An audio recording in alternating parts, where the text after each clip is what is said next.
Do you know the first movie that made you appreciate cinema? The first book that sparked a joy for reading? Or how about the first game that ever made you fall in love with this interactive medium? As a somewhat overly sentimental person, I can name my own for each of these. First, we've got Teenage Mutant Ninja Turtles, a silly kids movie that would spark a lifelong love of the stories revolving around martial arts and be my first introduction to Japanese culture.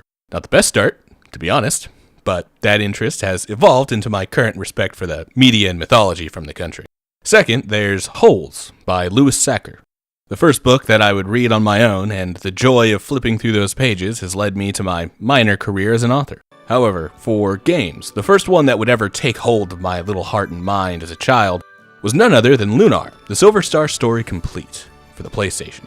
That's not to say that this was the first game I'd ever played, but it was the first one to capture me so wildly that it would become the metric by which I would judge the quality of every game moving forward. In fact, in a previous video, I already touched on the developer of Lunar, taking a close look at Grandia, the ambitious follow-up to their legendary RPG series. However, while I respect the ambition of Grandia and appreciate the simple and bright SFF experience, right up until the end at least, it lives under the shadow of the giant that came before. And what a shadow Lunar casts on the remaining history of game arts. Of course, the giant that is this IP is more than simply a single installment, but an entire series, and a whole series of remakes and ports. To be completely honest, this entire video is happening because another one of those remakes, well, a remaster of the PS1 remake to be specific, is coming out this upcoming April. While this video had always been on the docket as a projected milestone, the iron is too hot now not to strike. So, let's get into that series. Exactly how many games are there in the Lunar series? Well, that depends on how you count. For those of us in North America, or those in Europe, there are 2 main titles, plus a mobile spin-off. On the other hand, there have also technically been 9 releases along the lifetime of the series, with the 10th coming up in the aforementioned remaster. Actually, if you're from Europe, you might only know that spin-off, as it was the first to make it across the Atlantic. Or is the other direction faster from Japan? I don't know. I'm not a geographer. I'm a fanboy with a microphone who's about to talk about 2 of the best RPGs of all time. Yeah, so if it isn't clear, from my perspective, there are 2 entries in the Lunar series worth talking about. Lunar the Silver Star Story Complete, and Lunar 2 Eternal Blue Complete. Now, to dissect these 9 releases that have filtered around the 2 titles that have defined my last 20 years of gaming, they mostly consist of remakes and re-releases. To start, there was Lunar the Silver Star, which released in 1992 for the Sega CD, also known as the Mega CD, a CD player attachment available for the Sega Genesis. Developed by GameArts through its subsidiary, Studio Alex, which was created specifically for the development of the Lunar series and named after the first installment's main character. I formed a company with Mr. Kazunari Tomi, and the company's name is Studio Alex. We went to Game Arts to promote our business, and we told them we would like to make an RPG game with a compelling story that was something different from other games that existed at that time. This was an instant hit, selling nearly as well as the Mega CD peripheral itself. It was also a critical success in North America, earning a 4.5 out of 5 from GamePro for one example, with the reviewer calling the game the best RPG of any Sega console at the time. I mean, the time was 1992, so it's not like there was a ton of competition, but I won't argue. The original Silver Star made heavy use of the Mega CD by including animated FMVs made in-house at GameArts throughout the experience. After the success of the Silver Star, GameArts immediately began work on a sequel, Eternal Blue, releasing in 1994, again for the Sega CD. The sequel didn't really make quite the same splash as the original, although it is still regarded as a solid follow-up to the original. Although, in my opinion, Eternal Blue is pretty much the better game in every way but one, but we'll get to what I mean by that when we get there. For now, we've got the next entry in the Lunar series, Lunar Senposuru Gakuen, or Lunar Walking School, a mobile game made for the Game Gear, hence the walking part of the title, that never left Japan, although there is an English fan translation kicking around out there somewhere. This, by the way, is not the mobile spin-off I meant earlier, because this one is a bit of a dark horse in the series. For one, it wasn't actually developed by GameArts. Instead, it was developed by Erguys, a developer known for literally so little that it's known for this specific game, and every time you try to look it up, you'll find that weird Final Fantasy fighting game from 1998, because the names are spelled exactly the same. Studio Alex handled the writing though, so there were still some original hands on deck for development of Walking School, meaning that its canonicity is still basically intact. It's also a low-stakes game about a group of girls from Berg, more on that later, all trying to get into magic school. It also won't be a major subject for the remainder of this video, as in I won't mention Walking School again after this sentence ends. Next up after Walking School, is our first remake in 1996, Lunar Silver Star Story Complete.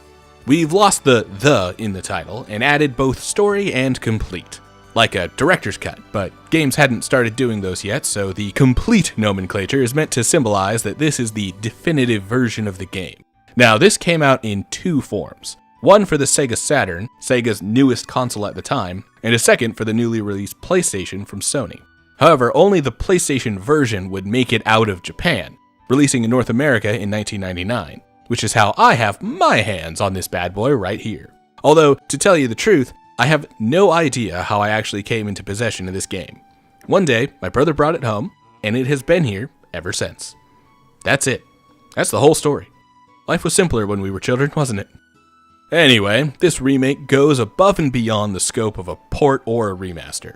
Similar to how the original Sega CD version made use of the extra disk space to host FMVs, the Saturn and PlayStation remake of Lunar includes updated character sprites, a handful of pre-rendered backgrounds, and new FMVs done by Studio Gonzo that breathe new life into the animated segments. However, this wouldn't be the only remake to be made of the series, or this title specifically. Over the next 2 years, we'd get a Sega Saturn port of Walking School. Okay, I guess it was worth mentioning again. Although this time it would be renamed Magic School. It's worth mentioning here that the port of Walking School is somewhat controversial, due to the way that Studio Alex wasn't as involved as they would have hoped with the remaking process. This actually goes for the Silver Star Story Complete and Eternal Blue Complete as well. This lack of communication would eventually lead to some litigation between Game Arts and Studio Alex, and eventually Studio Alex itself going bankrupt. Considering that Studio Alex is credited with a lot of the writing and developing on the Lunar series, this could be what has led to Lunar 3 never materializing, even if rumors and comments have swirled around a possible trilogy for decades. Although even that can be taken with a grain of salt, considering that these remakes came out years after Lunar 1 and 2 originally released for the Sega CD. Then finally, Lunar Eternal Blue would get its own remake, Lunar 2 Eternal Blue Complete. Once again, this remake released on Sega Saturn and PlayStation, while introducing newly animated scenes from Studio Gonzo, updated pixel art graphics, and a handful of pre-rendered backgrounds. Although, to note, when I say pre-rendered here, I don't necessarily mean that these are 3D graphics rendered in a program, with screenshots of the rendering used to fill in the space, but instead these are fully drawn art pieces, somewhat like the matte and oil paintings used as the backgrounds in older films. Think less the location renders in Grim Fandango, and more the matte painting that makes up Bodega Bay in The Birds. From here, while the PlayStation remakes are the versions I'm most familiar with and adore, this is the start of where the series kind of stagnates. The next title in the series would be another remake of Lunar the Silver Star, this time dubbed Lunar Legend, releasing for the Game Boy Advance in 2002. We're right on the heels of the 2000 North America release of Lunar 2, but at this point, we're getting little more than another port of the original game.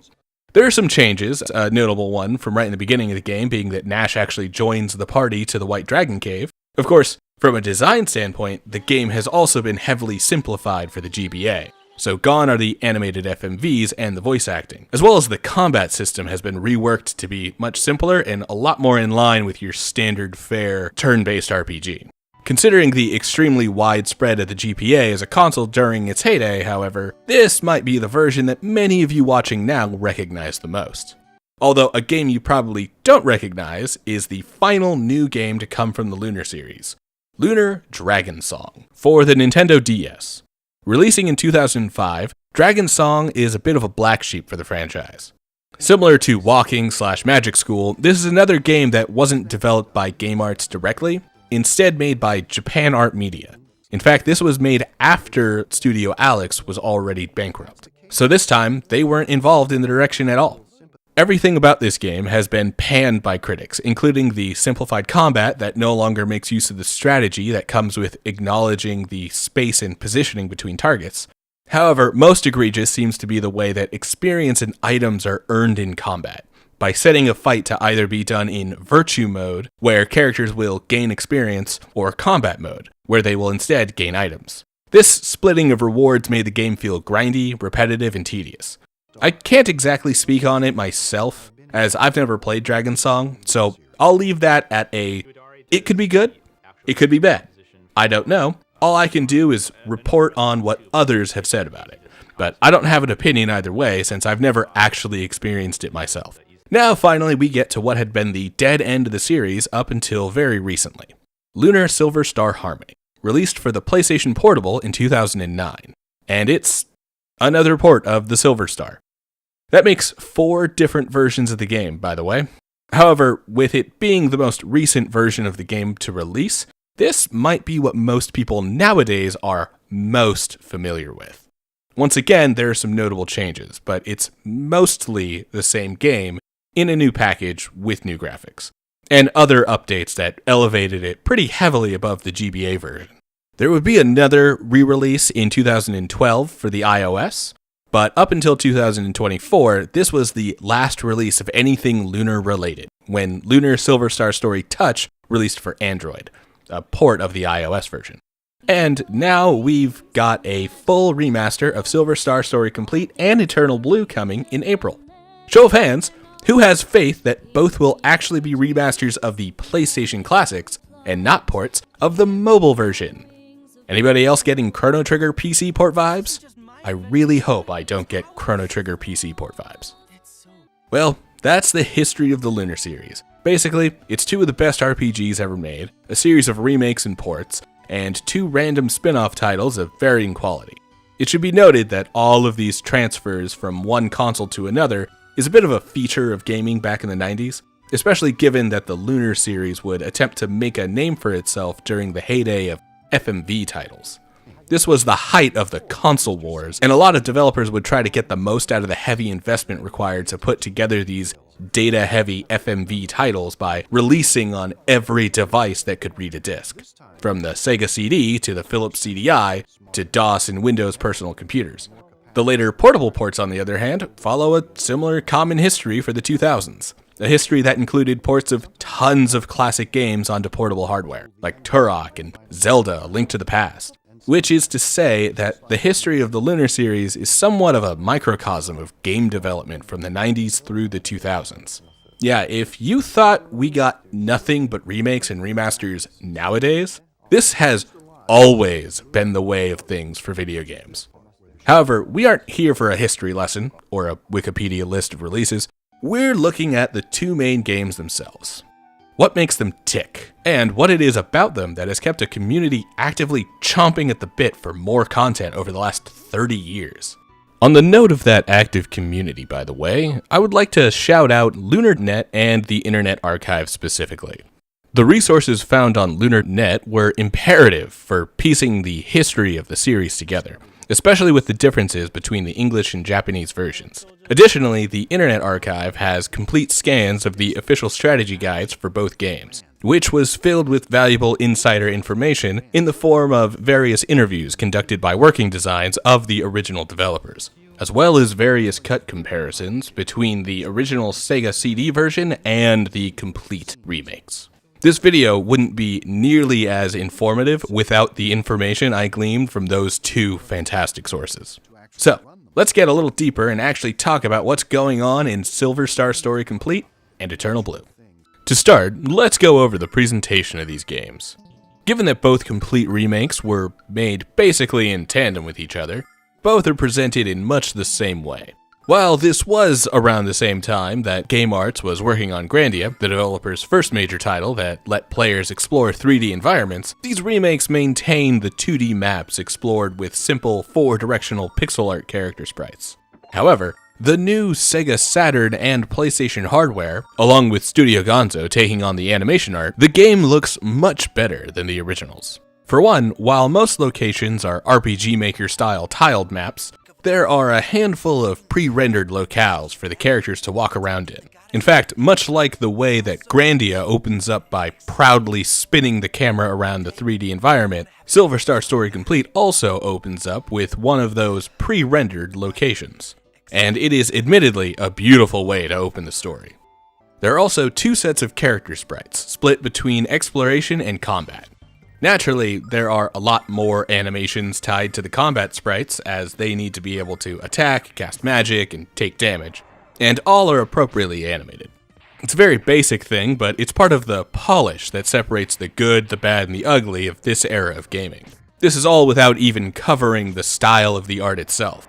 Not the use of pixel graphics or pre-rendered scenes, but the minutia of the color choices, clothing patterns, and dress of the main cast of characters. The world of Lunar, on its head, is a classic medieval fantasy setting. However, there is a level of a lost, ancient past hanging in the background.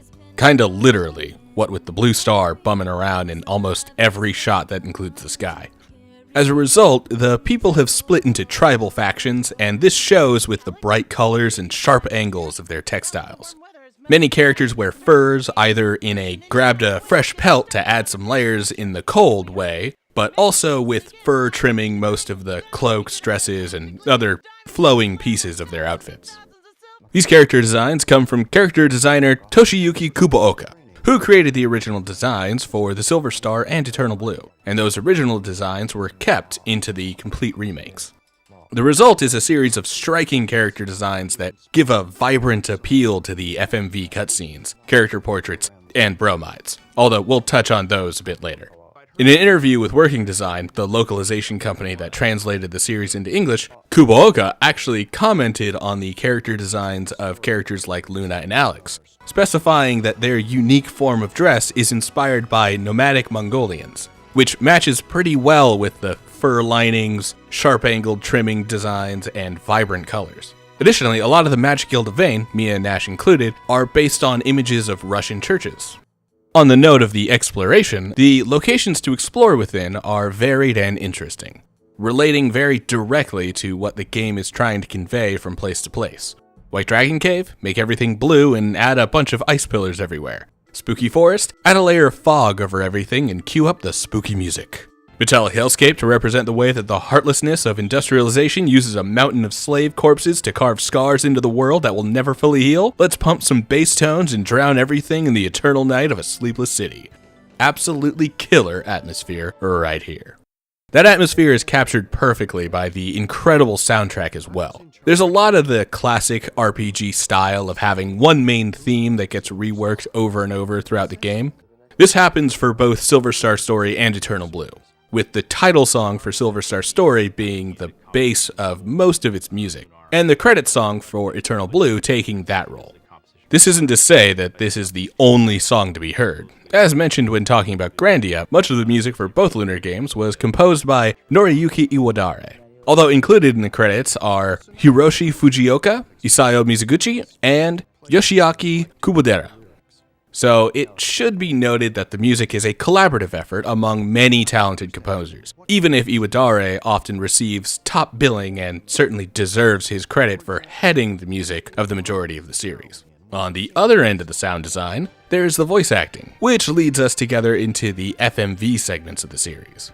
This is the main reason we're looking at the complete versions, by the way, because while the original Sega CD releases did include FMVs created in-house by Game Arts, the remakes included newly animated segments made by Studio Gonzo. I've mentioned these guys before when I talked about Grandia, as the studio was also contracted to make the FMVs for that game as well.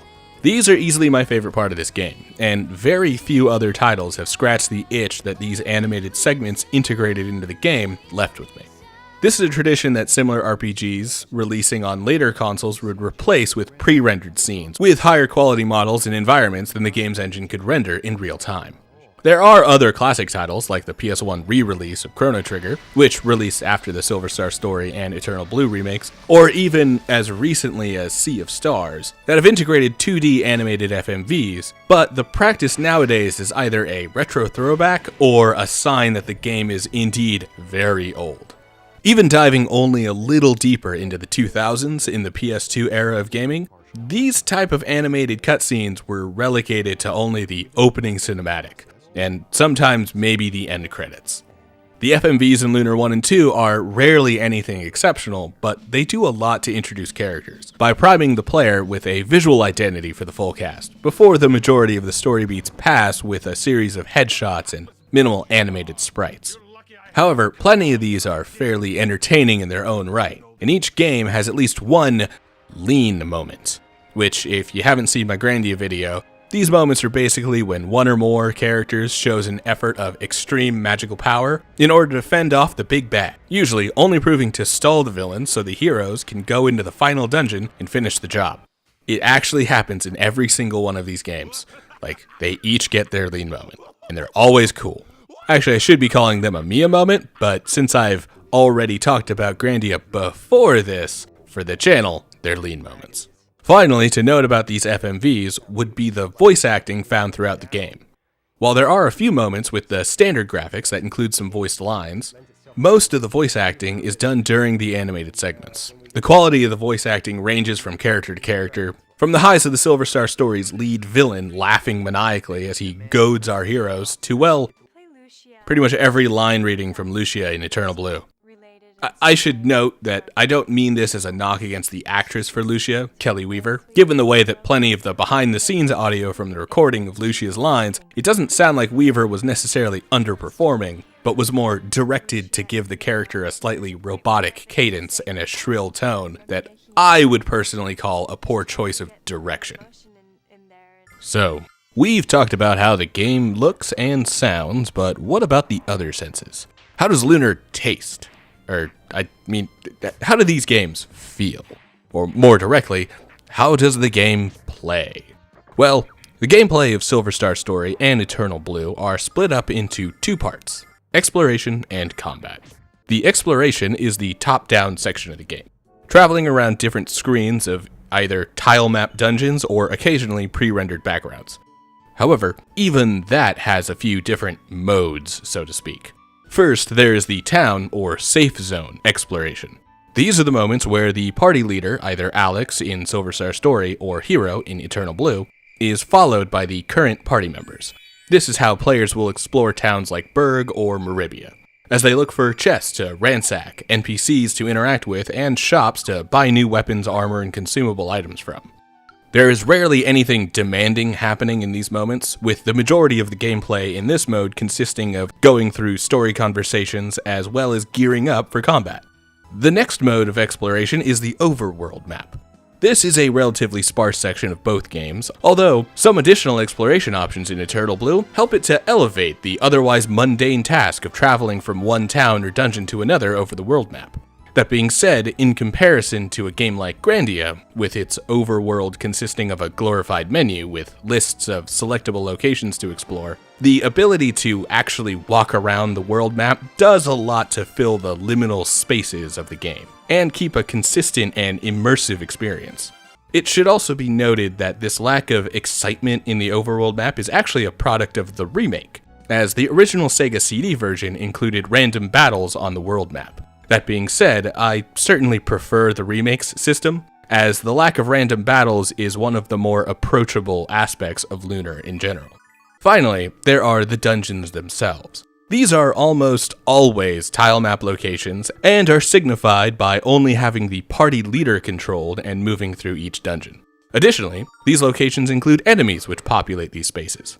Combat is initiated by running into these enemies on the map, which then loads in unique combat screens for each location. The free roaming of both the player and these enemies also means that players can avoid combat by running away from the enemy sprites on the map. Although this isn't always possible, as the design of dungeons often funnels the player character towards more combat encounters, and some of these enemy sprites are simply too quick to be avoided. However, many have movement patterns that can be manipulated in order to bypass certain areas without engaging with every single fight. The few puzzles across both games actually make use of this baiting and evading mechanic in order to unlock progress and some secrets. That being said, most of the dungeons are less about puzzles, as the vast majority of what would count as puzzles are generally pressing a series of buttons in the only order available at the time, and more about surviving gauntlets of enemy encounters, with the main challenge coming from having to manage the party's resources all the way to the end of the dungeon, usually fighting a boss once they've made it through the hordes of enemies. This then brings us to the other side of Lunar's gameplay, the combat. While I've sung the praises of the FMV segments already, marking them as one of the most prominent highlights for myself, it wouldn't quite be right to name them the best selling point of the game. That to me goes to the combat, which is good because across the nearly 70 hours of footage that I'm currently editing down into this very brief video, a good 80% of my time was spent in combat.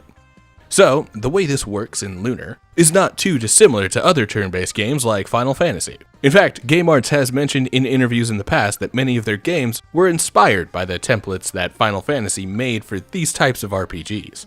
Not that this should really come as a surprise, considering that the combat style of the early Final Fantasies are basically the foundation for every turn-based RPG from 1987 through to the 2010s. That being said, Lunar does do things a bit different than Square's flagship series. For one, the position of enemies and player characters on the combat field is a critical part of engagement with this system. See, the battlefields are another key use of pre-rendered backgrounds, with various similarities between the vastly different locales. Combat maps generally split the area into a foreground, which is basically the floor that the characters stand on, and the background, which is mostly fluff to give the illusion of 3 dimensions, both of which are presented by a single pre-rendered environment. For the foreground itself, you can consider the area like a grid, with each sprite taking up a predetermined amount of space on that grid. While sprites can upstage each other, their position and taken space on the grid cannot overlap each other. Essentially, the top half of each sprite doesn't have a hitbox, and the game takes account that the sprite with the lowest Y value on the grid should be in front.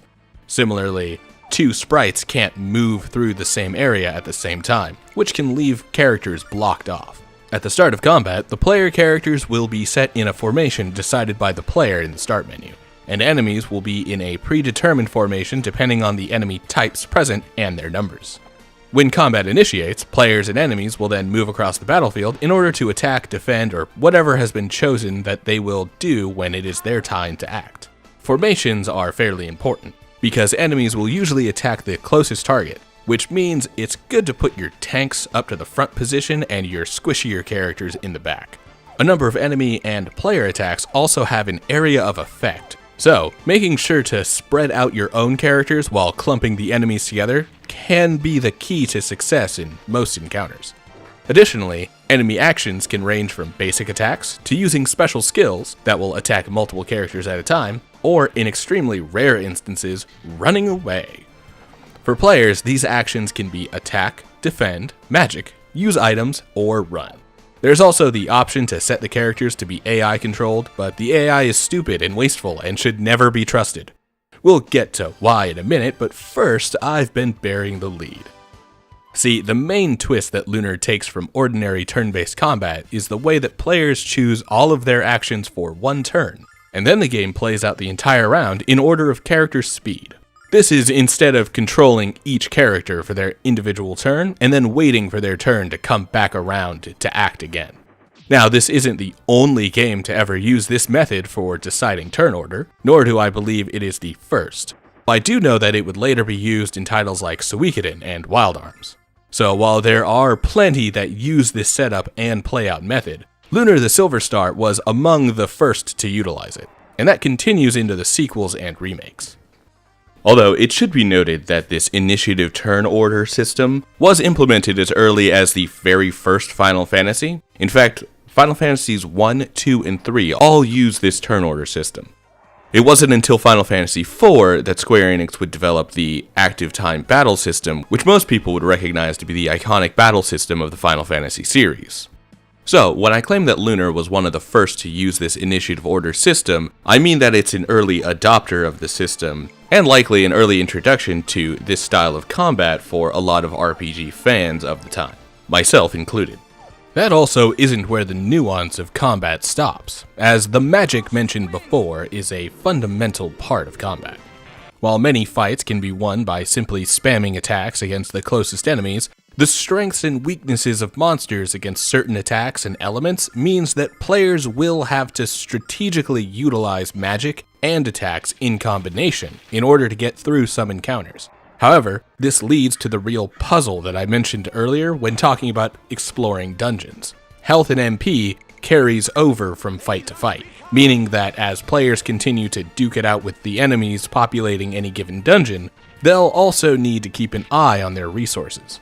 This includes that health and MP, but also the items used to restore it. MP especially is a precious commodity, as the only way to replenish it is to use the very expensive Starlight items, or the Silver Lights, which can fully restore MP, but come in a limited quantity across the course of the entire game. Aside from these items, the only other locations to recover HP and MP are the statues of the goddess Althena, most of which are found in towns and will therefore be useless while trying to actually dive into a dungeon. While a lot of this might sound like standard fare for RPGs of this era, the level of resource management with MP and the items that can be used to recover it is less in line with your standard fare stock up on turbo ethers before you go out, and is more in line with the hard mode on the remakes of Final Fantasy VII, where MP doesn't regenerate until you've finished a chapter, making it the most precious commodity to hold on to while going through an entire chapter in that game. It's very similar in Lunar. Another important thing to note is that not all characters present in combat will be controlled by the player, which adds a certain amount of RNG to the help offered by some friendly NPCs. In Silver Star Story, this mostly comes down to the way that Null acts in an occasionally support role. While he won't attack enemies, he will occasionally drop down into the field at the end of a round in order to revive any fallen party members. This won't happen every turn, and he only revives people with 1 HP, whereas the items and spells that have the same effect will either return the character with at least half or full health. But Null can be relied on to make sure that dead characters get back into the fight when needed. The result here is that even in fights that appear to be getting out of hand and look like a total loss, Null can come in clutch to revive a key figure, especially a healer, in order to snatch victory from the jaws of defeat. In the case of Eternal Blue, however, these include Ruby and Lucia. While Lucia's power can range from comically overpowered to a healthy addition to the team, and her utility is one of that game's best uses of ludonarrative resonance, she can often feel like a wasted slot in the party roster for most fights. Granted, Eternal Blue is balanced around her not exactly being a major actor in combat scenarios. Then there's Ruby, who doesn't inherit Null's ability to revive people, instead offering a small amount of damage to enemies at the end of each round. And when I say small, I mean it. At first, as Hero travels alone, these two synchronize well, as Ruby's small additional damage helps the player reach the damage threshold to finish off some enemies in 1 round instead of 2, while still letting them get an attack off before dying themselves. It's a nice little turn on difficulty, forcing more back and forths between the player party and enemy groups, while still finishing off some fights in as few rounds as necessary. That being said, Ruby doesn't scale very well at all, and while she will eventually upgrade from doing 6 damage to doing 32 damage towards the end of the game, Hero & Co. will be hitting for 100 extra damage per hit, and be getting 3 or 4 hits per round. So in the grand scheme of things, she stops being a benefit and starts being an oddity who barely impacts fights by the end of the game, regardless of how heavily she influences the story throughout the narrative. The result is a combat system where each individual fight is easy enough, but getting through the entire dungeon is a war of attrition against the hordes of monsters and the player's dwindling supplies, with this whole situation crescendoing at the most critical of encounters, the boss fights. Boss fights in Lunar are similar in scope to regular combat, but amped up to 11. These are the ultimate tests of the character builds, and the player's ability to strategically utilize the party in an elongated fight against an extra challenging opponent. So a turn-based RPG boss fight. Nothing we haven't seen before on this channel. However, there are a few twists that makes Lunar's bosses stand out among the crowd of RPG boss encounters. For one, this is generally when player formation is the most important. For reasons we'll get to in a second, the player-controlled characters don't move nearly as much during boss combat, So where you start them out will determine their positioning for the majority of the fight. Given that most bosses have attacks that will either hit in a line, a circular area on the grid, or sometimes simply the entire party all at once, making sure to spread out your party is going to be the key to stopping these attacks from blasting the entire party to death all at once. Instead, the tankiest member should dangle out in front with no one around or behind them in order to lure those attacks to cause as little damage as possible. This way, the healer only has to focus on keeping the tank alive instead of constantly spamming their heal everyone spell. As for everyone else, well, this is also the time to spam as much single damaging attacks as every character can. This task usually falls upon the leads, Alex or Hero respectively, and a secondary DPS character, Kyle and Jean respectively. Well, eventually on the Jean one. The casters generally wind up taking a more support role during boss fights, either power and defense boosting the DPS tanks, or dealing some minor supplemental damage.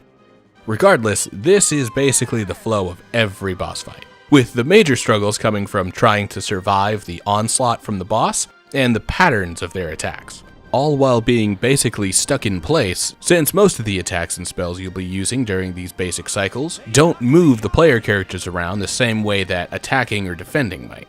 Speaking of those patterns, most enemies, bosses included, have tells for what attack they are going to do in any given round, meaning that as long as players are paying attention for the boss's current idle animation, they can prepare for and counter against whatever the boss has prepared.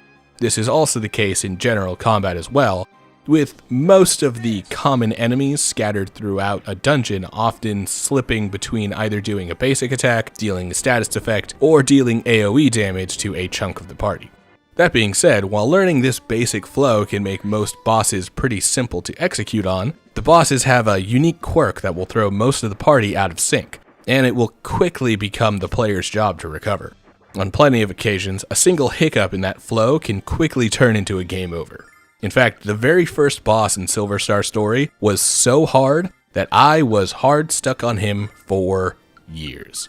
I was also a child at the time and very bad at strategy, but yeah, don't let the fact that most bosses come down to hitting the boss really hard while healing constantly fool you into believing that the bosses themselves are simple.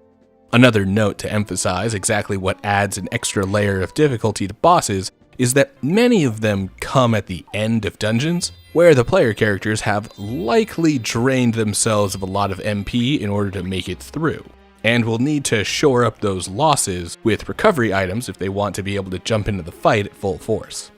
A final note about bosses is in the way that Lunar tries to mitigate grinding. Well, I can confirm that Silver Star Story tries to mitigate grinding at least. This is done by scaling the power of a boss directly to Alex's level. So, for instance, the very first boss, the Saline Slimer, has an HP value of 80 times Alex's level. Since I fought him in this footage you're watching at level 12, his total HP was 960. But if I challenged him at level 8, then his total HP would have shrunk all the way down to 640.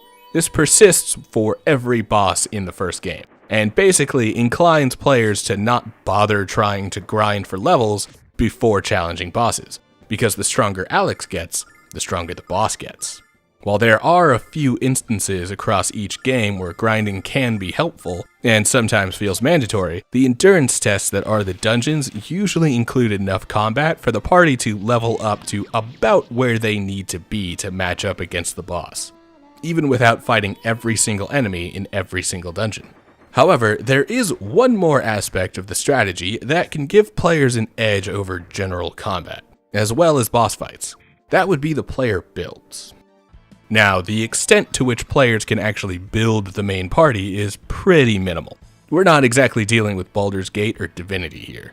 Leveling characters up will give them a series of upgrades that are pretty strictly doled out according to how the developers want them to be doled out. Since there's no opportunity to roll for new characters or teammates, their stats are fully scripted, and the key to winning fights is strategizing around these restraints. However, both games give some slight ways to enhance the stats of each character. First, with the general equipment like weapons and armor, although upgrading and trading these out is rarely about changing how the character fights, but is instead simply a raw increase to their given stats. What really matters is the accessories that can be equipped. These accessories range from rings that heal the equipped character at the beginning of each turn, to giving massive boosts to some stats, with some even reducing the cost of casting magic or increasing the number of attacks a character gets per turn. Each character can equip 2 of these, and certain combinations can give these characters unique builds that can completely alter the way they fight in any combat situation. The accessories make a comeback in Eternal Blue as well, but they are now accompanied by crests. These behave similarly to the accessories, with many being as simple as applying flat stat increases. However, many of these crests are capable of completely altering a character's build, either by adding new spells to their repertoire, or by combining with other crests in order to create unique combinations that completely changes how the character behaves in combat. One early example is combining the Seal crest with the Warrior crest in order to remove the ability to cast spells while giving that character one extremely powerful attack that deals significantly more damage than their standard attack normally would. There are a lot of trade-offs here, and the limited number of most crests means that players will have to choose which combinations fit their playstyle the best. But there is a level of unique build crafting that can be done with these. In fact, the crests are one of the prime reasons why I often consider Eternal Blue to be the superior game, even though I enjoy Silver Star Story more. Although the fact that many of these crests are so heavily backloaded into the later discs of the game does make it a little more difficult to really hold it at such high esteem. Maybe if we'd gotten access to more crests earlier on and been able to fiddle with builds from Disc 1, then I could still consider it a major benefit, but for now it's a minor improvement that could still have done with some other minor improvements. Alright, we've talked around Lunar long enough, dissecting presentation and combat as a collective. However, now it's time to get into the nitty-gritty of the game proper. Now, if all we've talked about so far seems even moderately interesting to you, I'm more than willing to tank my retention time to tell you to go find a way to play these right now. I mean, you could always buy the original copies, or maybe you could try the recent mobile port, or even put it off until the remaster comes out. At the pace that putting this video together is taking, it'll probably be out in a couple days. But regardless of how you check it out, I won't judge. I implore you to give the game a solid try yourself. Silver Star Story is my favorite game of all time for a reason. It is a bona fide classic and deserves to be experienced with controller in hand if you can, because there are a series of twists and turns that the story will take, and it's thrilling to pick apart the design of the boss mid-fight and figure out how to best counter their individual iniquities. So, for those of you who are interested in playing instead of hearing me yap through the whole story, this video will still be here waiting for you. Or if you still want to hear a spoiler-free conclusion, you can head to the timecode on screen right now. Otherwise, it's time to dive into the tale of Lunar Silver Star Story Complete. And that begins in a small town called Berg. We find Alex standing at the edge of a cliff, but unlike my trip to the Grand Canyon, he isn't preparing to jump. He's visiting a memorial left for his hero, Dragon Master Dyne, the most recent Dragon Master to serve the goddess Althena. Dyne is the greatest of the 4 heroes and the local legend of Berg, since this was his hometown. In fact, Alex's father, Noah, was once Dyne's best friend, so it's easy to assume that Alex's reverence of the late Dragon Master is one part because of the status as the greatest hero to ever live, but also as the honorary uncle mentioned in the stories his father told him while growing up. Quickly joining Alex at Dyne's memorial is Null, a small, flying, talking cat. Alex, couldn't you hear me? I've been flying all over for the last half hour calling for you. Really wanted to pop the cork on the fantasy setting as quickly as possible, huh? Well, regardless, Null reminds Alex that he has a beautiful childhood friend who is in love with him and waiting to practice music for an upcoming festival. Although the next person to find us here throws another wrench in that idea. Hey, Alex! I figured you might be here. Now that the warm weather has melted the ice near the Dragon's Cave, there isn't any time to waste getting started on our big adventure. If we hurry, we may be able to sneak in without waking the dragon. Then we can get a fantastically huge diamond from its lair worth thousands and thousands of making us filthy, stinking rich and very popular in the process. Meet Ramus, Alex's best friend and the local scammer. I wrote a joke in here relating Ramus to Eddie from Ed, Edd n Eddy, and then immediately realized exactly how old referencing that show makes me sound. But for those of you who understand, yeah, that's pretty much Ramus to a T. To the point that we actually have to help pay off this bastard's debts for him. I mean, yeah, it's 30 silver over a fake golden egg, which honestly is a steal these days. But still, why is that on us? Anyway, Ramus comes to invite Alex to head out on an adventure to the nearby White Dragon Cave. You know, that classic children's activity from back in the day where living past 12 was a miracle. Honestly, kids these days with their iPads and their cocoa melon, they don't know the real spirit of adventure anymore. That being said, Alex doesn't exactly have time to go out adventuring, because he has to go to music practice with Luna, who waits for him at the nearby Dragon Springs. The second pre-rendered location we come across, actually. Kuboka is putting his best foot forward here, and I honestly think he's killing it right off the bat. It'll be a while before we see another of these locales, but the early impression is well received. Similarly, Studio Gonzo has already been putting some great work on display with the third FMV in a row. This one starring our female lead singing voice, something we'll be hearing a lot.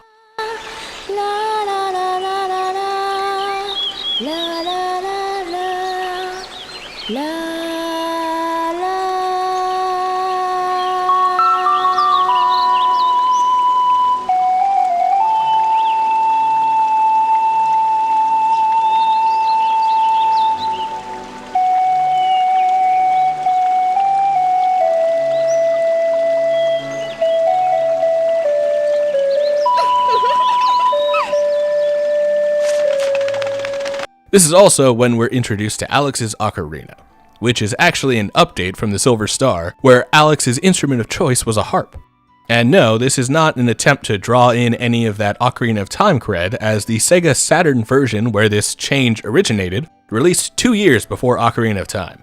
Still, both the singing and ocarina playing are pretty incredible, and we're given the first taste of an earworm that will quickly become a secondary theme for the rest of the game.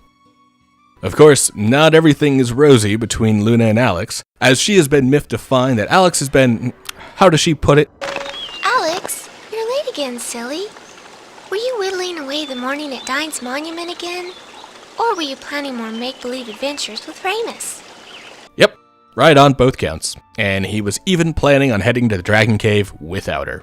One sad face later, and Alex relents, inviting her along for his adventure with Ramus. Although, let's be honest, it really doesn't take a lot of arm twisting in order for Alex to let her come along. Ramus whines a bit, but he's mostly happy to actually be heading out on an adventure in the first place. Especially with a prize like the Dragon Diamond on the line. Before we can head to the cave, we make a quick stop at Alex's house, where Alex's dad, whose name Noah I pulled from the Sega CD version by the way, he doesn't get a name in this version, and the family's last name is Noah according to the art books, gives us a fire ring that should help us on our first adventure. This, along with a dagger in a chest in the basement, are what remains of Noah's younger days adventuring with Dine. It'll be helpful because once we actually make the trip to the White Dragon Cave, we're immediately stopped by a block of ice that impedes our progress. Guess not all of that ice melted like Ramus assured us. Why do we keep this guy around again? Well, the fire ring does its job and we're able to melt the ice before moving forward. Inside, we find our first example of the combat of Lunar. I've already gone into some detail, but for now, we'll comment on our current party composition, involving our DPS tanks, Alex and Ramus, with Luna playing support with ranged attacks and healing spells powered by her singing. The enemies in the White Dragon Cave are also fairly simple, consisting of slimes, flies, crystals, and monkeys. Although, I'll admit that those might be apes, but I'm not a zoologist, so I'd be hard-pressed to know the difference. Anyway, we fight our way through some monsters and find ourselves face-to-face with Quark, the White Dragon of Althena. His power and scale over us is immediately shown, as merely waking up destroys the very ground beneath his feet. However, it appears that as fearsome as Quark is, he's a rather friendly fellow, and he immediately notices a spark in Alex's green eyes. As Ramus attempts to kiss some ass in exchange for a dragon diamond, Quark makes a quick comment about the diamond being made from his poop. Which, ouch. and I thought passing my kidney stone was painful. Then he sends us to undertake the Dragon Trial. Put a pin in that, actually. To complete the Dragon Trial, we need to make good use of the enemies populating the dungeon. Specifically, we need to lure the gorilla-type enemies to run into the giant ice blocks that litter the area. This will help us pass deeper into the cave, as well as let us gather the White Dragon Ring in a chest in the deepest reaches of Quark's lair. Taking it back to Quark ends with the dragon congratulating us on completing his trial, while also granting us the Dragon Diamond as an additional reward. With that, we thank him and head back out to Berg. Alex's first adventure passed with flying colors, even setting him on the first steps to follow in the footsteps of his hero, Dine. Back in Berg, Ramus immediately heads over to the item shop, hoping to hawk the Dragon Diamond off at the first store he can think of. Naturally, the general store of a small town on an isolated little island doesn't have the liquidity to simply pick up the Dragon Diamond and buy it right off the spot, let alone find an actual buyer to make a profit off of. Oh, yeah, it should be noted now that Berg is on Kaldor Island, and if we wanted to sell the diamond, we're going to need to head to the mainland and sell this thing off in the city. However, Ramus, being the 1999 dude that he is, decides that he wants this to be a boys' trip, because he's sick of playing second fiddle to Luna. A previous version of this script involves wanting to spend more time with a beautiful woman like Luna myself over Ramus's bowl cut, but then I remembered that she is 15 and decided I don't have the riz to defend the difference between being a pedophile and an ephebophile. Put a pin in that, by the way. Anyway, being the spineless cretin that he is, Alex goes along with Ramus's plan and attempts to leave to the mainland through the nearby port town of Saith. However, to arrive there, we need to go through the Weird Woods, a foggy forest that separates Berg from the rest of Kaldor Island. Does it go well? Not exactly, as the fog permeating the woods scares Ramus to the point of retreat. And once again, Wet Blanket Alex simply goes along with his assertive best friend. After returning home, tail between our legs, we admit our sins to Luna, and while she's miffed at first, she forgives us, because she is the best! It certainly helps that we promise to take her along with us the next time we head out into the Weird Woods. First, though, we decide to spend one final night in Berg. One where neither Alex nor Luna are really able to sleep fully through the night. The strange dreams of a Dragon Master and the goddess don't help.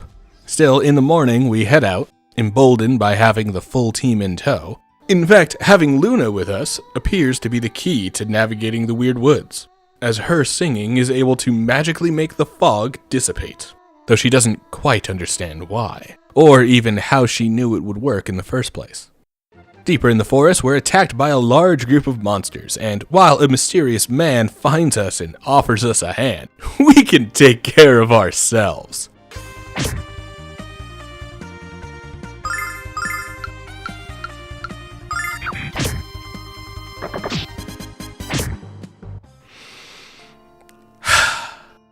Hadn't saved in like an hour. Sweet. Well, another run through the Weird Woods, and yes, please, for the love of all that is good, help me.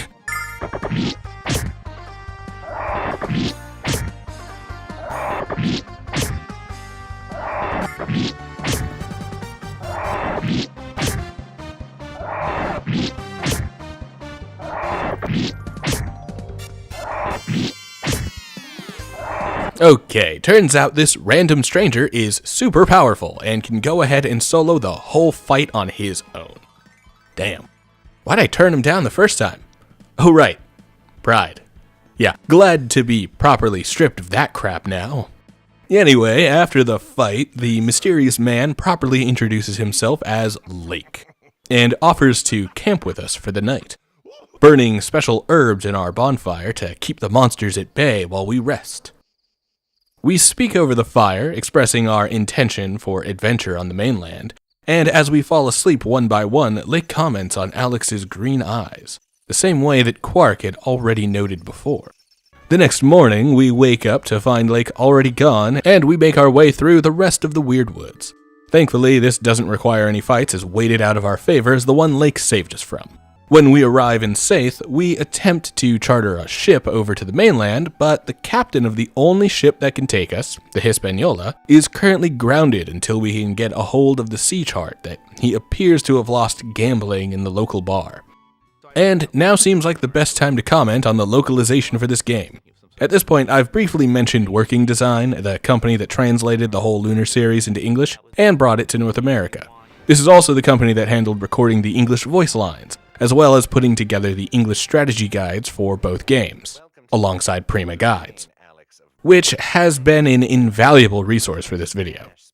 That being said, Working Design is somewhat notorious of a localization team, given that the company has a pretty bad habit of randomly inserting humor into the games they work on, sometimes destroying the tone of an entire game for the sake of making some lame jokes that quickly become dated. We pretty much take the main plot points, throw away the rest of it, and write it in an American style with a bunch of cultural references that people can relate to. Even though it's set in this mystical world, you still have these pop cultural references that allow you to get an attachment to the characters.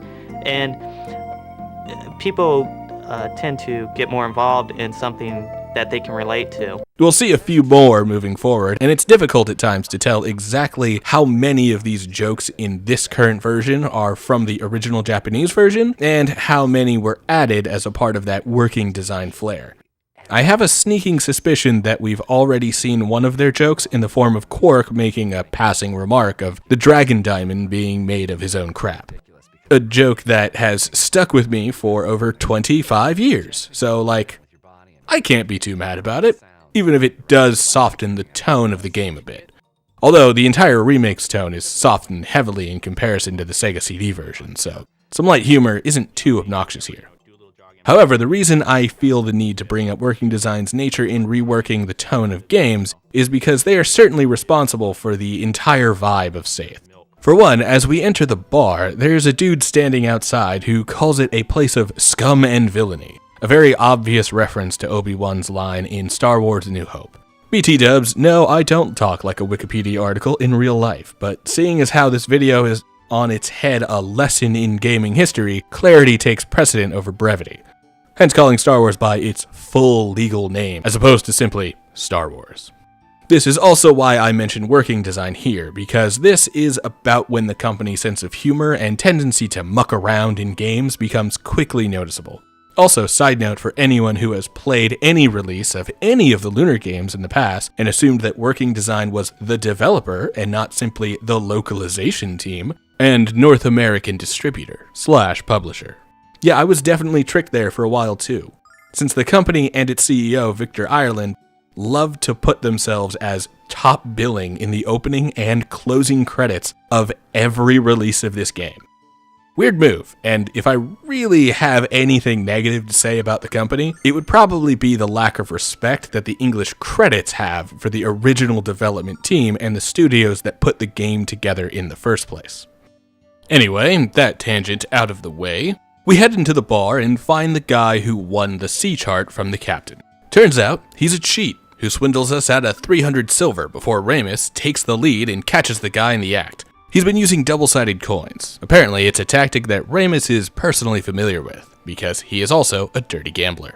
Well, even though Ramus muscles his way into showing off that this guy is dishonest, the gambler doesn't actually have the sea chart, since he'd already traded it to the old hag, the game's words, not mine, who lives in the woods to the north. He gives us the fortune rod he'd traded for in the first place, and directions to her house. But that's the end of his utility. Up in the woods, we run away from most fights because we'll actually be back to engage with the dungeon in a second. But for now, we need to find a new friend. It's Nash. Yay! Nah, Nash is cool, for now. And he has the added benefit of coming with two very important items. The first being the water cane, which we'll have to trade to the old hag in exchange for the sea chart. Interestingly enough, the water cane is a unique item that we can't get ever again in the game. And it is the only item that can do this unique water attack. And yet, we have to immediately get rid of it the moment we get it. Odd choice for something so unique. And if we keep talking to the old hag, we also wind up giving her the fortune staff. Why? Not sure, I wasn't reading. But now, Nash doesn't have a weapon. Cool. Cool. The other thing Nash has is our first bromide. Yep, that's a picture of Mia, a character we'll meet later. I've mentioned the bromides before, but didn't really go into detail about what they are. Well, more or less, they are unique portraits of the cast, with a few even available for the villains. And most of them, as we'll see coming up, are tantalizing in nature. Not pulling that ephebophile pin yet, but wiggle it a bit. As a quick reminder that it's still hanging out there. Anyway, after trading the water cane to the old hag, guys, it's fun to say, I don't know what to tell you, we need to do a bit of grinding.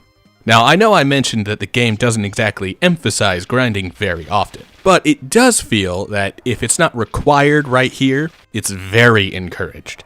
Fortunately, Nash helps us breeze through fighting the enemies in the Old Hag Woods, so the grinding only takes about 20 extra minutes. Then after a couple hours of gameplay, we're finally ready for our first boss, the Saline Slimer.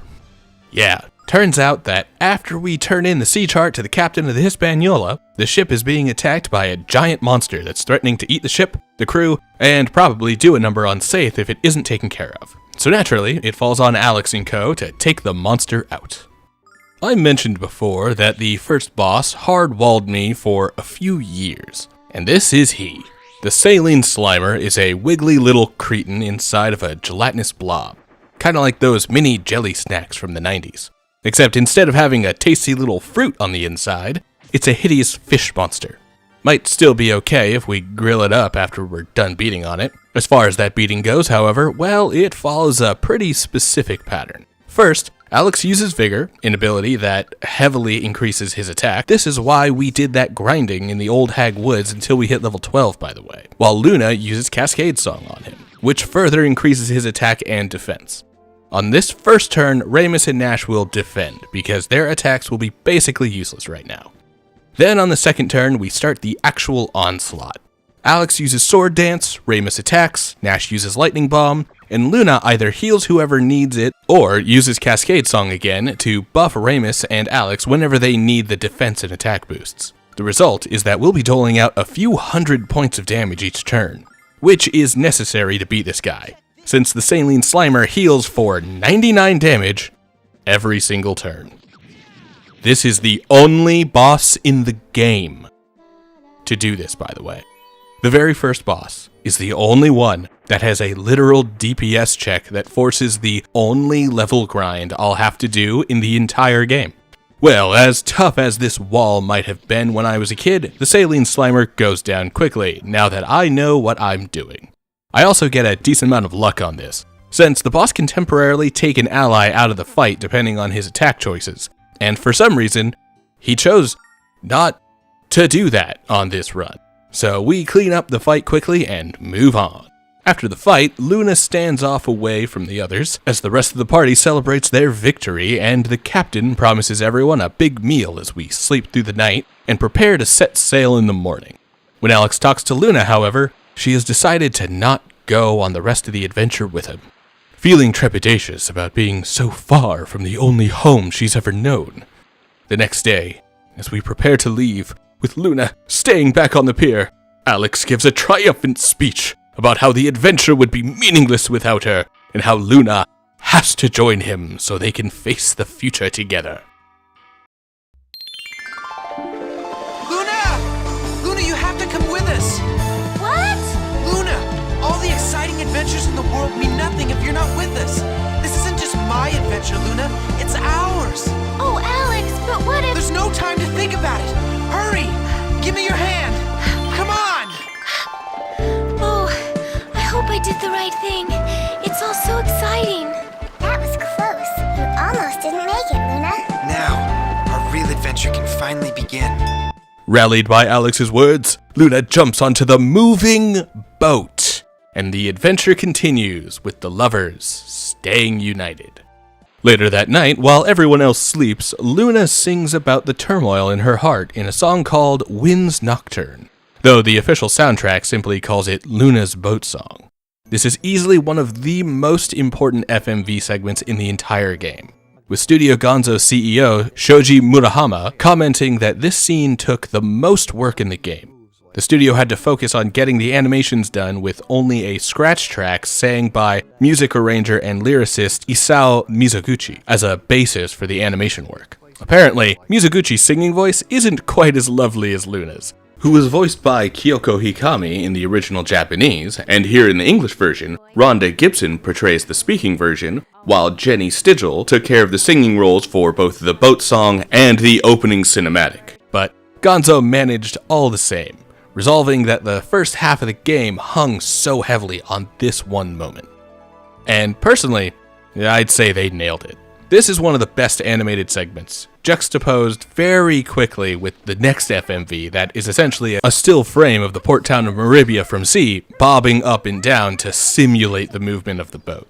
Luna's boat song may be the single most impactful piece of animation I've ever seen, as this is likely the primary reason for why I love this game as much as I do. And I've got to say, no matter how many times I've heard this song, watching the making of documentary and hearing Jenny Stigall record in studio still gives me goosebumps today.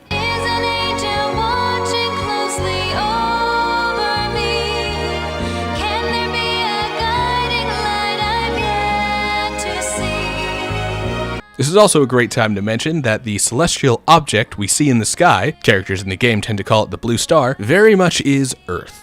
From this angle, we can very clearly see the continents of Asia and Africa. So yeah, on top of our dragon-rich magical fantasy world with flying, talking cats, we can also add post-apocalyptic second world on the moon to the list of tags for this series. There is a reason the game is called Lunar, after all. Anyway, on the boat, we also buy a bar of soap. Put another pin in that one, we'll get to that in a bit. Then we finally arrive in the port city of Maribia. When we arrive to Maribia, the team splits up to go off and do their own things. Nash heads to Black Rose Street, the magic district of Maribia. Ramus heads off to find a shop willing and able to buy the dragon diamond off of him. And Alex follows Nash's advice to seek out Master Mel, governor of Maribia. Since Mel is one of the 4 heroes who traveled with Dyne during his legendary days, he might know the location of the next dragon cave, so Alex can continue his quest to become the next dragon master. Before seeing Mel, we visit Nash at the magic shop, and he introduces us to a fortune teller named Royce. She gives off a real Hex Girl vibe, and offers to read our future. It's kind of a shady situation, but Nash says that he has a lot to discuss with Royce. Magic Guild business. And we head off to meet the big man himself.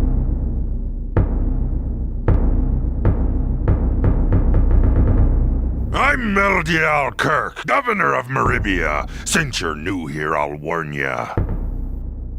If you dare to make any sort of trouble in my town, I'll pop your tiny little heads off your twiggy little necks and mount them on me trophy wall.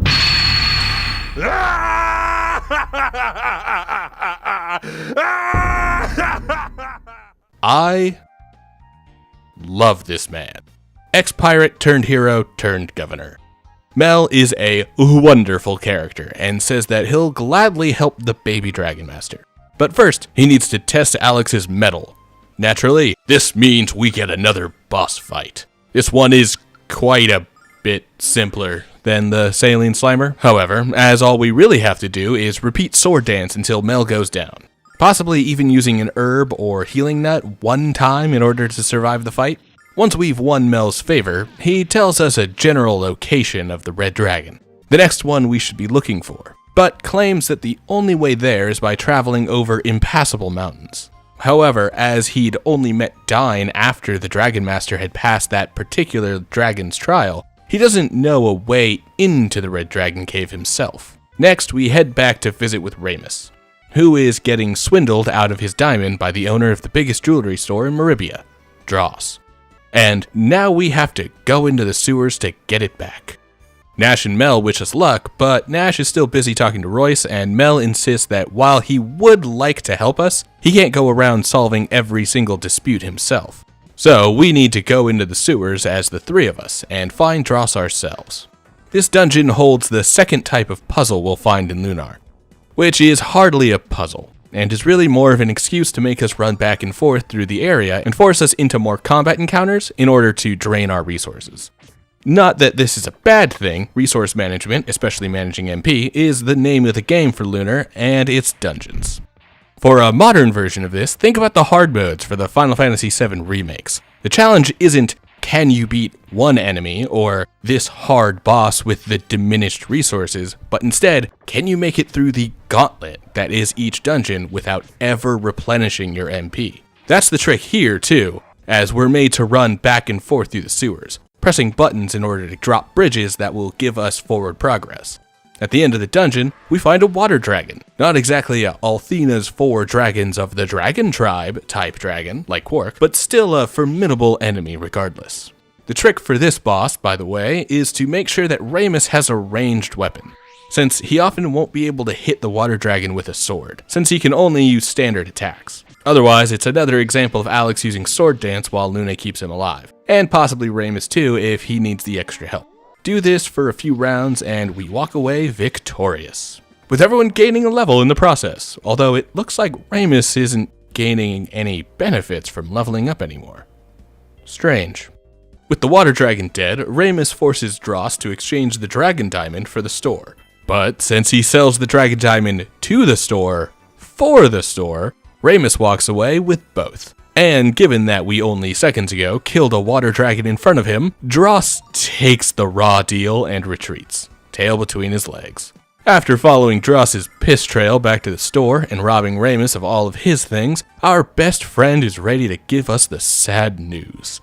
This is where his adventure ends, as he's decided to settle down in the city and run the shop. Thanks for the memories, bud. Now get the hell out of my party. It's time to pick up some people that can actually use magic and have skills. Real quick aside too, turns out Royce watched us kill the water dragon.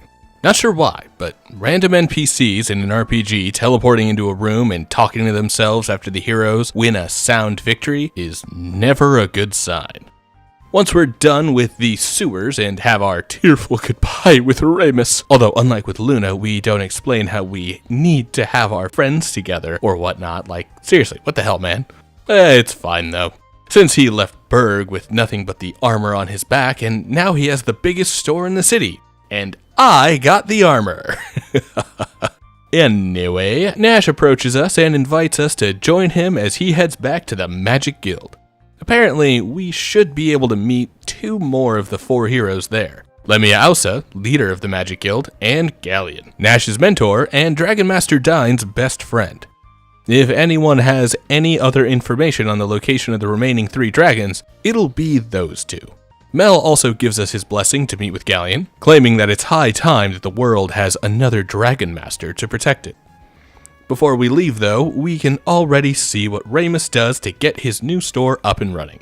First, he's got Dross working as a greeter, as Ramus plans to siphon whatever knowledge he can out of the miscreant's head and then fire him. A shrewd businessman indeed. Our friend will go far. And he also staffs the place with slutty women in bunny outfits, one of which really wants to take Alex into some back room or something. Lady, he's like 15. Cool your tits. Literally. Well, with that, we head toward Vane, and yeah, if Null flying around with us this whole time hadn't already set the fantasy stage yet, watching the magic city of Vane fly overhead really does the job. It's more like a floating island, but it's still the most impressive magical sight we've seen since meeting Quark. A huge step up on the world-building angle, especially as Vane makes a perpetual circle around the Goddess Tower, where Althena is said to reside. We need to visit this location actually, because we need to meet with Phaecia in order to get an application to use the transmission springs, the only method of entering Vane. And wouldn't you know it, Phaecia is the only other person we've met so far that has red eyes like Royce. Neat. Neat design detail. Sure it won't come up again. Moving on. I mean, I'd say it's time to head up to Vane, but it's actually time to head up into the Cave of Trials. Thanks for the warning, Nash. Yeah, it turns out, in order to make it into Vane, we first need to pass a test of magical acumen. You know, to ensure that we're worthy of even entering the magical city or the Magic Guild. Not gonna lie, kinda sounds like some Nazi stuff, but hey, we don't actually, no, we do judge. Nazis are bad. Be better, Vane. Whatever, guess we gotta go through this Hitler coded or not if we want to gain an audience with the remaining 4 heroes and finally get our heading towards becoming a Dragon Master. This dungeon is another test of MP management, although it should be noted that the Cave of Trials is a bit unique, because most enemies are specifically weak to magical attacks, which in Alex's case pretty much entirely means sword dance and explosion staff. So this place is uniquely a drain on MP, meaning that the resource management is even more cruel here. To make matters worse, we also can't use any items, including the starlights that would normally replenish our lost MP. Fortunately, there are a few instructors in the cave that will heal us to full, similar to what we've done every time we visited a statue of Althena. So some strategic use of those full heals and wiping out the mandatory enemies leaves us with a path to the final boss at the end, the Trouble Truffler. Now, this boss is a bit of a mixed bag because it's a real test on how well the player has managed to maintain their MP so far. For this playthrough that I have recordings of, I made it through pretty easily because I came in extremely prepared, had enough MP to keep the sword dances going for the whole fight, and addressed any low health or status effects as soon as they happened. However, on my most recent playthrough through this game, a few years ago, when I decided to show this game to my girlfriend for the first time, this guy killed me for a solid hour straight. I had terrible RNG on getting paralyzed. I walked too far before making a save before the boss and had to redo the entire dungeon at least once. It was a whole mess. So I'm very thankful to have gotten through him so easily this time. But his combination of high damage and paralyzing attacks can easily turn this from a daunting task to a brick wall that will completely stop your progress dead. Still, we get through the last tough fight for a while and head up into Vane. And yes, this is the last boss for quite some time that I personally consider to be difficult. It takes a while for the game to ramp up the boss fights, even as the dungeons become more arduous to maintain your resources through. Once we're inside of Vane, we can take a second to explore, but we mostly find a bunch of stuffy intellectual college-y types. Those carpe diem-y folks. You know the kind. Why don't you carpe d's... Nah, don't do it. Don't take the low-hanging fruit, no matter how low they hang in your old age. Instead, let's get straight to the plot. And for that, we need to see 3 more FMVs in sequence. First, Luna needs to meet a strange elf man by a pool behind the mansion. He plays a harp like the Sega CD version of Alex, and this man even plays the song that Luna sings in that earlier scene. Turns out, the song was written by Dine, in which case, who is this man if he learned and continues to play a song written by the hero? Well, no time to think about that because Alex needs to meet Mia. She's a shy girl who almost comes off as a little sickly. We saw her earlier in the bromide Nash had. Speaking of Nash, he is none too happy that we've disturbed Mia, especially when she is supposedly too sick to go to class, though she didn't seem to mind meeting someone her own age for once.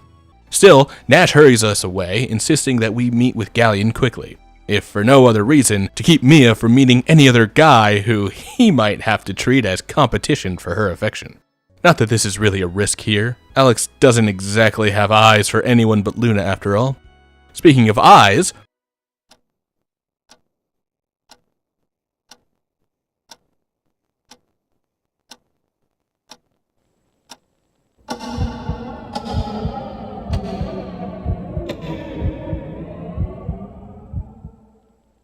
Welcome to the Magic Guild of Vane, Alex of Berg.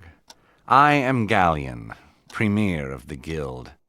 My apprentice Nash speaks quite fierce. A stark difference from the kind man playing a harp that Luna met before, even if it turns out they are one and the same. Well, cutting eyes aside, Galleon appears to be impressed that we've managed to pass the first dragon trial. Boy, it feels like it's been a while since we actually took on a dragon trial. So, Galleon, you got any other dragon caves for me to look for? No? Instead, you've got a mission for me? To investigate a different dragon master who appears to be wreaking havoc on the village of Land to the west. Well, that's disappointing, for multiple reasons. One, the Dragon Master is supposed to be the protector of Althena and defender of humanity. So this one causing trouble is quite literally an affront to this world's provably real and active god. And that is a big no-no. For 2, a book we found in Vane told us that there can only be one Dragon Master at a time, meaning that if someone else has already picked up the mantle, then Alex can't achieve his dream. In that case, Galleon, I know you're playing me. But you're right. Let's go kick that faker's teeth in. Getting to Lan isn't exactly a quick trip across the world map. In order to get there, we'll have to head through the Nanza Barrier, a short canyon area with a checkpoint at its center. The checkpoint itself is run by bandits, who control access between the 3 regions that the barrier connects, and will often charge travelers for protection through monster-infested areas. Real scum of the earth type guys. Couldn't imagine wanting to associate with these people. Well, unfortunately, that's exactly what we'll be doing, as the man guarding the west gate says he can't let us through without the go-ahead from his boss, Kyle. What follows is a series of attempts to find this Kyle character in various locations around the checkpoint. Every time we find someone who's seen him, he always seems to be on the move, as the other bandits tell a story of a man getting blackout drunk and being an all-around menace across the area. What's interesting is that we can also find Kyle in each place as well, but seeing as how Alex and co have no way of knowing who this person is, they simply let the clearly drunk man babble about and otherwise ignore him while they look for someone with authority. Funny enough, finding all of the Kyle locations also reveals why he's getting so hammered.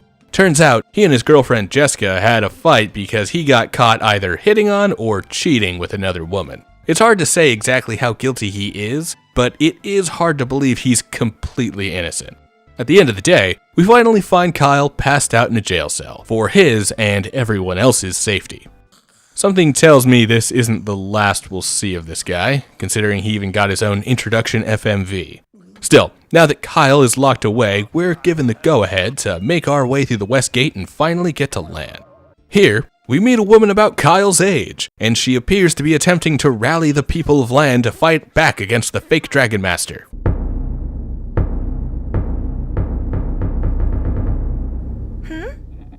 Oh, when did you come in? You weren't here before. Did you come after hearing of the trouble here? I think this Dragon Master is a fake. In fact, I bet he's even a bigger phony than my former boyfriend. A good fight is just the ticket to get over that rat. So, let's go find this fraud and show him who's boss. Ah, you must be Jessica. Yeah, so this is indeed the very girlfriend that the Kyle guy from before may have cheated on, or at least pissed off enough to start that fight that put him in a drunken stupor. Meet Jessica, a priestess of Althena who has been studying at the Goddess Tower that Vane floats around in an endless circle. You know, the place where we met Phaecia and got the application to get into Vane in the first place. We were even able to find a handful of people who knew her when we went and visited. She joins us on our quest to Lan Island, where the Dragon Master has made his home base.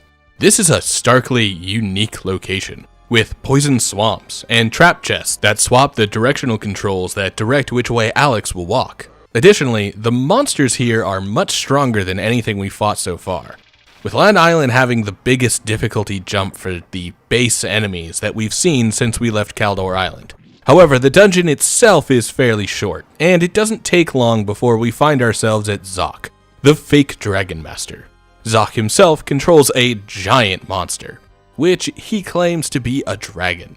He isn't the hardest boss we fought so far, even if the dungeon was pretty tough. For the most part, he does a decent amount of damage with each attack, either having his dragon use its tongue to smack anyone in a line, throwing fireballs from up on his pet, or jumping on top of our whole team all at once. However, having Jessica and Luna playing double duty to keep us healed means that Nash and Alex can focus on dishing out damage. But let's be honest, it's mostly Alex. Either way, now that we've quickly knocked Zoc out, Jessica chastises him for thinking that he really was a Dragon Master, since that dragon was actually a frog lizard, a dangerous type of monster that likely would have eaten him if we hadn't arrived to scare it off ourselves.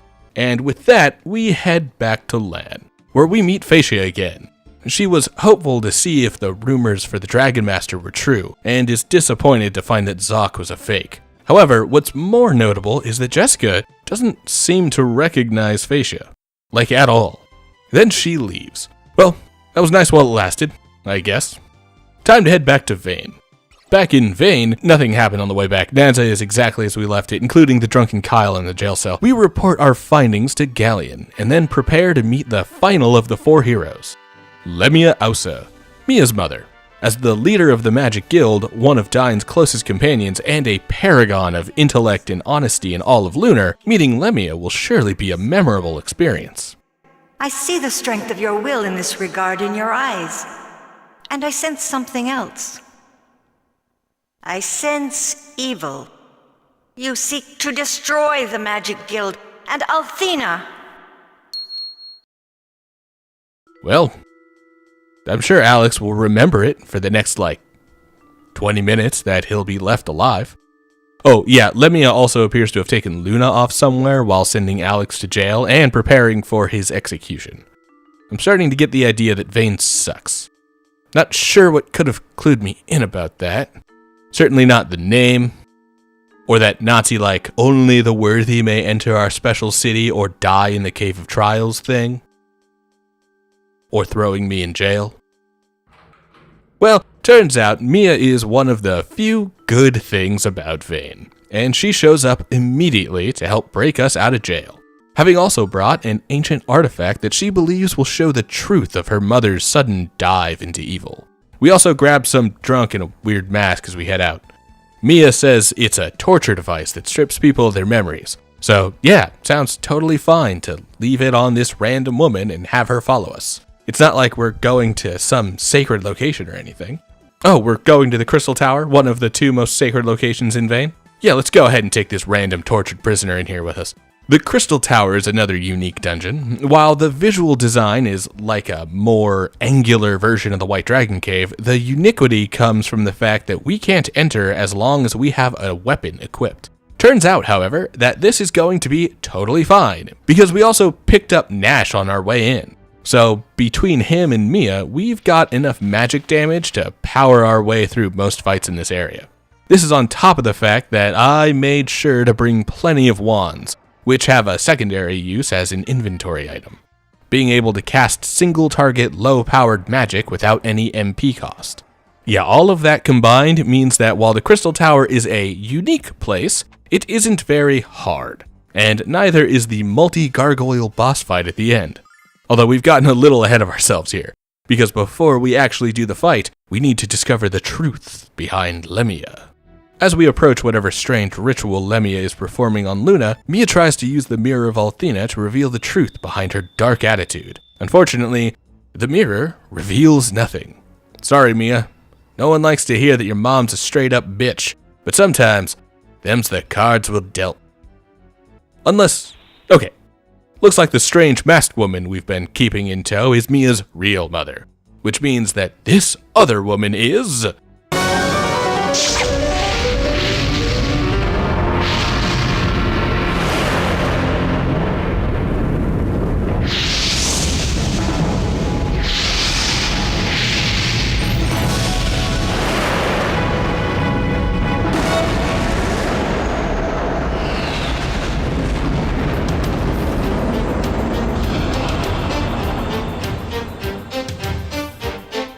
I am Zenobia, a descendant of the Forgotten Vile tribe, the innocents Althena callously pushed out beyond the wastelands of the frontier. I warned you I could see many things.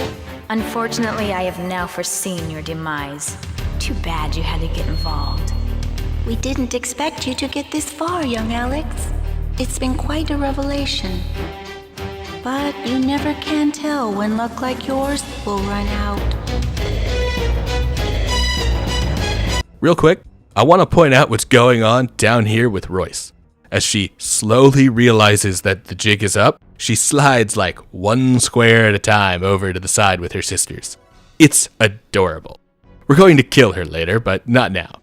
Now we kill these gargoyles. Not the most interesting fight, but their numbers can make them an issue. The trick here, though, is to focus one down at a time. They're only a threat as long as there are 4 of them actively attacking you at once. So once one goes down, the scales start to quickly shift in the player's favor. Alright, well with that, we've got our lead villains of the game, the Vile Tribe. For now, that means these 3 ladies, Zenobia, Phaecia, and Royce. However, there have been whispers among the people that the Vile tribe as a whole is being led by the Magic Emperor, a mysterious and powerful figure who has been pulling the strings behind the scenes and appears to be responsible for the kidnapping of singers from across the world. Hey, Luna's a singer. Wonder if she knows any of those other singers. Well, with the threat established, Galleon decides that it's time to head back to Berg. He requests Alex's help in locating Quark so that he might become the next Dragon Master and use the powers granted to Althena's chosen warrior in order to find and defeat the Magic Emperor and vanquish the Vile tribe, once and for all. In the meantime, Mia and Nash stay behind, trying to help Lemia recover, as much of her memories of having been captured and tortured by the mask still haven't managed to return. Instead, Alex and Luna elect to go with Galleon alone. I'm sure this'll go well. Galleon seems to like us fine. Our trip back to Berg isn't a difficult one, but it is somewhat eventful. For one, we make a quick stop in Meribia because Galleon wants to consult with his old friend Mel, mostly to tell him what happened to Lemia. Of course, there's also the relationship between old friends to be kindled here. In the meantime, we also find Jessica, and it would appear that she is actually Mel's daughter. He'd mentioned her before, but it wasn't clear until now that this is who he was talking about, especially since he talks about her like a delicate flower, rather than a mace-wielding badass who recently kicked the hell out of a fake Dragon Master. Granted, that's probably because Jessica goes through a lot of work to hide her adventuring habits from ol' hell Mel. It's not until we're in private that Jessica is able to talk to us about having met us before. We spend the night in the mansion, swapping stories and waiting for the ship to Saith to get ready in the morning. On that morning, we head out to Saith, and every conversation we have with Galleon is oddly daunting. He's constantly commenting on how humans need to be ruled by a strong leader, and even when we go to visit the Dragon Springs, where we practiced the song with Luna earlier, and Dyne's monument, Galleon talks about how Dyne had made a mistake, giving up his power and dying 15 years ago. There's a lot of bitterness in the way he talks. Lots of prequel series Anakin vibes here. So, it should come as no surprise that when we finally arrive to Quark in the White Dragon Cave,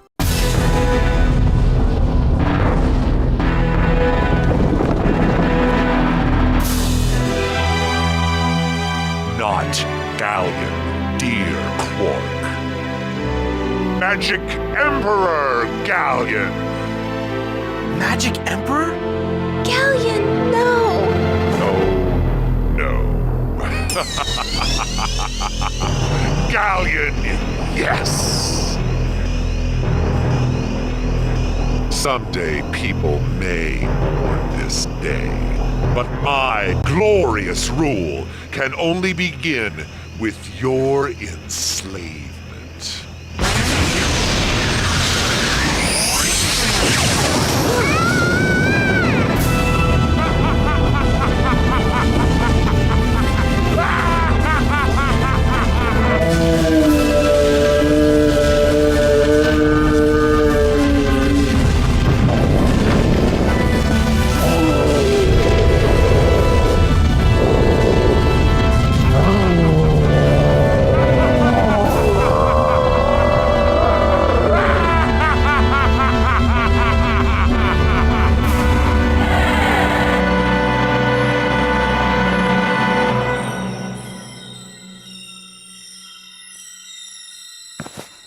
Yep.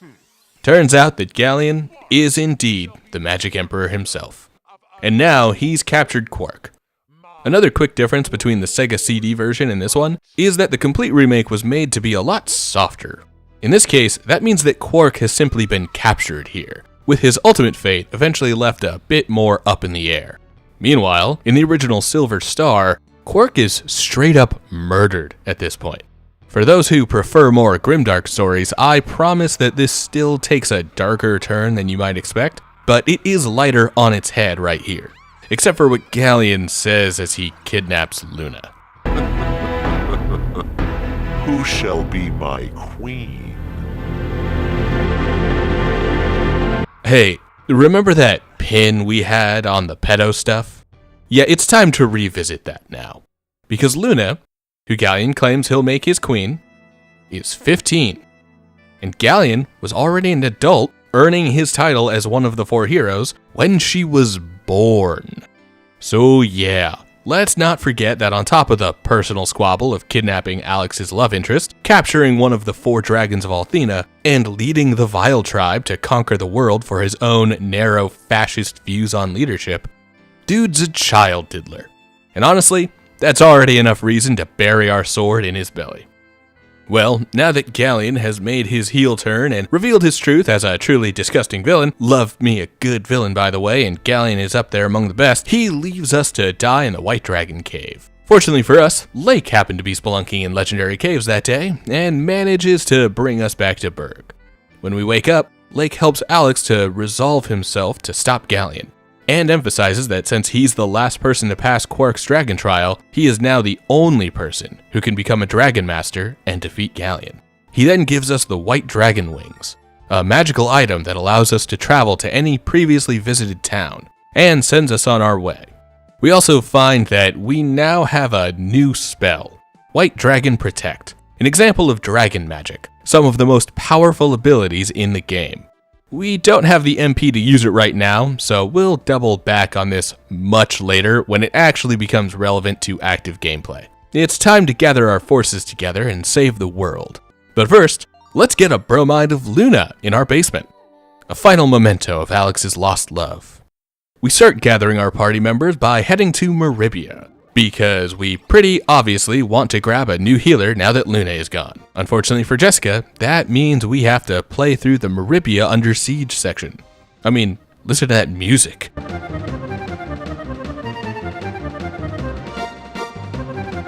And look at those enemies in the streets that once had children playing freely in them.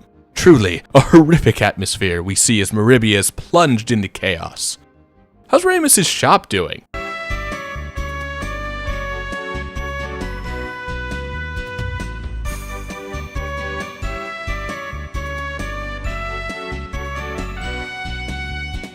Man, those vibes are pumping. And he's taking advantage of the plight of his fellow citizens and selling them armor to survive the Vile tribe's onslaught. You go, buddy. I guess. Anyway, to break the siege, we need to head over to the mansion and rally with Hell Mel. Oh yeah, it's time to see one of the 4 heroes in full fighting form against the Vile tribe. Well, that didn't go well. We managed to fight off the attackers and Zenobia retreats, confident in taking Mel off the board for an ongoing conflict. Jessica, on the other hand, she's not feeling so hot. Instead, she's mourning her father, who doesn't appear to be dead, but is trapped in this petrified state. And no matter what healing magic she attempts, nothing seems to be able to cure him. Fueled by rage and regret, she joins our team and we prepare to take the fight to Zenobia. Once we gather the rest of our team, that is. The next stop is in Vane, where Nash and Mia wait to be picked up. Once again, the Vile tribe is attacking, and it is up to Alex and co to save the city from the oncoming siege. The major difference here being that instead of sending an army, like Zenobia used to wage war against Meribia, it's a single monster. Don't let that fool you though. This is one of the hardest boss fights in the game. Up there with the Trouble Truffle back in the Cave of Trials. Meet the Vile Crustacean, the last boss that I'll probably comment on the difficulty of until the endgame. Yeah, combination of him being that tough, but also the rest of the game being kinda simple once you get the hang of the pattern for boss fights. In this case, the biggest issue comes from not really being able to fully get the party's formation in order before the fight, because Nash and Mia take their previous positions from the last fight in the Crystal Tower. And likewise, they aren't equipped with any weapons. Additionally, Alex is the primary tank here, which isn't new since Ramus left, but the crustacean does so many AoE attacks and deals tons of damage, while also being fairly resistant to the magic being used by Nash and Mia, so keeping Alex alive becomes quite the task. And yeah, the crustacean even manages to get one of my few deaths this playthrough, and outside of the final fights in the Saline Slimer, this might be the most common reset on my many adventures through this game. With the crustacean dead, Vane is saved from the onslaught of the Vile tribe, and Lemia encourages Nash and Mia to join Alex on his adventure, both to fight back against the sins of the Vile tribe, and also because the world needs another Dragon Master, now more than ever. and Alex is the only person who could possibly do it. So we continue to gather our forces and prepare to head to our next major location, the Marius Zone, where the Red Dragon Cave is said to reside.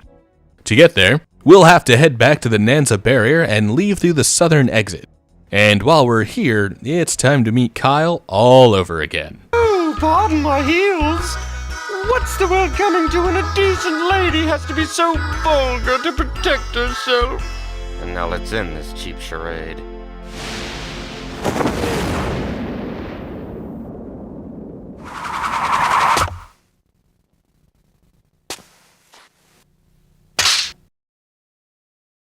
You and your boys need to learn some manners, sweet cheeks.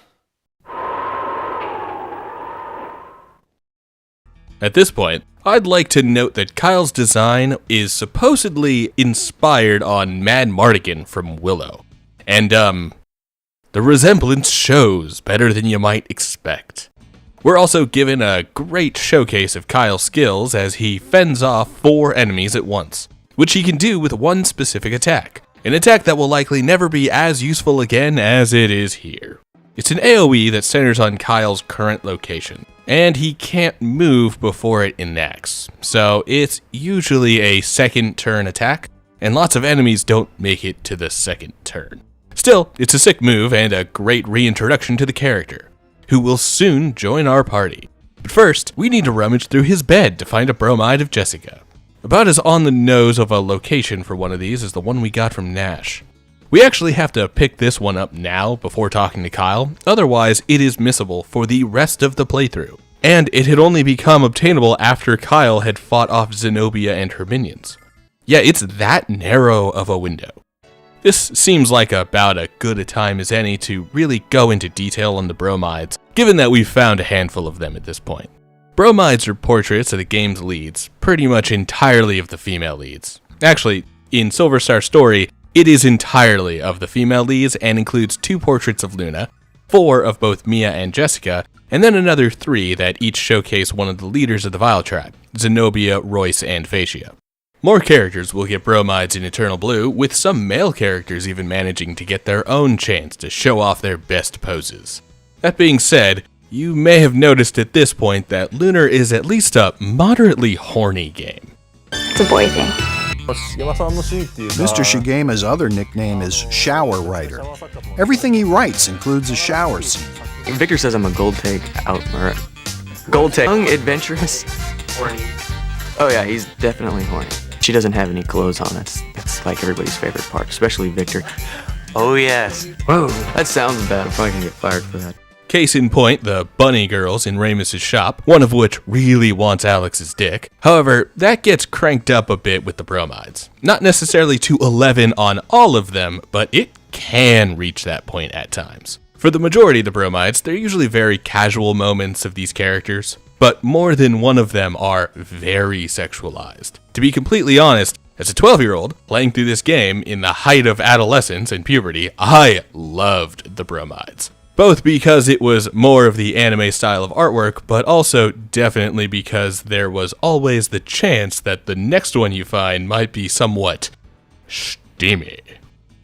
Now though, in my early 30s, these are interesting collectibles to hunt down, but the age of the characters, remember that many of these characters are between 15 and 16, with Jessica being the only woman old enough to legally drink beer, it's a bit of a dark stain on the game being so quick to sexualize its underaged characters. I understand that this is basically par for the course with a lot of anime, and with the bromides and FMVs being so heavily influenced by anime, it shouldn't be much of a surprise. But I don't really want to gloss over simply being part of the genre, take it or leave it, and then moving on. The topic of adults, usually men, creating these underage characters, usually young girls, and then sexualizing them for an adult audience, is a conversation that should be had among the community that creates and consumes the medium of anime, even if this specific video doesn't exactly feel like the best place to talk about it. Also, even if this specific game was aimed for a teenage audience. So while I'll continue to hunt down the bromides throughout this playthrough, don't be surprised if several of them are found, then immediately ignored without being seen. Alright, I've said my piece here, let's get back to the task at hand. Namely, getting back on the road and heading to the merriest zone and its first town of Reza, which I'll note now has one of the best unique town songs.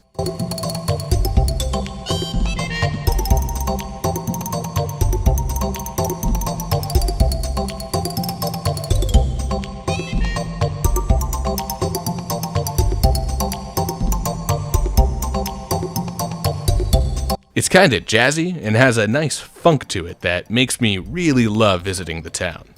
I'll also note that at this point, the major game loop gets set in stone. It's not exactly on the same level of the Kingdom Hearts 2 opening where the 3-hour prologue feels like a different game entirely, but in Silver Star Story's case, we finally have our villains, the Vital Tribe, and their leader Magic Emperor Galleon set up, and we finally have our player party that we'll keep until the end of the game filled out. You could honestly consider everything up until now the prologue, even if at this point we're almost halfway through the game. In Reza, once we're ready to finally start seeking out the dragons in earnest, we are immediately given a lengthy side quest, as Nal quickly finds out the worst part of this new city. Turns out Reza is a town of thieves, to the point that they even have a thieves guild. And this guy running into Nal turns out to be one of those thieves. This leads to us losing something that we'd only recently received, the White Dragon Wings. Cool, there goes our ability to teleport. After checking around and even finding Lake again, seriously, it's almost like that guy is following us, we find out that the person who stole the wings is indeed part of the Thieves Guild, and the guild essentially has one rule: don't steal from other members. Which means we're about to become bona fide thieves ourselves. A task that starts by leaving Reza and heading out towards the town of Mariad. On the way, we need to head through the creatively named, Mariad Woods. A simple dungeon, but once again with the forests and woods, there's no boss at the end. That's actually a pretty common design. If a location is some section of the overworld map that has collision, then there usually won't be a boss. So in a lot of cases, you really don't have to worry about making sure that you're maintaining MP, since there should be a town at the other end that will have a goddess statue to heal at. That might not always be the case, but fortunately, it is here. However, we do run into different troubles as we attempt to cross the main bridge of Mariad. Namely, the bridge falling apart below our feet and sending us into the river. This is actually a notable change here between the Japanese and English versions, where the English version has an NPC who will warn that the bridge is rotting and could collapse at any moment. The Japanese version calls this the Bridge of Truth, claiming that only those with a pure heart can safely cross. The exact language, however, does imply that this is a joke. Basically, this dude knows that the bridge is rotting and is encouraging us to fall into the river through this test of purity. And let me tell you, the folks of Mariad aren't exactly pure themselves. Because as we start finding our party members scattered around town, Mia is currently being hit on by a strange man who does not take her innocent naivete for the no that it is. Remember, boys, if she doesn't understand that you're flirting, it's probably because she sees you as a person and not a potential match. Offer the same courtesy if you can. Once we're done telling the man off and gathering the rest of our group, we find Kyle in the only location you could ever expect after taking your eyes off of him for more than 15 seconds. The bar. But it's good, because he's found the person we're here for, the informant who leads us on the way to how we're supposed to join the Thieves Guild. We need to head to Damon Spire in order to steal a guide on stealing from a legendary thief. Alright, we have a heading once more. Time to go check out the Spire. It's back on the other side of Mariad Forest. And since we don't have the wings, we have to make the trek back through again. Whatever. Easy dungeon is easy Mel? The hell is the Hell Mel statue doing way the hell away from Maribia? Probably could have crammed another one in that sentence, but rule of three's one out. Well, this is our boss fight for the evening, as it would seem that Royce has either teleported Mel here or possibly made a false statue Mel illusion to mess with us, especially Jessica. And you know what? I've got no notes on her plan. It worked. One by one, the whole team is turned to stone along with Jessica's father, but then Royce had to gloat. Yep, the power of love and apparently sexual acumen has saved the day. Or at least delayed our death long enough to let us give Kyle and Mel the one-on-one fight the two have needed after butting heads over Jessica for years. This can be a tough fight if it catches players off guard, because a lot of Kyle's attacks can be extremely powerful against the enemies in Marriott Forest.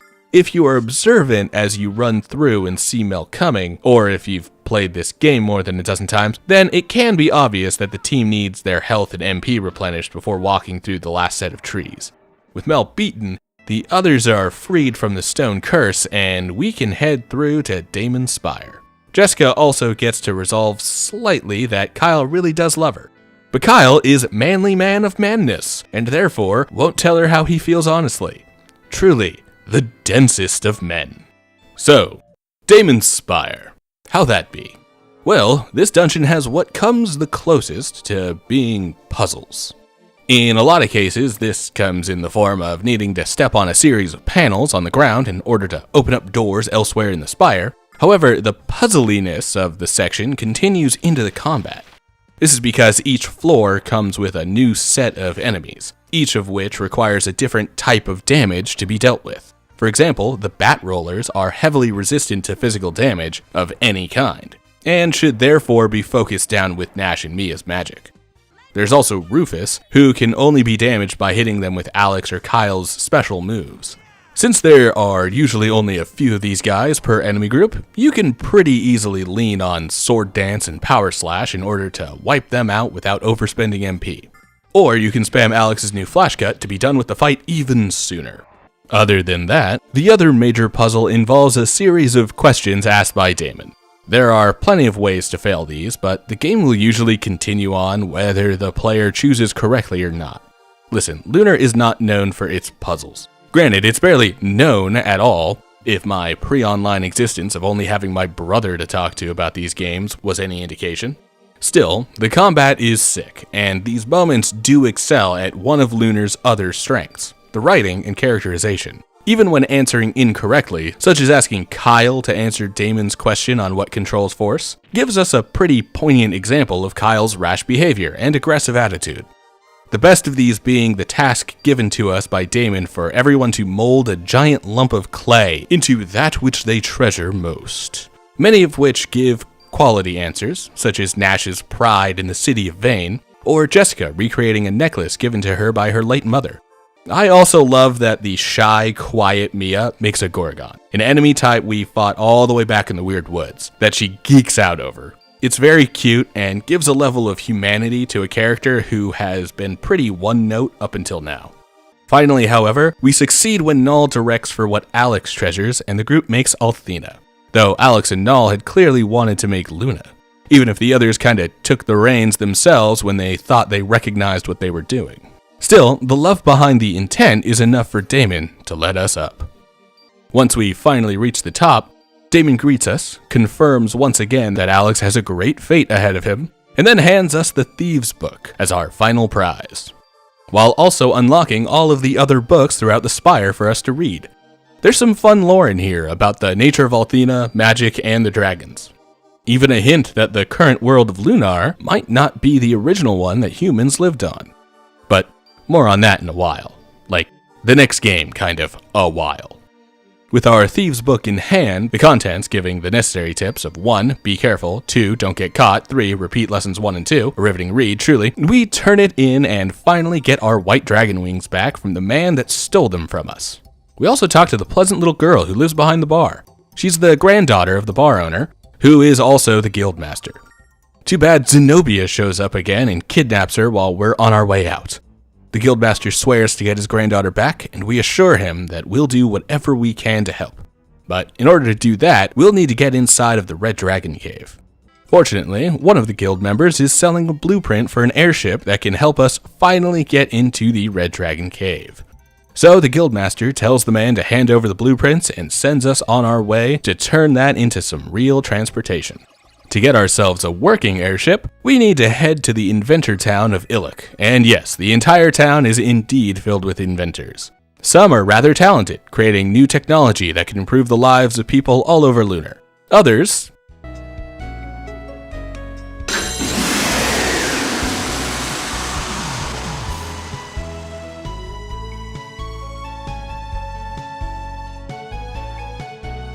not so much. Right now, however, we're looking for Shira. a man who is currently pacing back and forth over having lost the blueprints to his flying machine. Without letting him know that somebody definitely stole his blueprints, we return them to him, and he promises to make the airship for us. However, he still needs something from us before we can head into the Red Dragon Cave.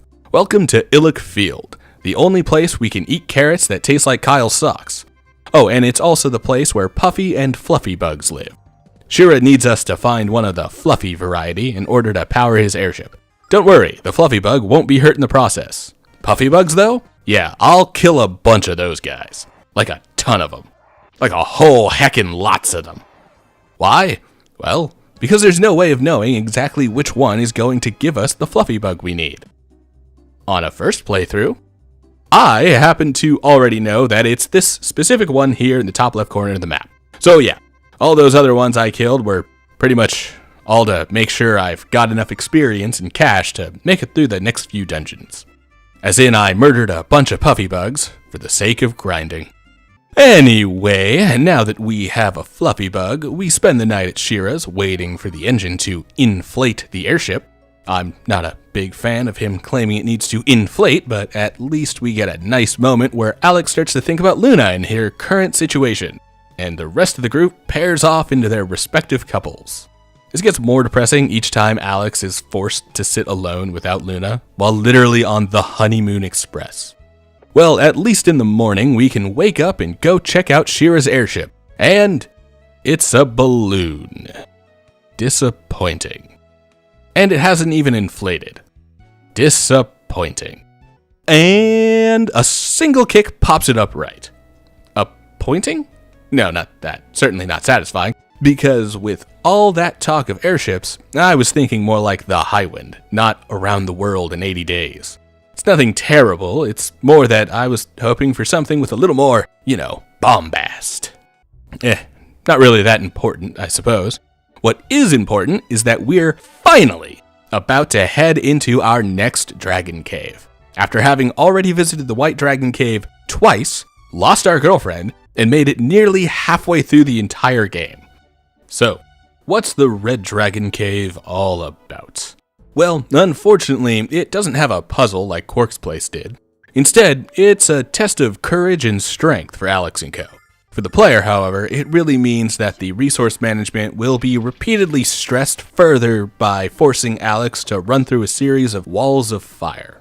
They absolutely will damage the party a little, so try not to run back and forth through the flames while avoiding enemies. Otherwise, that damage will start to stack up. In this case, fight the bad guys. You'll need your resources ready to go by the end of the dungeon, because once you're at the end, there is a boss fight.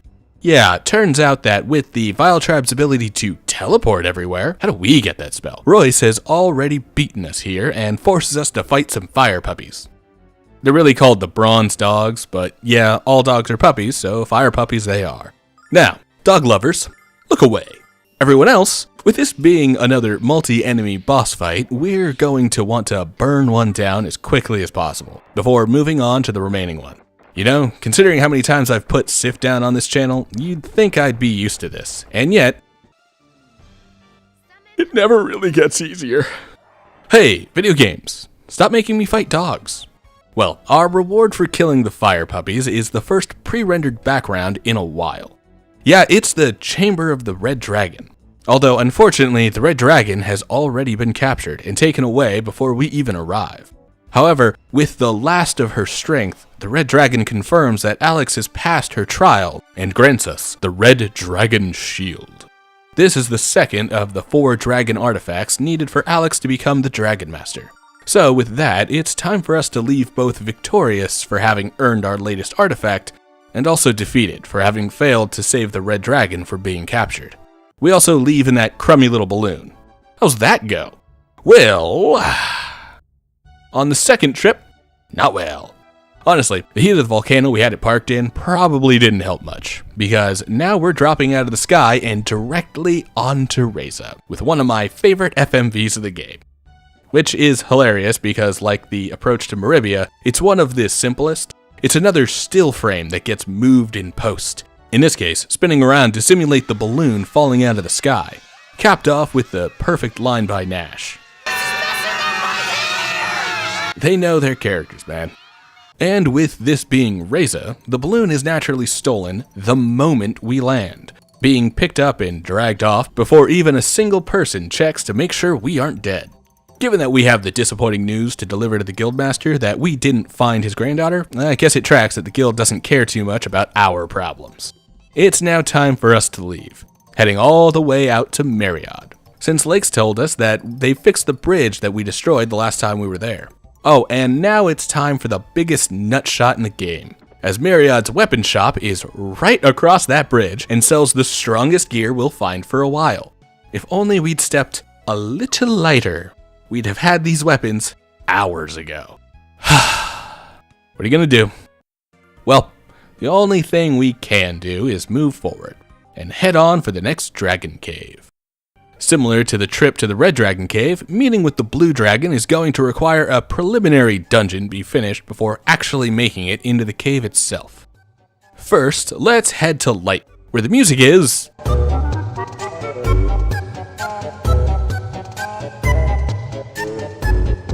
pretty terrible. Ugh. Honestly, the worst music in the entire game. Granted, that's by design. Turns out the music is entirely diegetic and is a natural phenomenon of the winds that pass through a cave system underneath Lighton.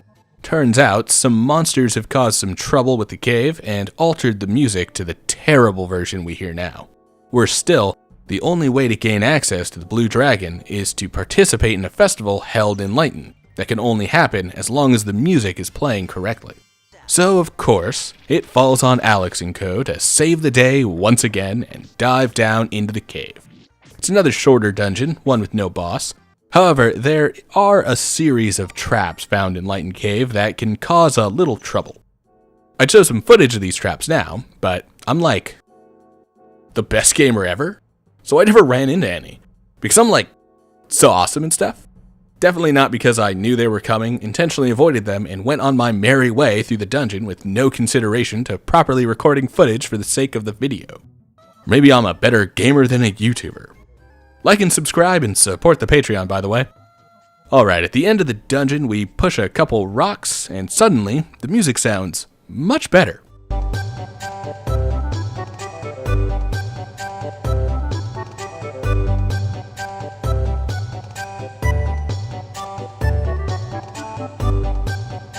I mean, is it really that much better? Sure, but for some reason, it's also a lot quieter. But for real, I actually dig the legit version of it. Definitely has a festive feel to it, with lots of wind instruments and a decent beat. It's not the best bop in the game, but still a nice little tune to give some atmosphere to this section. Too bad it stops when we actually start engaging with the festival. According to Lighton's mayor, in order to visit the Blue Dragon, 2 lovers must sing at the lake to the north. Fortunately, we've got 2 couples who should be able to open the way, as long as they can sing with love and without doubt. We could pretty much all see exactly where this is going, right?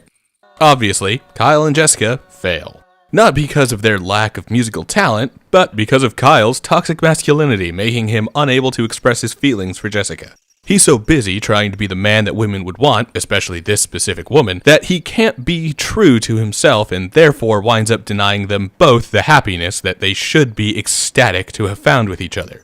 On the other side, Jessica's frustration with Kyle's toxicity leads them to argue and fight, further justifying the need to withhold. And he doesn't know whether or not opening up will even manage to put an end to the fighting. As for Mia and Nash, the two still have trouble expressing what they mean to each other. In Nash's case, he holds station and status in too high of regard, and won't allow himself to embrace his feelings for Mia. Meanwhile, Mia's shy demeanor means that she doesn't want to bother Nash or trouble him by expressing that she has feelings for him that she can't be sure he reciprocates. Some excellent character writing on display here, with errors on all sides, but a huge onus is placed on the men being too caught up in their own heads to admit to themselves or their love interests how they really feel. Meanwhile, we have Alex, the one who's already admitted his feelings to himself, but is separated from Luna by circumstance and duty, rather than by his own flaws. And yet, when he plays the ocarina,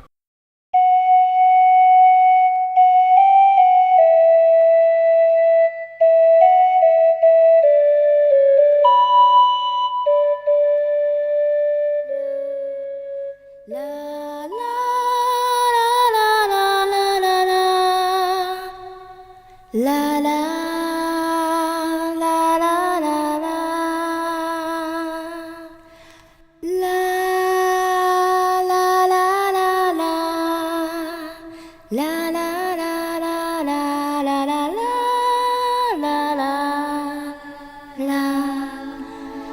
turns out that love knows no bounds of time or space, and neither does the Blue Dragon Shrine.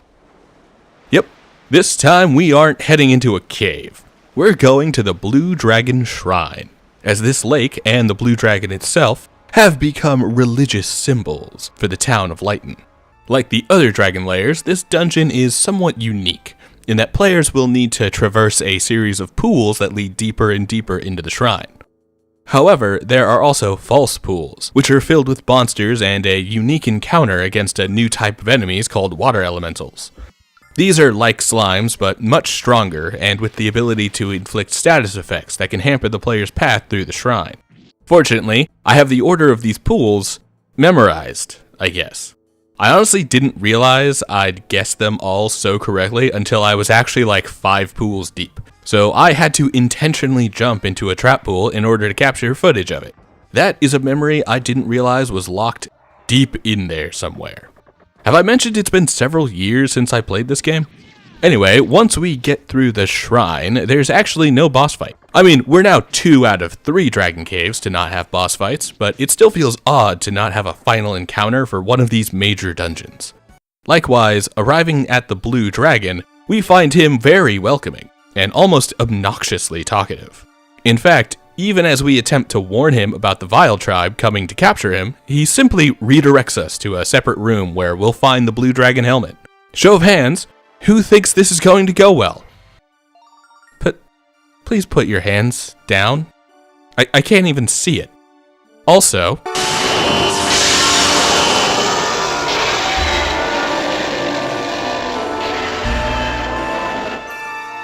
there goes the Blue Dragon. That only leaves one remaining, both for us to pass their trial, but also for Galleon to capture for whatever he has planned for them. Then, we get a tongue lashing from Phaecia. Although, instead of trying to kill us, she simply tells us to stay away for our own safety, because if we continue to try stopping the Magic Emperor and the Vile Tribe, we'll surely be killed. Not sure if Phaecia has ever tried talking to RPG heroes before though, since that only emboldens us to fight even harder. Fortunately, we already know the way forward. Now, I've been mentioning up until this point that most of this playthrough has been a breeze, especially since I know enough about each dungeon and boss to not really have to learn as I'm going, but instead remember strats as new obstacles arrive. Let that sink in when I explain that Tamar Pass is the most difficult section we've come across in a long time. Like, regular enemies killed me and forced a restart kind of difficult. In fact, the whole area is a pretty common stress test most times I play through this game. I forget it every time, and then suddenly I'm forced to more carefully consider my strategies throughout each fight, even against bog standard cannon fodder. And then Zenobia shows up, sending waves of enemies after us.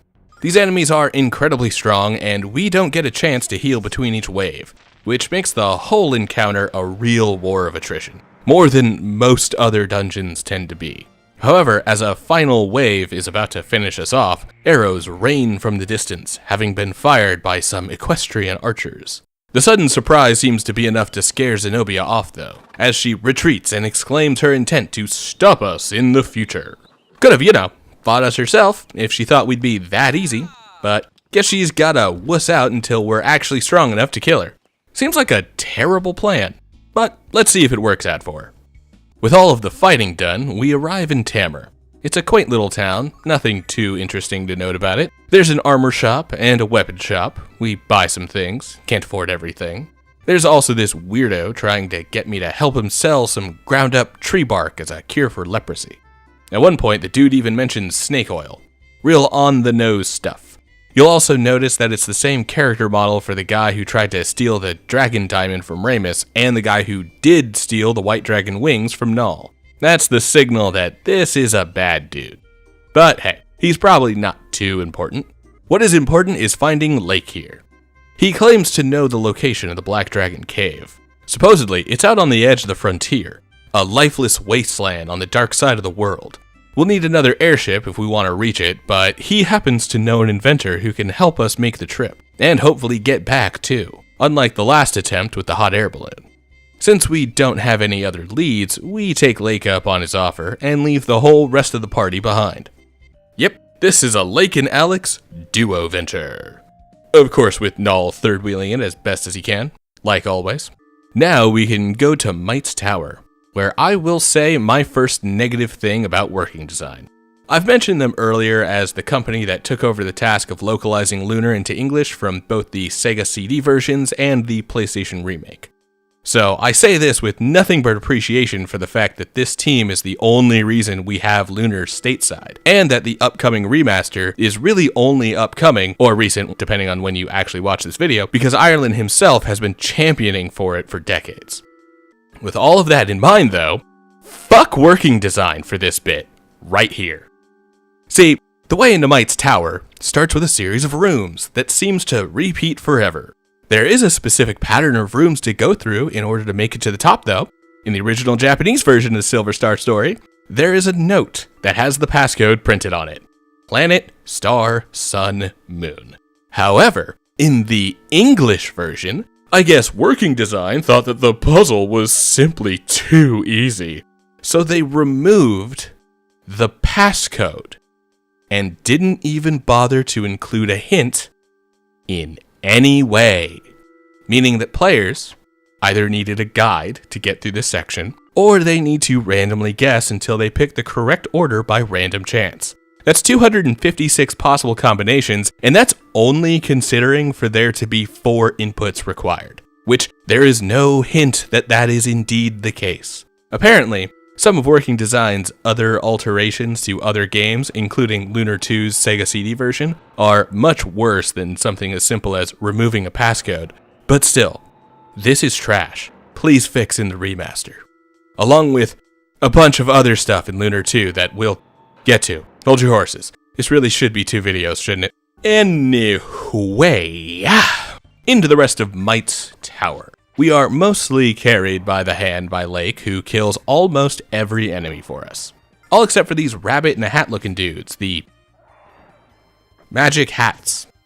They need to be taken out by Alex's sword dance. So at least Alex gets to be partially useful throughout Might's Tower.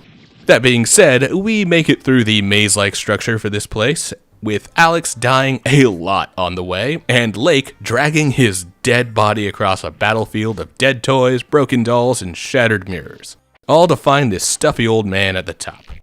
Might and Lake have a nice little rapport, insulting each other as they reminisce on old times, you know, like old men do. Then, as Lake prepares to request the airship we came here for, he sends Alex back to Tamar alone. I mean, we have Null, but like, alone combat-wise, which is fine, since there's a quick way out of Might's Tower and no other enemies on the way back to town. We once again gather up the team and prepare to head out. According to Lake, we'll need to talk to the Prairie Tribe, a reclusive group that lives past the Forest of Illusion. But before we can head there, we find the Snake Oil Man being lynched at the edge of town, meaning some of that good old street justice. And the man doling out that street justice is Tempest, the archer who saved us in Tamar Pass, when we first came through the canyon. It should be noted that we're given another fake choice moment here, where no matter what you want to choose, the game forces you to save the fake medicine man. However, the look on Null's face when you even entertain the idea of leaving the man to die is so sad that I couldn't bear to capture footage of it. Truly heartbreaking. And I wouldn't do that to our bestest boy. Still, we've impugned Tempest's honor by freeing the man and appear to be dishonorable ourselves by letting a criminal walk free from punishment. So naturally, us being the big, strong menfolk that we are, them's fighting words. Tempest is about as simple as any other one-on-one fight. Without the party dynamic, combat kind of falls apart. The lack of other members there to support with heals, extra damage, and even the ability to take aggro means that these single fighter battles are dumbed down to be pretty simple. They're certainly more impactful as story beats rather than being actual challenges. But the fight really isn't that big of a deal. Regardless, Tempest acknowledges our swordsmanship and offers us the dragon necklace, claiming that anyone with that necklace will be known as a friend to the Prairie Tribe. That's pretty fortunate for us, since we're about to need the tribe's help once we get lost for the night in the Forest of Illusion. While everyone is falling asleep, Jessica tries to talk her feelings out with Kyle, but when she notices that he's asleep, she admits that she wants him to grow up so they can be together. Later that night, we're woken up when people from the Prairie Tribe find us and ask what we're doing in the forest. At this point, Kyle reveals that he's been awake the whole time. Talk about your feelings. Whatever. We give the Prairie folks the dragon necklace and they show us the way deeper into the Forest of Illusions. Which is to say, this extremely obvious set of bushes separates so we can get through and finish the mini-dungeon, leading us into Pau, home of the Prairie Tribe. Welcome to the last town in the game.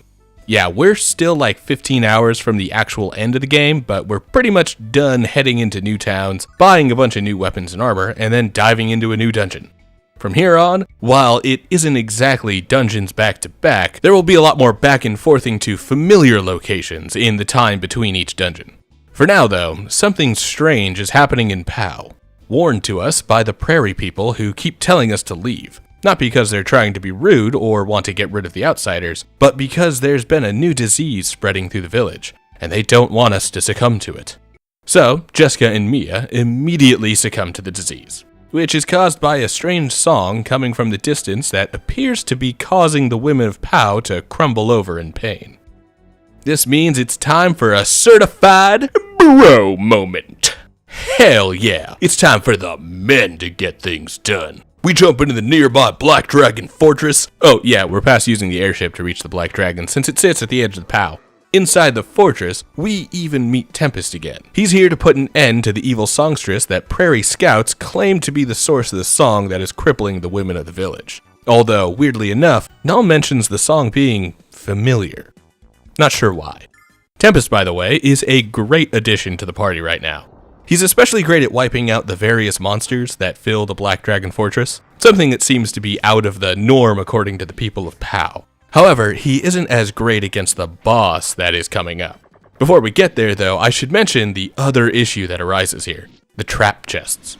These aren't exactly new to us at this point. Some in the Old Hag Woods have summoned enemies to our location, others in Lan Island altered our controls, but these ones in the Black Dragon Fortress will drain all party members of their MP. It should be noted once again that we won't be finding any more towns in the future, which means that the only way to improve our equipment is to find new gear.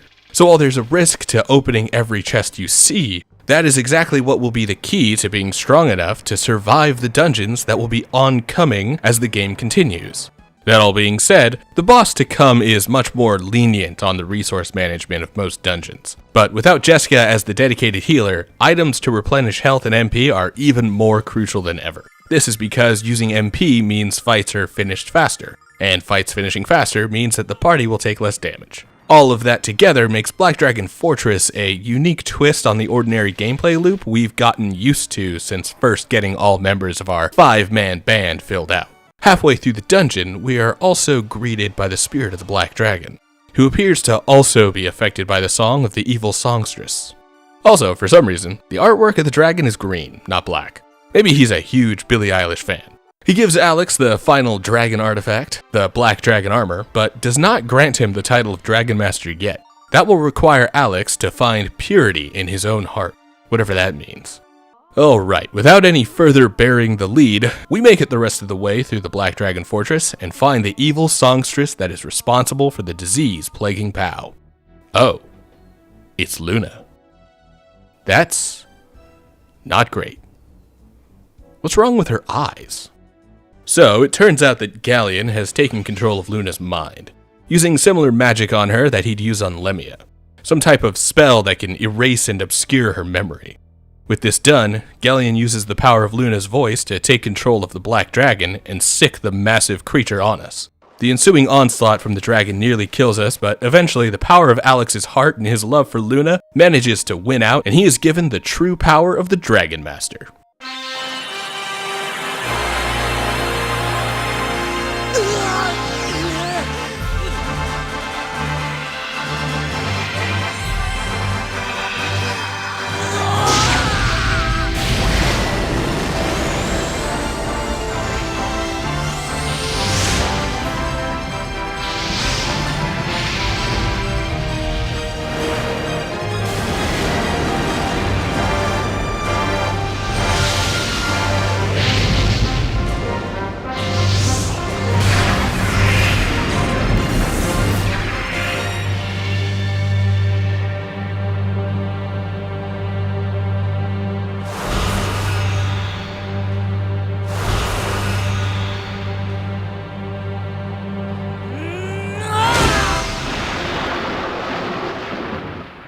Now, we get the real fight.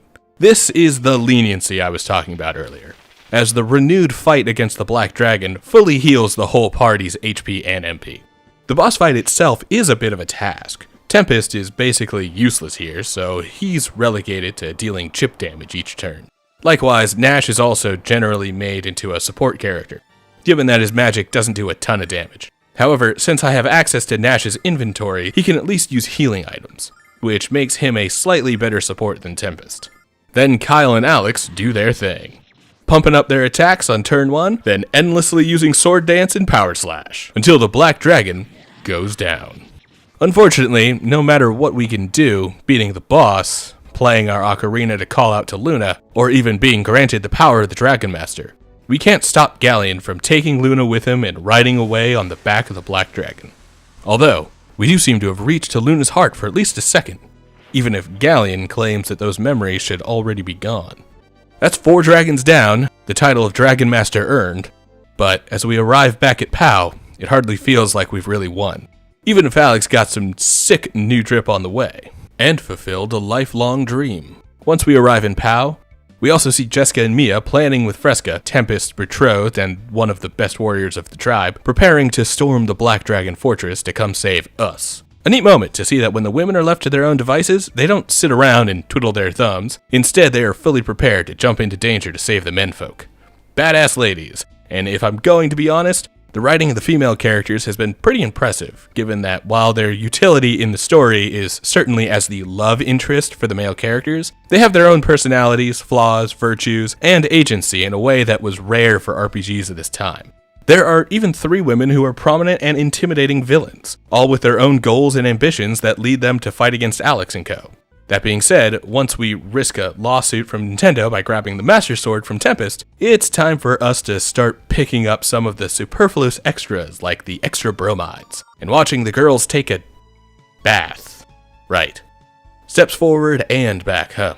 So yeah, turns out there are a couple of baths that I've put off until now. Specifically, there are 2 baths, called Althena's Springs. One can be found right outside of Damon's Spire, before heading into the Myriad Woods.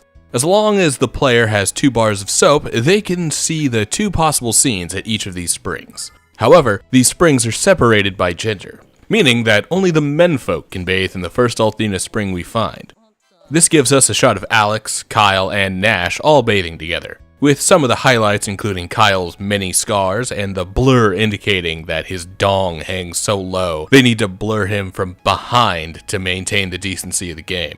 Then there's Nash, who has a ton of hair care products stuffed into his towel. This is another reason why I don't mind whatever anachronistic jokes or references that Working Design injected into the game, because it appears to be fairly on brand with the comedy style of the original writers anyway. Because, you know, this was a Studio Gonzo FMV, not something made by the localization team. Now, as funny as the male Althena Spring is, the female version is presented very differently. First off, this Althena Spring is locked behind the only optional dungeon in the entire game, the Forbidden Forest. I want that to sink in a little bit, actually, because it's kinda weird. The reward for the only optional dungeon is the opportunity to see 2 of the female leads naked for all of 10 seconds. Again, as a horny teenager in middle and high school when I first played these games, I enjoyed these moments about as much as I did the bromides. For my brothers and I playing through this game, these were highlights of the experience. However, looking back on it now, with at least one of these characters definitely being underage, it's a bit of a gross segment. Which is why I'm not showing the FMVs in full here, and while it doesn't lessen how badass these 2 characters are, it makes it feel like the developers don't respect the characters they've made. Because while the men get to be strong, capable, and their nudity is used as the punchline of a joke, no matter how hot Kyle might be, the women are presented as objects to be ogled, devalued below their contribution to the combat party or even to their utility in the story. It's a sign of the times, made even creepier when looking at the way this is spoken about in the official strategy guide, literally naming the scene, "Oh Sweet Nudity, How I Love Thee," and calling it one of the loveliest moments in video game history, and then somebody penned the sentence, "I don't think Jessica's body could get any more beautified." dude. It's weird. And nowadays, I'd put some of this objectification on the same level as something a little more modern like Xenoblade Chronicles 2, even if it is nowhere near as frequent. To put the critique on this subject matter in this game or Chronicles, and why it's more off-putting than something like Nier Automata or Stellar Blade, it's mostly a case of tone. 2B and Eve are crafted to be ogled, in games that exist as an excuse to ogle them. Properly fun games to play regardless, with stories of varying depth and maturity as well, but even the basic gameplay systems are built around showcasing the bodies of these women. Whereas Lunar is trying to tell a fantasy adventure alongside the grounded love stories of these characters that are traveling together, complete with themes of loss and trauma, things like Jessica losing Mel, before suddenly throwing away the maturity of the narrative and world for the sake of some cheap titillation. Okay, bit of a detour, but I felt like it needed to be said because even if this is still my favorite game, that doesn't mean that I'm blinded into thinking that it is completely infallible. But it's still great, especially when it uses its characters for what they excel at, in the writing. Like back at Might's Tower, while we have to wait overnight for his airship to finish preparing for our flight to the frontier. Looks like we still need to go there in order to duke it out with the Vile Tribe and Galleon on their home turf. We get more good character moments too. Mia and Nash deal with their own self-worth and how well they stack up to Galleon. It's nothing new for Nash to continue holding his former master in high regard, especially with how powerful of a mage Galleon is, something we saw firsthand before his heel turn. Mia, on the other hand, has been played as almost sickly for a lot of the adventure. She also lives in the shadow of her mother and Galleon, both of which had reached the status of one of the 4 heroes and have been personal mentors her whole life, setting the bar of expectations for her higher than anyone could possibly reach. Needless to say, the vibe is somber with a sprinkling of doubt dusting over the top. On the other side of the room, we have Kyle and Jessica. They continue to avoid the actual issue at play in their relationship, and Jessica is one of the first characters aside from Null to actually put into words how dark this must be for Alex. Specifically, the fact that he's the only one who is actually honest with his feelings for his love interest, while cruelly being separated from her. It's nice to see the other characters finally check in on him for once. They're usually so wrapped up in their own interpersonal conflicts that they rarely focus on how Alex feels. We wrap up the day with those somber notes on our heads, but everyone appears to be ripped and raring to go take the fight to the frontier. Everyone, except for Nash that is, who starts to freak out over the absurdity of trying to fight Galleon, his hero. Then, check this out.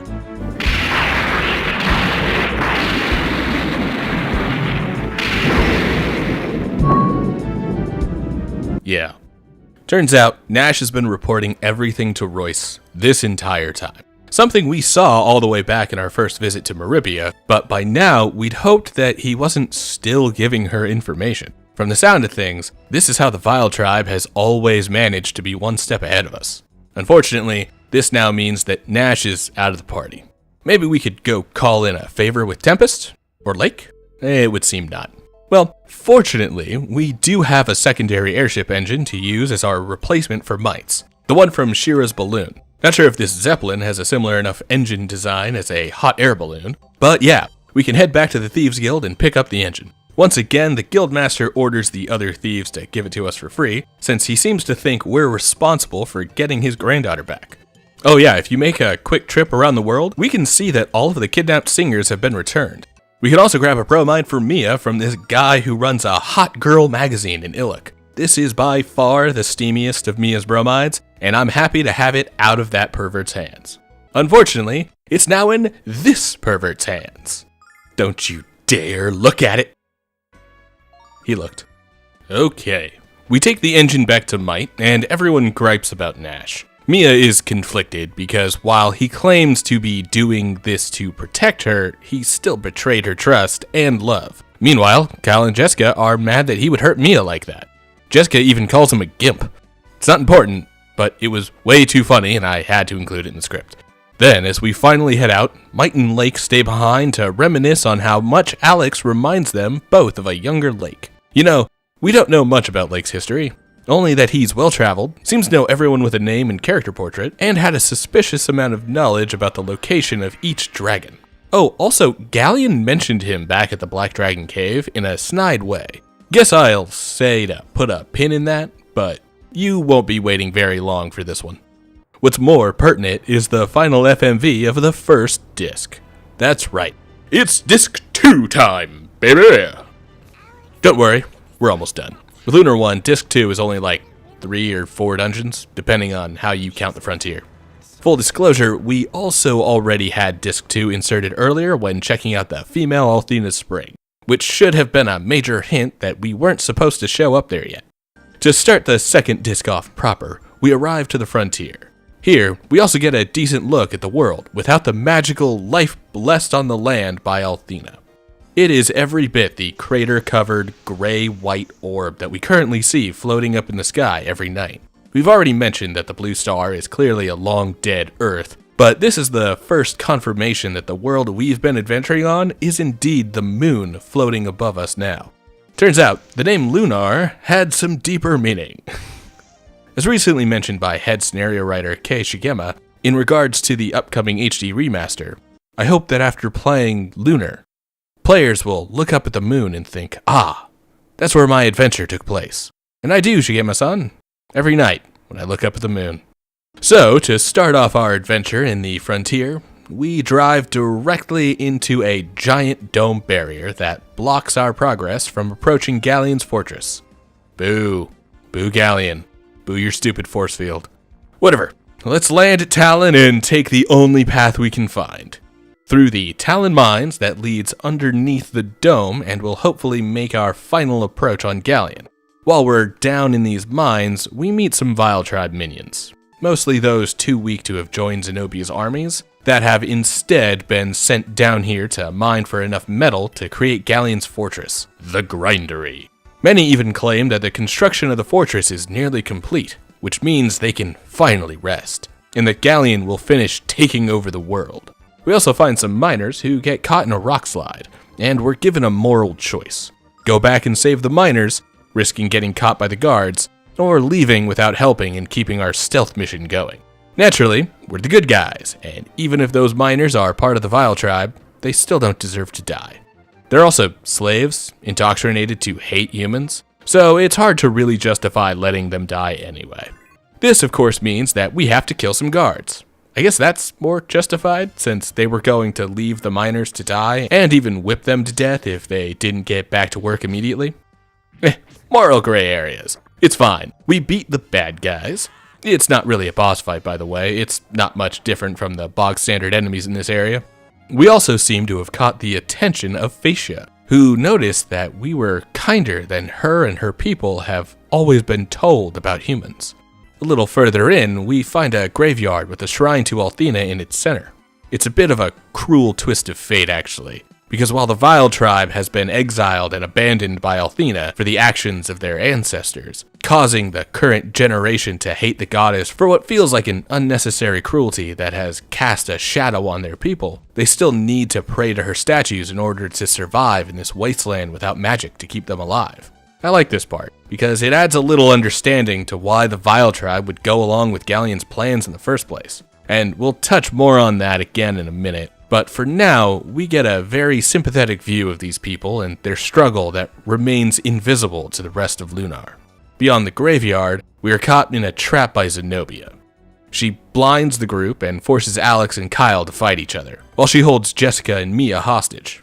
Alex and Kyle pretend as best they can, but Zenobia sees through it. What she doesn't see through, though, is that while Kyle is busy distracting her, Jessica uses her magic to break free from Zenobia's bindings and free herself and Mia. Another decent moment of agency for the female characters. Kyle is little more than a distraction here, while Jessica is the one with the actual power at hand to remove the damsels from their distress. More great character writing that uses the whole party's strengths to get out of a terrible situation, rather than simply having the boys save the day every time. These are small moments, but welcome, and deserve to be highlighted. Then we fight the Shadow Spectre. This one is a surprisingly difficult boss, caused by a few oddities to be honest. The biggest change from this one to other bosses is that the Spectre doesn't have a lot of tells. Like, there are some super attacks that it will telegraph before firing on the entire party at once, but for the most part, its attacks are difficult to judge, and it can quickly chomp one party member down without the player realizing that there was even any danger. It's hard enough that this is one of the few bosses to take me 2 attempts, which makes me watch the entire cutscene again. Not the worst, that's coming up and also involves Zenobia, but definitely more of a challenge than I was expecting at this point. With the Spectre finished off, however, we are finally able to make it out of the Talon mines and appear within the dome that had blocked our progress before. There's also something in here about Kyle's bluff of fighting with Jessica and calling her a pampered princess who relies too much on Daddy's influence to be at least partially true. But it's kind of that toxic, tough love stuff that I'm not exactly a fan of. It doesn't work for everyone, but they're at least being honest with each other, so I guess it works for them. Outside of the mines, we have 2 locations to approach. Because I know the order of operations here, I head to the giant egg first. Turns out it's a giant cocoon with a bunch of mini cocoons inside. Cocoonception.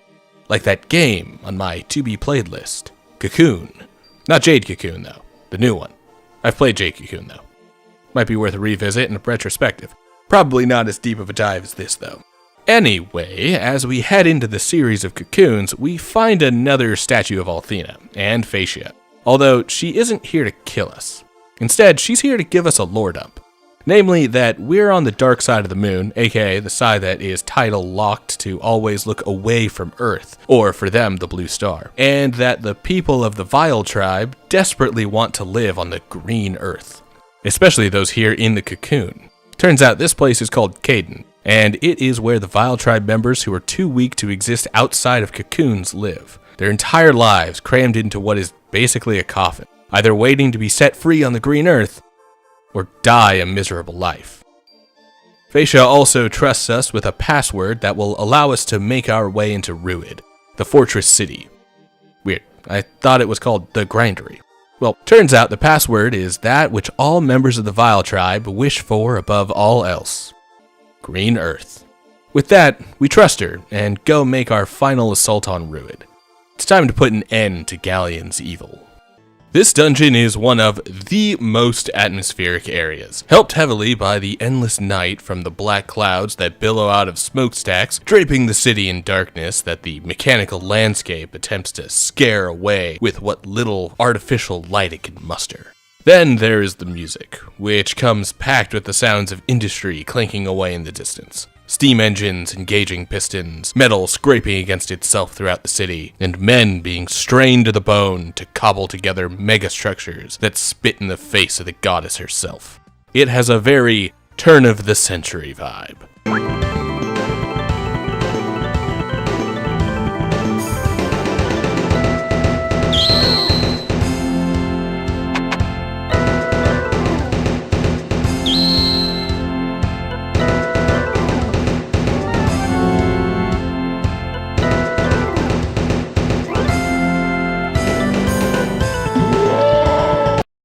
However, once we're through here, we find, Magical Weapon Nash. Or, as I like to call him, the Banana Man. It was pre-Adventure Time, the name wasn't taken. Yeah, this design is incredibly goofy, and I love every bit of it. Nash attempts to use his enhanced armor setup to stop us from progressing forward, deciding that in order to save us, and especially Mia, he needs to let Galleon win and destroy the world. Great plan, buddy. Well, Mia knocks some sense into him, literally slapping him as she fully tells him that she loves him and that he should have brought his apprehension to her in the first place. That he should have trusted her to talk about his fear of Galleon and find a way to work it out together. Instead, we've had to come all the way here without him, and he's hurt everyone he held dear enough to do this for. Seeing the error of his ways, Nash resolves to join back at Mia's side, but unfortunately the mastermind behind the Magic Masher armor that Nash is riding inside of, Tabin, decides that he'll take control of the gear himself, and use it to try and kill us. This fight is interesting as Nash uses a bunch of spells that we didn't even have access to before he left. However, he still mostly fights like Nash. So, don't cluster up for the lightning bomb, have Jessica on healing duty throughout the fight, and let Alex and Kyle deal the damage they need to in order to break the boy out of his magic banana armor. Not a tough fight, but a great set piece, especially as a final challenge before we earn Nash back as a party member. He'll be incredibly helpful for getting out of this location as well. With the fight done, however, we quickly follow Tabin, but he and Galleon goad us from the other side of a bridge until they can get away. And how do they get away, you might ask? Well...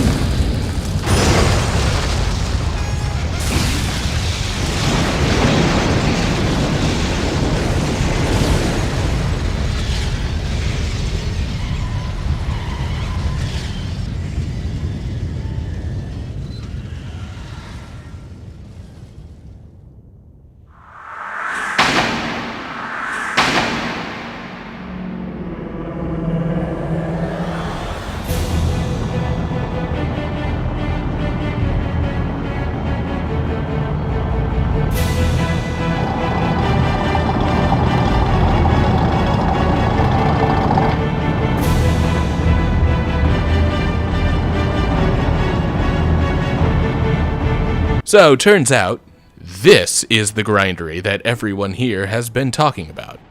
It is Galleon's mobile fortress, with the power to storm across the land and take the green earth for the Vile tribe by force. I guess it wasn't time to end this quite yet, but we're almost there, I swear. Oh, and before we give chase to the grindery, we can pick up a quick little bromide of Zenobia from one of the Vile tribe members back in the Talon Mines. This now actually finishes the set for the 3 Vile tribe ladies, each of which gets a sexy pose with a different animal. Nothing too steamy, but these are also the best looks we get at these 3 characters, since they only really have one animated cutscene that shows off the whole design. I love these designs, by the way. Very 90s lady villain. Each has a unique outfit, all with that mall goth aesthetic. They're also all adult women, so the bromides feel less skeevy. This next section will more be a series of cutscenes, leading up to the eventual final dungeon as we climb the grindery. But first, we need to get into the blasted thing. Given that the airship can't even approach as Galleon has put up another magic barrier around the grindery. Boo. Boo, Galleon. Boo your stupid force field. Oh, and also boo the fact that you're heading towards Vane. There's people there. People we like. You know, like Mia's mom? And some snooty teachers? Whatever, the stakes are high. It's a whole city up in the sky, and who knows how powerful Galleon's grindery really is. Clearly, he thinks it's strong enough to do some real damage. So we quickly head to Vane, hoping that our attempts to save it and its people don't resemble the place's name.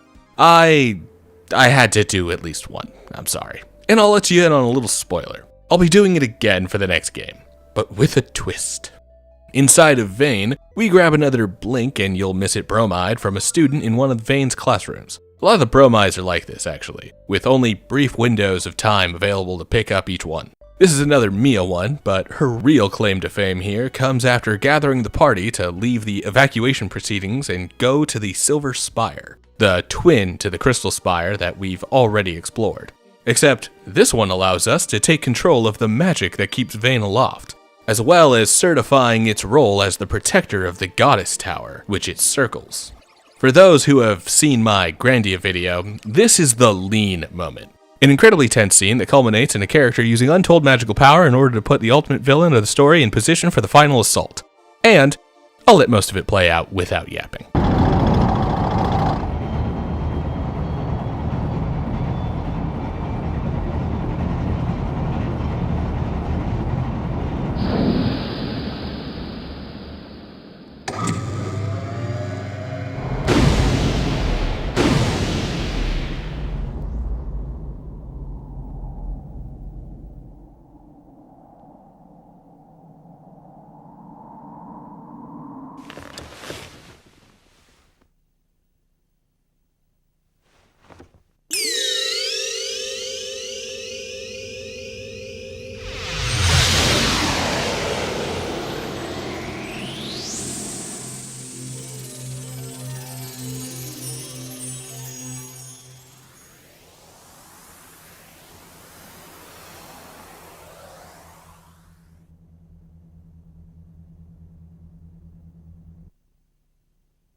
Chills.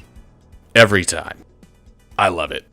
Mia's resolve waiting for the duel to start, the twin dragon head cannon from the grindery, Vane's blast blowing a hole in the front of the grindery while the dragon cannon blasts Vane out of the air. This place has been an iconic landmark of the game world since we still had Luna in our party. Now it lies smoldering in the earth, having broken the grindery to a stalemate in its last stand. Fantastic stuff. Ugh, my favorite part of this game every time I play through it. Anyway, this is the point of no return. Once we jump into the grindery, we're set on the path to the endgame, and we can no longer explore the world at our leisure. This is when we are supposed to take on the Forbidden Forest or gather up whatever items we haven't yet. And in fact, we do pick up a couple of very necessary things. First, there's the Gale Ring from the Thieves Guild leader's granddaughter. This will give whoever equips it an extra attack during combat. That's going to be great when taking down the minor enemies that fill the final dungeon. Next, there is Galleon's Tear in Lan, which reduces the number of attacks to 1, but allows whoever equips it to attack every enemy at the same time. Another great addition that will let us spread out the damage to the large groups of enemies we'll be facing. Finally, we get the Hell Ring, which reduces the cost of magic by half. That sounds like a shoo-in for Mia, as she has some extremely expensive magic that is also very powerful and can help us wipe out groups of enemies. However, the better use for this is on Alex, so that we can use a series of spells that I haven't really mentioned until now, but we've had access to since Luna got captured. These are the dragon spells. Now, one reason I haven't mentioned them yet is because I'm a hack, but the real reason is because the first of these spells we got was White Dragon Protect, which cost more MP than Alex's maximum at the time he received it. This will be a pivotal part of future fights, but up until now, it really hasn't been useful because of being so prohibitively expensive. Then there's the Red Dragon Anger, which I have been using occasionally to wipe the field of enemies with a rain of red meteors. Again, a useful spell, but still prohibitively expensive. The third spell is Blue Dragon Healing, which I only have footage of using a single time, for the sake of getting footage, since Jessica was always able to keep us alive without needing Alex to burn half of his MP to pick up the slack. Finally, there is Black Dragon Grief, an incredibly powerful and cheap spell that will automatically kill any enemies currently on screen, aside from bosses. The only problem being that enemies beaten this way won't drop experience, money, or items. So yeah, the 4 most powerful spells in the game are slightly underwhelming, as they are too costly to be consistently useful or a better choice than most of Alex's other magic. However, with the Hell Ring, we can finally make the best use out of, like, 2 of these spells. So it's a solid pickup. Well, with this mini collectathon finished, it's time to head into the grindery. Oh, we also picked up the Rememberizer from Ramus, but all that really does is let us rewatch any FMVs we've previously seen. An awesome addition back in 1999, but now that I have all of that footage recorded on my PC, it's much less important nowadays. So, how's the assault on the mobile fortress go? Not well. It doesn't go very well at all. In fact, it feels as though we'll never get the endless army of Vile Tribe baddies that Galleon seems to have stuffed the place full of. If we want to get through, we'll need a small army of our own to create a hole in their defenses and let us slip past. Oh, hey, look at that! It's Tempest, and he brought a small army of prairie folk. Sick. With that, we'll be able to create a hole in their defenses and let us slip past. So yeah, we're good to head into the grindery and finally get to the fighting.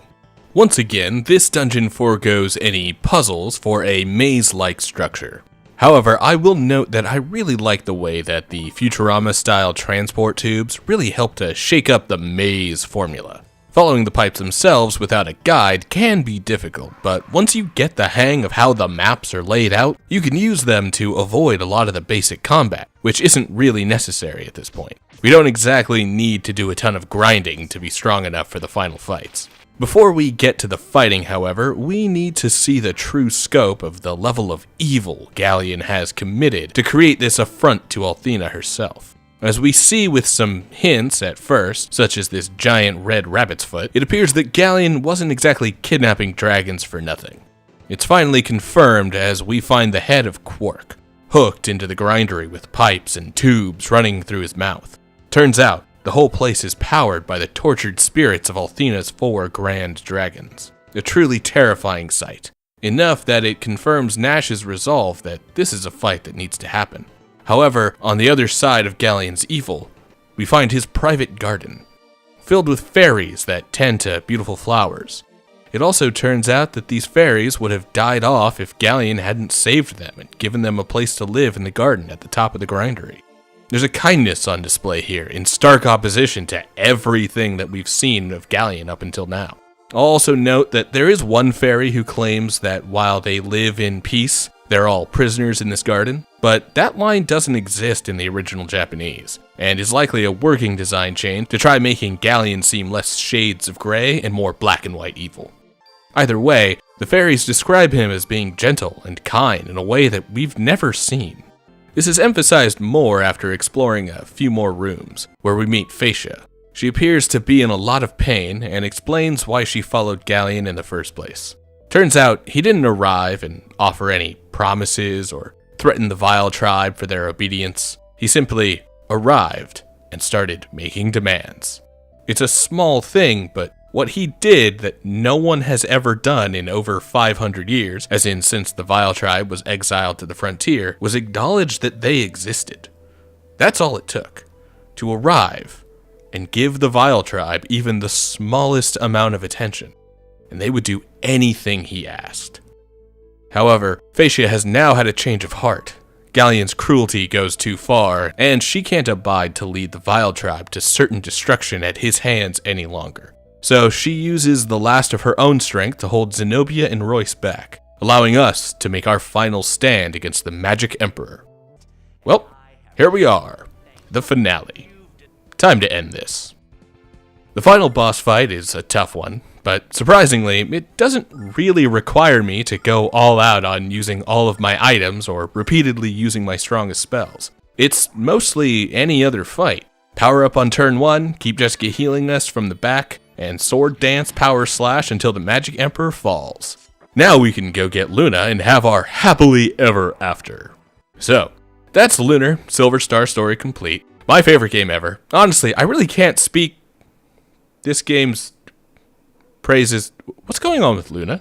Behold, the long-forgotten fortress of Althena. That's the voice of Galleon.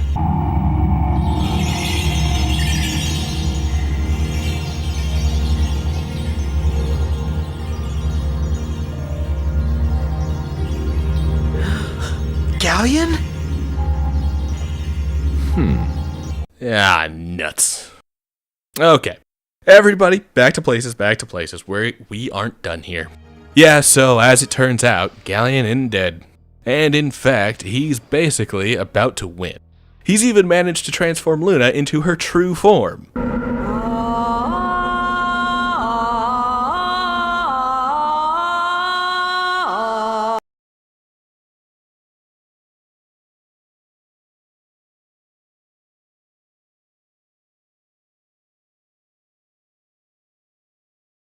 Be able to unhear that, by the way. Alright, but now it's time for the real final confrontation. Come here, Galleon. Time to end this.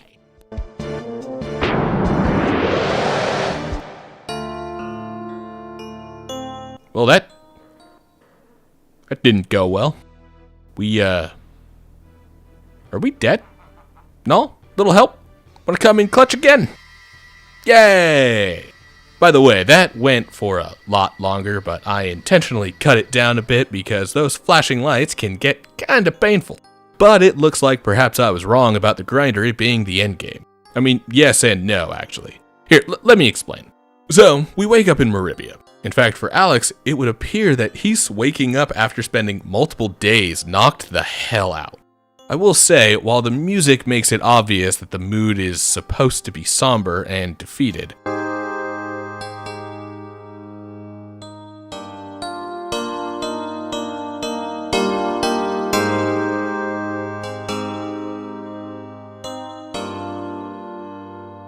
the fact that Alex is back in his basic outfit does a great job of showing his current vibe. As for the rest of the group, yeah, no one is really doing great here. I mean, Jessica and Mia are absolute beasts, ready to lick their wounds and go give Galleon another attempt. Kyle and Nash, on the other hand, are not doing well. Nash is falling on his inability to believe that Galleon can even be stopped, and Kyle is kicking himself for thinking that he could reach above his station. That does include fighting Galleon, but it also certainly means feeling like he could be happy with Jessica. We're really starting to get closer to the honesty we need from him.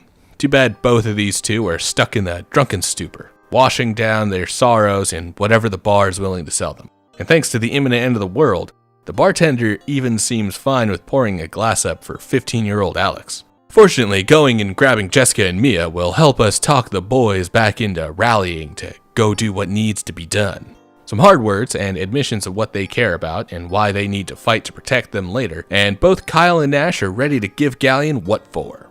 That being said, no one is bothered to rally Alex into action. Until Lake walks in. But before that, we need to stock up on necessary items, which we can fortunately do at Ramus's shop. And for once in an RPG, Ramus lets us take as many healing nuts and starlights as we want, completely free of charge. Finally, a store owner who understands the stakes at play with the end of the world. Also, Ramus knows how to spin this charity into good publicity with his other customers. So, now it's time to go see Lake, where he takes us to Berg and drops some deep lore on us. In fact, I'll let him say it. I know these things because I've kept a secret from you and the world. My real name is Dine. What? Yep, there's the reveal. Finally, in the 11th hour. Show of hands if you guessed this already. You know, I still can't see your hands. Now you're embarrassing yourselves. We also get the reveal that Lake, or Dine, is Luna's father in a way. This goes together with a story that Alex's dad told us earlier, that one day Lake showed up out of nowhere and entrusted Luna and Null to him, essentially requesting that his former best friend watch over his daughter and a new baby. Well, we'll get to that. The point is that Dine and Althena together had decided that humans had become too dependent on the favor of the goddess, fighting amongst each other for her attention. So Dine would give up the power of a Dragon Master, while Althena would be reborn as a human for the final time as Luna, giving up her own everlasting life in order to let humanity grow out from under her shadow. Turns out this is also Galleon's motivation, as he doesn't believe in the ability for humanity to thrive without a powerful leader like Althena. So he decides that he'll be the leader he thinks the world needs. Although more than that, his disdain originally awoke from his jealousy that Althena would choose Dine to be her Dragon Master, and went along with his plan in the first place. With this information, Lake addresses his own monument, and instructs Alex to claim the sword of Althena lodged in the stone, because the world needs another Dragon Master, a new great hero for this new generation. And we get the best Chekhov's gun in 90s gaming.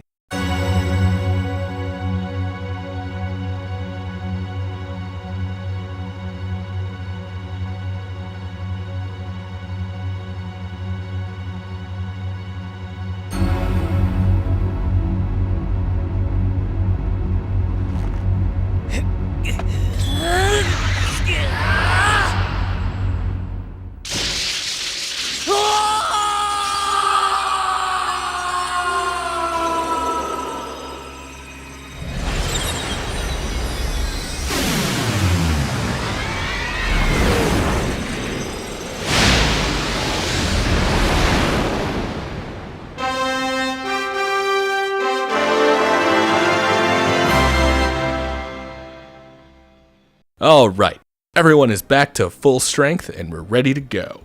We only need one other thing to get up to that fortress of Althena that Galleon had Lunar rise out of the ground. A pair of wings.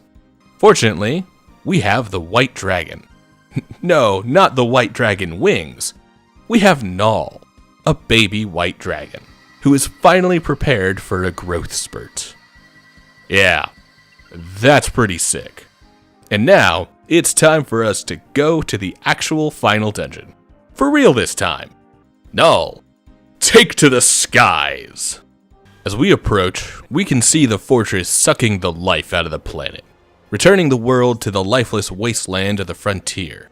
Not sure what Galleon's plan here is, but it probably is somewhere in the ballpark of wanting to take all of the world's magic for himself and rule with not only an iron fist, but a cruel control over the very font of life on Lunar. Sounds like we don't have much of a choice now. It's time to end this. One boss at a time. Yeah, if it wasn't obvious before when Phasia sacrificed herself to stop Zenobia and Royce from fighting us at the grindery, that did manage to leave a bit of a hanging thread with the remaining Vile Tribe leaders. So, as we make our ascent up the fortress of Althena and into the Goddess Tower at the top, we are accosted by those remaining two. First we have Royce, who pretends to be an escaped Luna, complete in her original outfit, who claims to have slipped away from Galleon while he was doing something. It's a trap, obviously. This adds an odd little wrinkle to the rest of this part of the dungeon, actually, as once Royce traps us, she curses us with a sleep spell that will randomly pick some of our party members at the start of each new fight and put them to sleep. It does a very good job of disrupting the strategies used in most encounters against the cannon fodder enemies, since we now can't reliably use everyone's strengths to the best of their abilities. Instead, we have to come up with unique strategies from one fight to the next based on which party members are available at the start of combat. It's annoying on the surface, but I honestly encourage twisting combat that can easily stagnate, especially this late into the game. What is entirely fresh is the fight against Royce herself.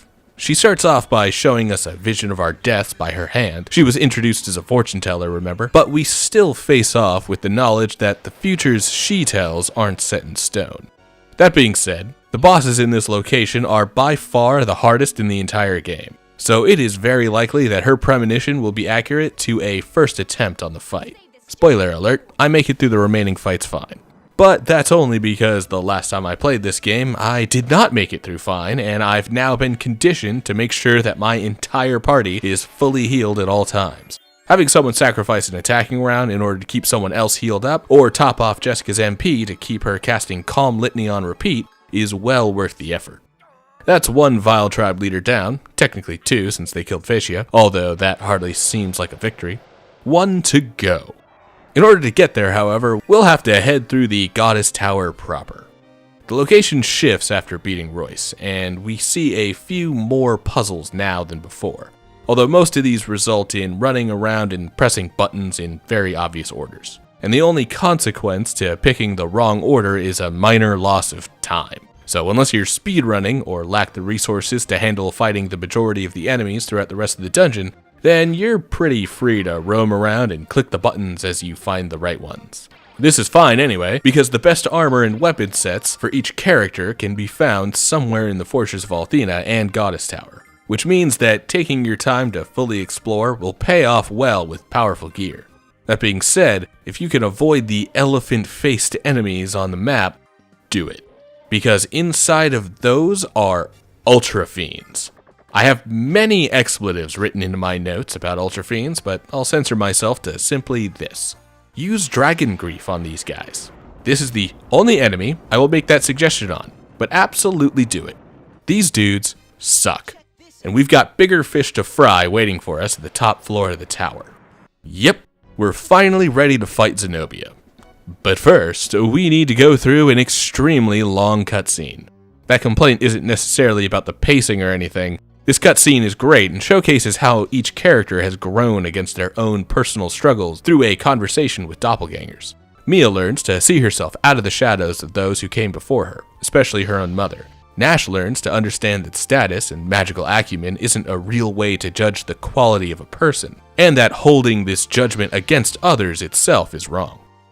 Jessica faces the double life she lives with her father, acknowledging that she is the daughter of a pirate and a noblewoman, and that she isn't hiding her true self when she puts on a noble persona, but being true to all aspects of herself.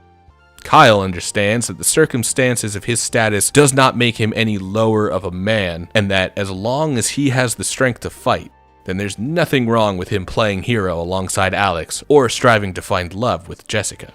Alex, on the other hand, is the one who seems to be the most affected by Zenobia's mental tricks. His own doppelganger tries to force him to abandon Luna, as we've already seen that she's not the same person we knew in Berg. There's no reason to fight anymore, and leaving the world to die at the hands of Galleon, it isn't his problem. Fortunately, Null manages to reach Alex, and he resolves to save Luna, breaking free from the spell.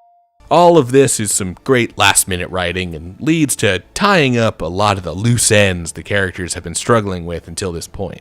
The reason I critique this very long cutscene really comes from the fact that the game goes directly from the scene and into the fight. Zenobia is pretty difficult, and failing the fight means sitting through the entire cutscene again. So, during the fight, having any character drop into orange health, let alone die, makes my heart skip a beat. With about 5 minutes of mashing X on the line, a misplay against Zenobia is a terrifying thought. Fortunately, my paranoia gets me through the fight, and we put Zenobia down without having to redo anything. This time. With that done, we've got exactly one enemy left to fight. Galleon himself, and I'll tell you what, equipping the Hell Ring on Alex makes this fight go about as well as I've ever seen it. This is because the 50% MP price reduction on White Dragon Protect means that Alex can spend basically the entire fight repeatedly casting a spell that either cuts Galleon's damage potential per turn in half, or removes his damage altogether. By the time Galleon actually went down, I was surprised to see it had gone so smoothly. Because otherwise, those multicasts of Rock and Roll or Ice Daggers or Inferno can quickly drain the party down to nothing all at once. Alright, with Galleon dead, we can head up and get our happily ever after, once we reunite with Luna.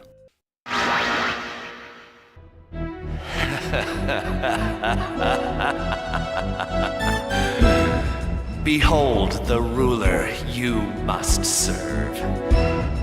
Oh yes, you got what you wanted, but not in the way you imagined.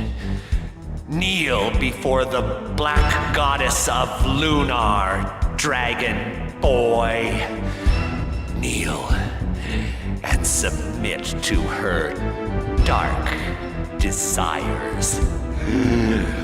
For though I shall perish, I go knowing that I succeeded in tearing your one true love from you eternally, and blackened this pathetic world forever.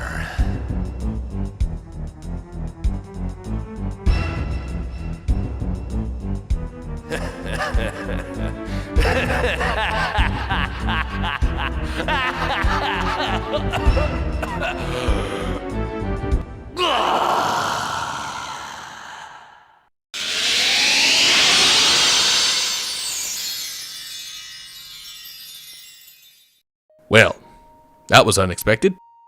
Surely if we head up there now, the power of love will win the day. You got this, Alex. Go get your girl.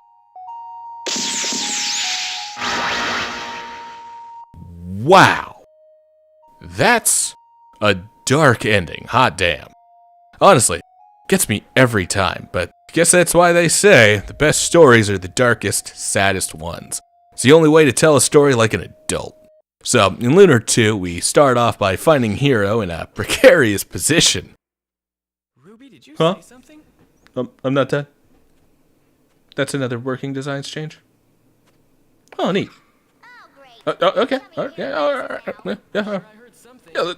Let's go back and figure this out. Yeah. So yeah, turns out that death scene is only in the working designs version of Silver Star Story Complete. Technically, I did something wrong to trigger it, but it's almost cruel to actually have a way for players to die after finishing off the final boss. Good thing I saved after killing Galleon. Anyway, it's time to do this approach for real. See, the actual trick here is that we need to reach out to Luna's heart and remind her who we are and who she is. We do this by playing the ocarina once we've gotten close enough.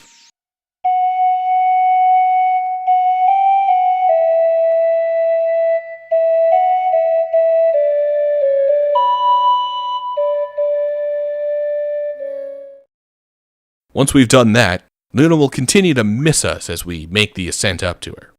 When we get there, though, we're given some pretty unfortunate information. Even though we've freed her from Galleon's grasp and even gotten her mind back, Luna is trapped in this light pillar, trying to ease the process of redirecting the magic of the world through the Goddess Tower. If she leaves now, it will flood the magic out too fast and destroy everything. So, without even skipping a beat, Alex willingly sacrifices his own magical abilities, including what makes him the Dragon Master, in order to share the burden with Luna and undo the damage Galleon has caused. Regardless, the others need to quickly fly out of the Goddess Tower, watching helplessly as they see the fortress of Althena drop from the sky and explode into the sea. At least Alex and Luna were together before they died. Oh hey, they're back. Somehow. So, happy ending? Happy ending! Yay! In fact, let's go have a quick victory lap. So, all of this is a major addition to the remake over the Sega CD version. Art director Toshiyuki Kubooka actually commented on this in his interview in the strategy guide, noting that the change to the ending with the extra victory lap where we wrap up everyone's character arcs was one of his favorite improvements. That and having Luna be better utilized in the story, which I wholeheartedly agree with. Luna is infinitely better in this version, thanks entirely to having her follow Alex to Meribia in the beginning, rather than staying back at Saith and essentially being removed from the narrative until she's suddenly kidnapped. While we're in Meribia now, however, we get to see a few new interactions and run every character's stories to the end, starting with Ramus, who will give us a bromide of Luna and even sells us the final remaining bromides of Mia and Jessica. With that, I actually have all of them. I'd have bothered to show myself getting them all throughout the playthrough, but I'm still mixed on how I feel about them. Most get better in the next game, so I'll go over most of those in more detail. Might still skip some of the steamier ones. Once we leave our old friend behind, we also find Nash and Mia on Black Rose Street. It's a fairly sweet scene that plays out as Lemia entrusts the future of the Magic Guild to Mia, and tasks Nash with being her lead advisor. She's really giving her blessing for them to be together, although she does still make sure to note that Nash is still in the doghouse for his earlier betrayal. Also, Mia comments on how she'll work her whole life to see Vane flying through the air again. Put a pin in that, actually. On the other side of town, Mel happily picks up his daughter, happy to see her alive and safe. Jessica gladly greets her de-petrified father and forces him and Kyle to finally talk it out, expressing how well Kyle performed during our adventure together. In response, Mel basically proposes for Kyle, or more accurately, sets up the shotgun wedding so that Kyle can make an honest woman out of Jessica. There's some more arguing, but in the end, Jessica and Kyle start planning their wedding, inviting Alex and Luna to the ceremony. Finally, we can go meet Lake out by the pier. You know, Lake, you can go say hi to your old friends, Mel and Lemia. Y'all adventured together and stuff, right? I don't see how necessary it is for you to avoid your previous companions at this point. I mean, hey, maybe if you dropped a quick "how's it" on Galleon at some point in the last 15 years, we might have avoided all of this mess. Never mind. Lake has a true spirit of adventure. He couldn't possibly sit still for even a second, which is why he'll be heading out again while Alex and Luna head back home to Berg to live out the rest of their simple lives in their hometown. Guess they got through their whole spirit of adventure phase, and now we get the credits. Actually, there is something to be found after the credits that we'll touch on later. First though, I want to give some final thoughts on the story while we're still in the spoiler section, before moving on to the next game. I'll start by being completely clear that it is difficult for me to be objective about this game. My own lived experience with Lunar is going to shape my perspective of the story. That being said, I still absolutely love the story of Lunar. As someone who spends a lot of time in Dark Souls and Dark Souls-like content, things heavily based on or inspired by Berserk and other grim dark tales, it can be easy to look at darker stories as better content because it is adult and mature. However, I don't necessarily buy that outlook on storytelling. I think adult stories can be light, and in this case, Lunar is a young adult story, starring and being marketed to teenagers, and yet it still manages to be filled with heavy, mature moments. It touches on themes of trauma and loss, as seen through Alex's experience of seeing Luna be kidnapped, along with the way that he is constantly being one-upped by Galleon even as he reaches his life's dream. Then, even through all of that darkness, all of those conflicts, seeing slaves die under hard labor and a magical city that brings hope to the world shot out of the sky, we get a happy ending. The boy saves the girl, sacrificing everything he'd ever wanted in being the Dragon Master. You know, even if the game ends well, the idea of self-sacrifice for those you love is an extremely adult thing, and a decent moral lesson for teenage boys to learn about what a good relationship looks like, especially when juxtaposed to Kyle and Jessica or Mia and Nash. So yeah, I love the lighthearted, happy ending story of Lunar, and I think it's a great game worth giving a try. Even if you've never played it yourself but still followed along into this spoilery section to make it all the way here. Finally, I want to talk about all of the false choice moments, where players are given the option to be a good hero or not, but they can't progress without picking the hero options. Like, I get how disappointing that can be for anyone looking for a choice-based RPG experience, like Elder Scrolls or Baldur's Gate. However, I'd like to offer a different perspective on this. While Alex might be close to a silent protagonist, he isn't exactly a blank slate, and we aren't living vicariously through him. We're stepping into his shoes, and he's a hero. So yeah, you might want to leave the swindler to be lynched in Tamar, or leave the miners in Talos to be crushed under the weight of industry and the cave-in alike. But the hero won't. The Dragon Master won't. The person who deserves the power of Althena's chosen knight won't. And if you can't get around that, then you don't get to walk in his shoes. But hey, we've also got a whole other game to head through, so let's get started on Lunar 2, Eternal Blue. In earnest this time. Before we get into the next game though, between all the mentions of fish by Null, the lizard-like features of the dragons, and the feasts that we never really get to see in the various towns we visit, what would be a good use to transition into a cooking segment? Well, let's start by cutting into an onion and... You know what? No. These are my cozy comfort food games.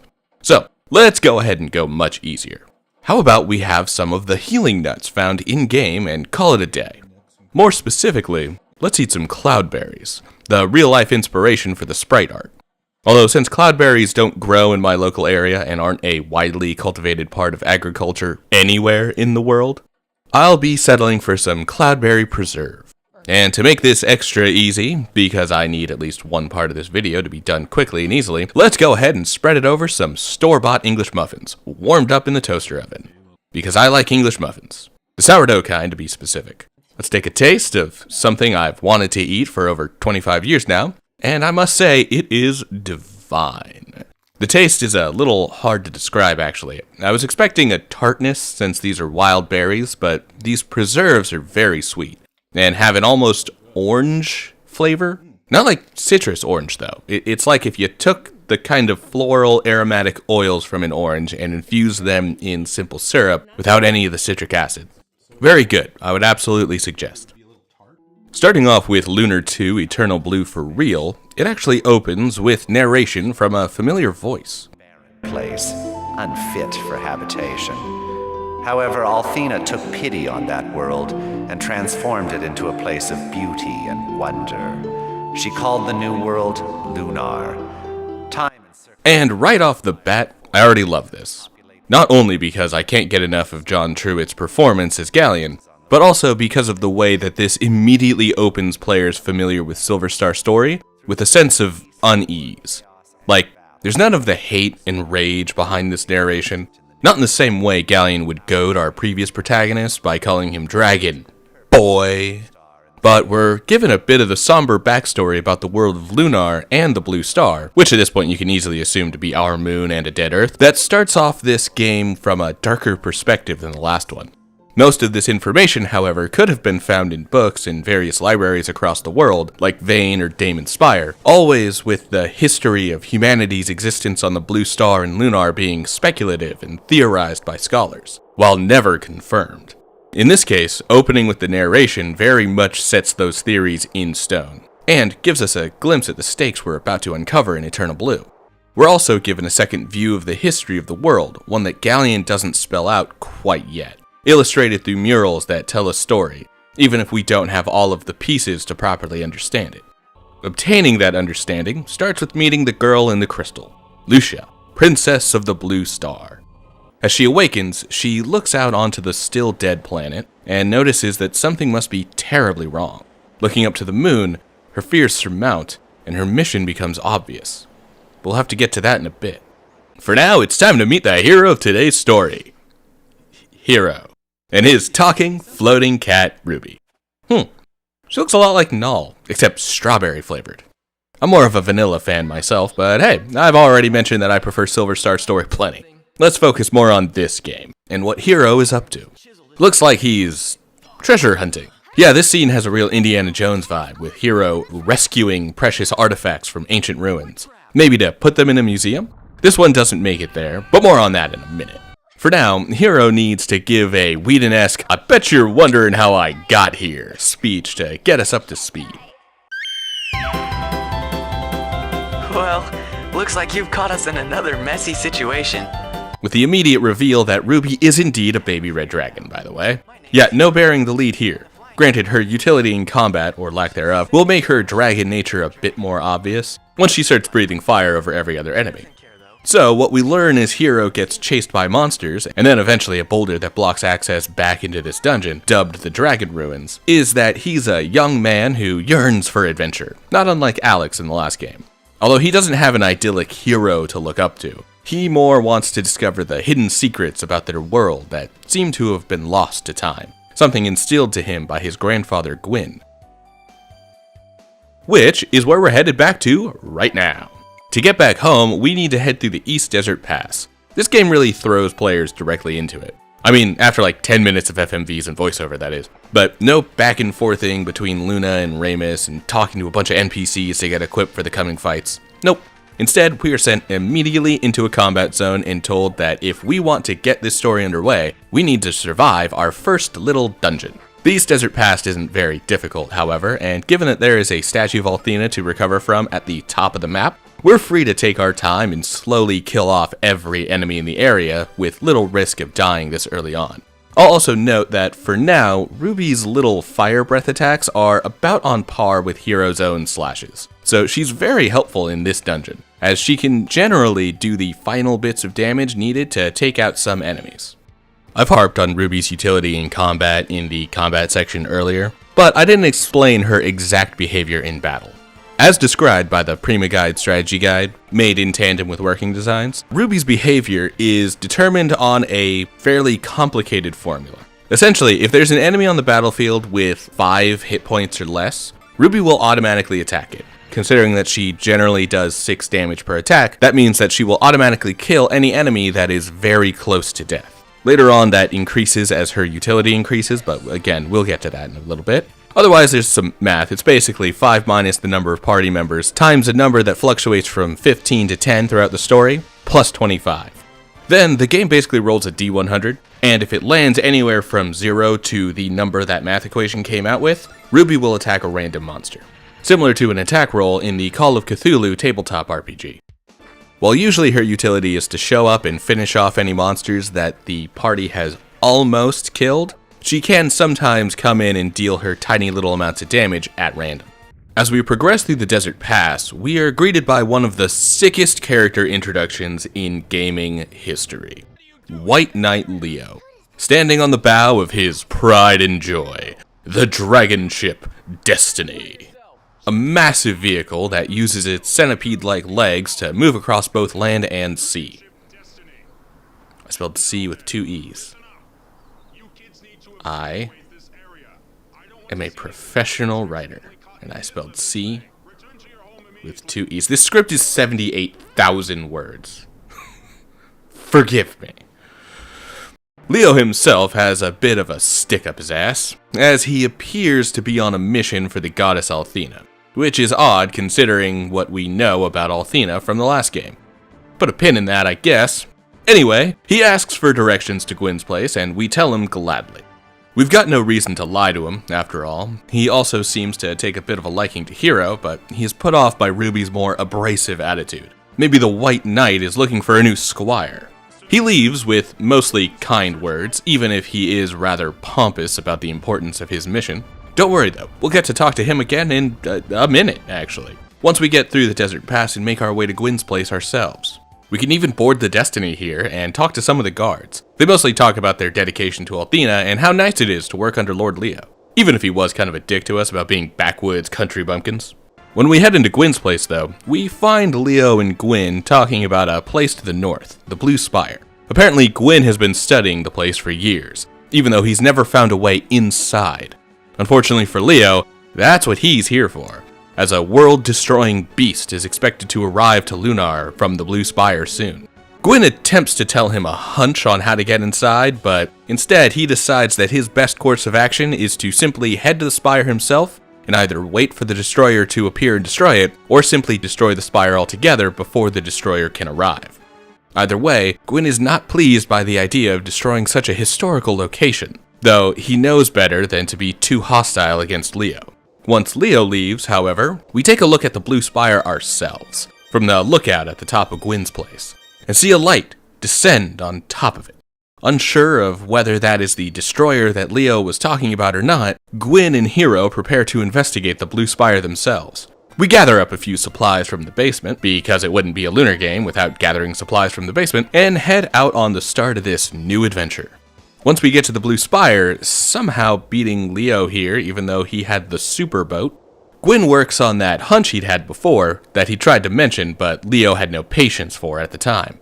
Well, it would seem that Gwyn's got the right idea, though, when we follow the hunch and slot the left opal jewel that he gave us into the dragon head at the front of the Blue Spire ruins. Nothing happens, even though Gwyn seems certain that it should have accomplished something. However, we have our own relic that looks remarkably similar. The right sapphire jewel. Slotting that into the other eye of this dragon head statue finishes the process, and finally gives us access to the interior of the Blue Spire. If Gwyn can keep from having a heart attack from sheer excitement, or from his need to reprimand Hero for exploring the dragon ruins earlier, then he'll finally get to accomplish a lifelong dream here, and die happy. He'll get to die happy. He'll be able to die happy. Well, turns out this place is filled with monsters and has everyone's favorite lunar puzzle. Roam around the map until you find all of the buttons to press for the game to let you move forward. I really can't stress enough that this series is not about the puzzles. Dungeon diving is more about combat, and this may honestly be the driving point for whether or not you like the game. If you enjoy engaging with the strategic combat and dealing with the resource management that comes with dungeon crawling, then this game is perfect. But if you want mind-bending puzzles that throw a little twist into the otherwise repetitive combat sections, then this series might be a tough sell. Personally, I love the combat, so it wins me over completely. Especially when the combat includes weird little characters like these mummies and bandage boys, which can be taken out with a unique strategy. Basically, killing the mummy in the middle, the one that's a slightly different color palette, you can wipe the whole enemy party, as the bandage boys disappear once the mummy is gone. So yeah, there are still puzzles, but it's more combat-oriented. Anyway, as we venture further and further into the tower, past a few dormant guardians that fortunately don't want to kill us, we eventually find a room at the top, with a floating image of the blue star. Touching the hologram transports us to an alternate room, where Hero meets a girl in a crystal.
is Lucia.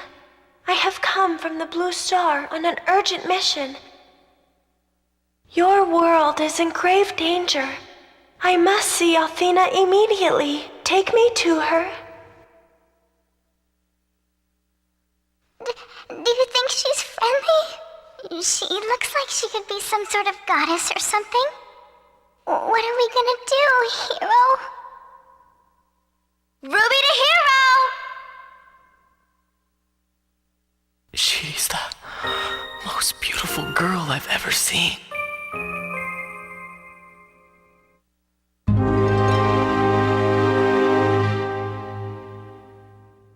She introduces herself as Lucia, and informs Hero that she must speak with Athena immediately. Hero obviously doesn't have the clout to go have a conversation with the goddess, even if that was possible after the first game, but he offers to help nonetheless. Her being the most beautiful girl he's ever seen probably didn't hurt the chances of her getting his help either. That and her being a first-class ticket to him getting a grand adventure like he's always wanted. Well, as we travel back down through the tower, we're attacked by the same monsters we've been fighting this whole time, although I will note that this specific group of enemies is the toughest we've seen so far, and I doubt I'd actually survive against all 5 Crystal Knights with only Hero and Gwyn. Fortunately, we also get Lucia to help us, although we don't get to control her in combat. Instead, she casts Plasma Rain and destroys every single enemy in one go. Hot damn, she's powerful. And you know what? I'm not above exploiting that power to full clear the entire top area of the Blue Spire. The experience I get from that will be very helpful, especially when we get back to the bridge with the Athena statue and Lucia gets Zophared. What does that mean? Well, yeah, turns out Zophar is the reason for Lucia's arrival, and he wastes no time to show exactly how evil he is by getting rid of my easy mode. And here I thought this playthrough would be a breeze.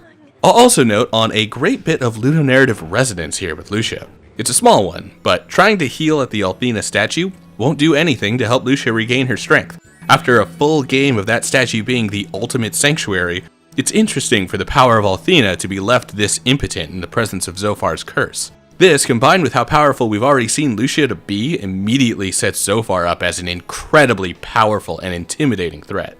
Will he match up with Galleon as one of the best villains in gaming? Well, he'd be off to a good start if he hadn't finished off cursing Lucia with this gross, rapey line.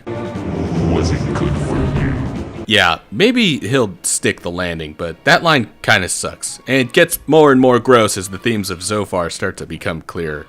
Through the next door, we get our first boss. Again, while Silver Star Story took its time to slow burn players into meeting NPCs and engaging with combat before offering the first boss fight after several hours of exploration, Eternal Blue continues to throw players right into the deep end with the Guardian.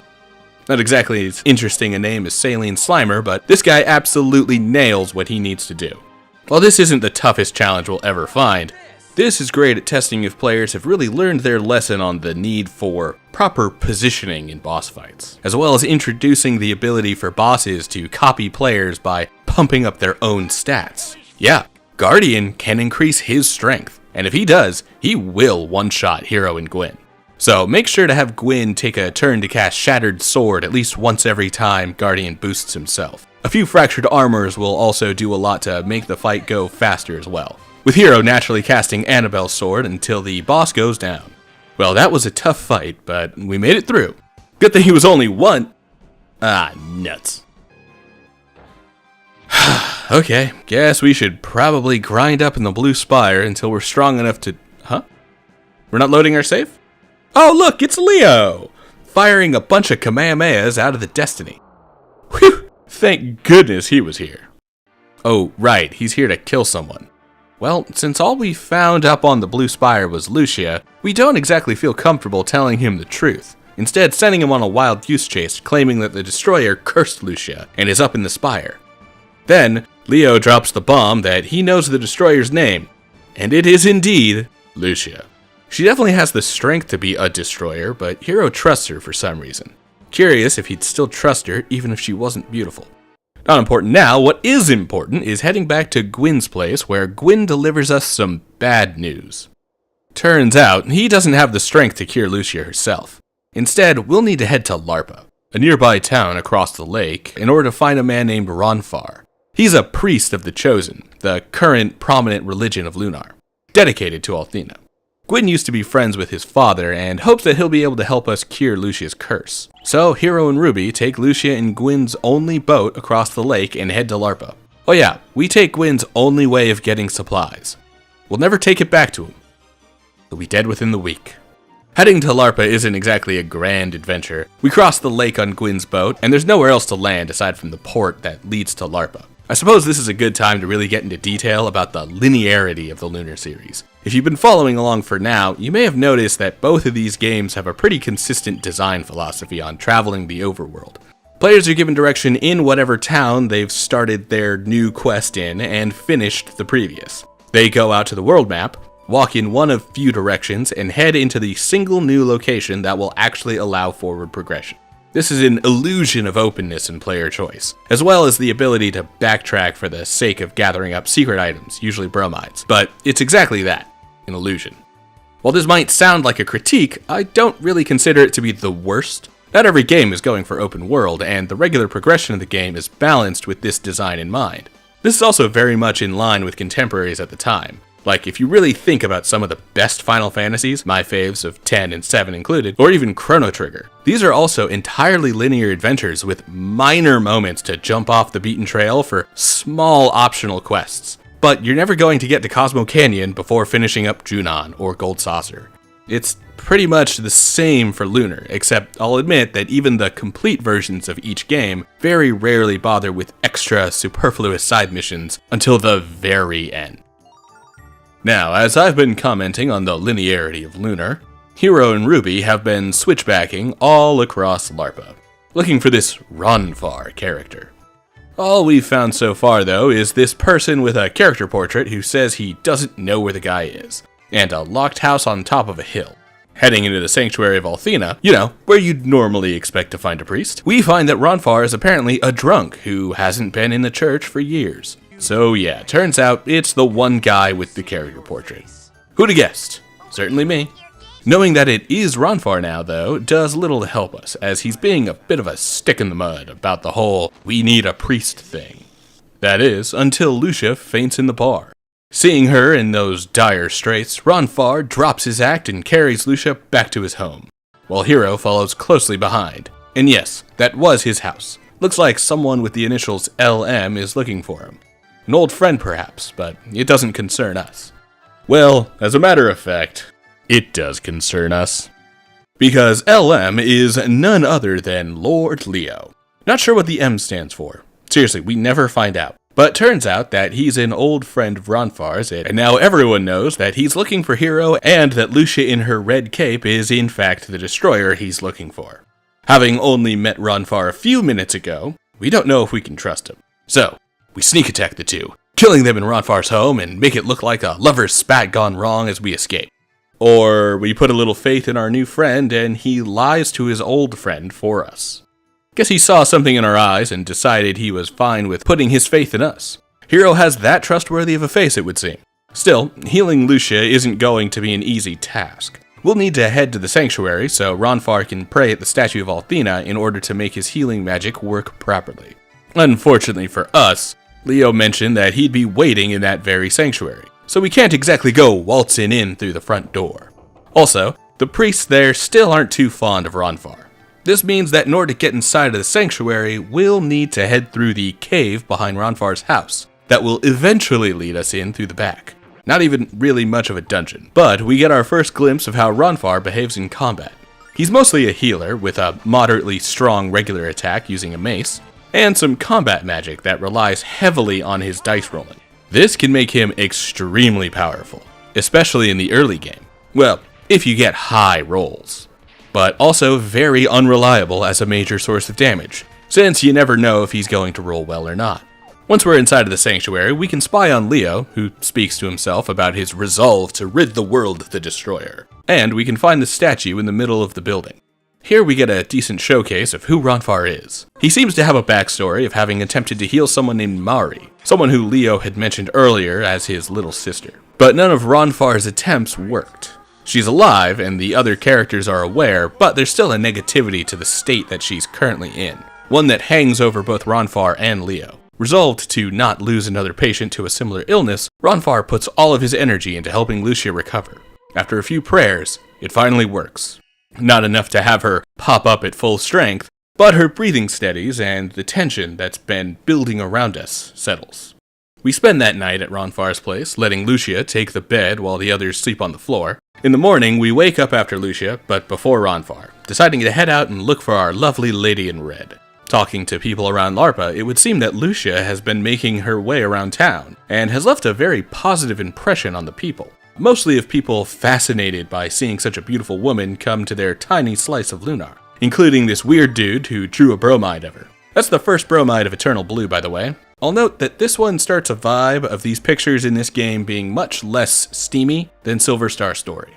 Which is to say that they are much less perverted and objectifying of the female cast of this game versus the previous. A welcome change, although don't worry, there are still plenty of tantalizing FMVs and bromides to find by the end. But Game Arts has at least reined in some of the on-the-nose perversion for many more tasteful shots that emphasize the brilliant character designs and colorful outfits, rather than us seeing these characters with most of those outfits partially or fully removed. Aside from the creepy guy outside, we also find a new mother and her baby. She tells us about how Lucia showed up earlier and saw the baby, being unaware of what a lullaby was. This is the start of a theme for Lucia, both in struggling to take on the role of motherhood herself, but with not being able to stop the child from crying, as well as her own association with her own mother, and possibly the closest thing she has to a father figure.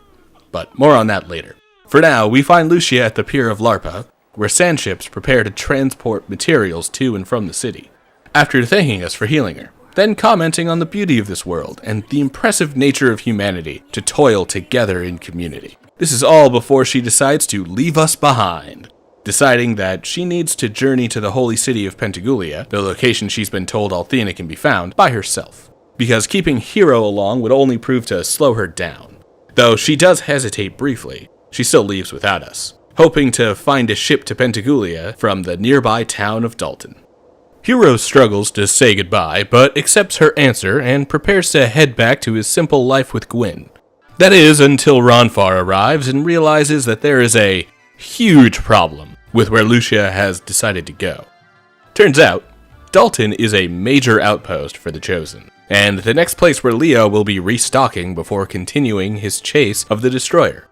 Oh, and in the process of telling us our error, Ronfahr decides to use the R slur, instead of simply calling us an idiot or using any other socially acceptable term to question our intelligence. Okay, at this point we should talk about the Ronfahr problem.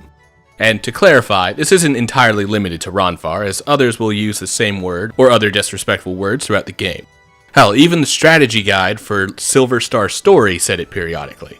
But I know that a lot of folks watching these videos are roughly my age, and plenty of folks in our group of younger millennials might be more annoyed that I'm even bringing this up as a problem, or that I'm calling this word that many of us used so prolifically a decade or so ago, the R slur, instead of saying it as comfortably as I would have when I first played this game.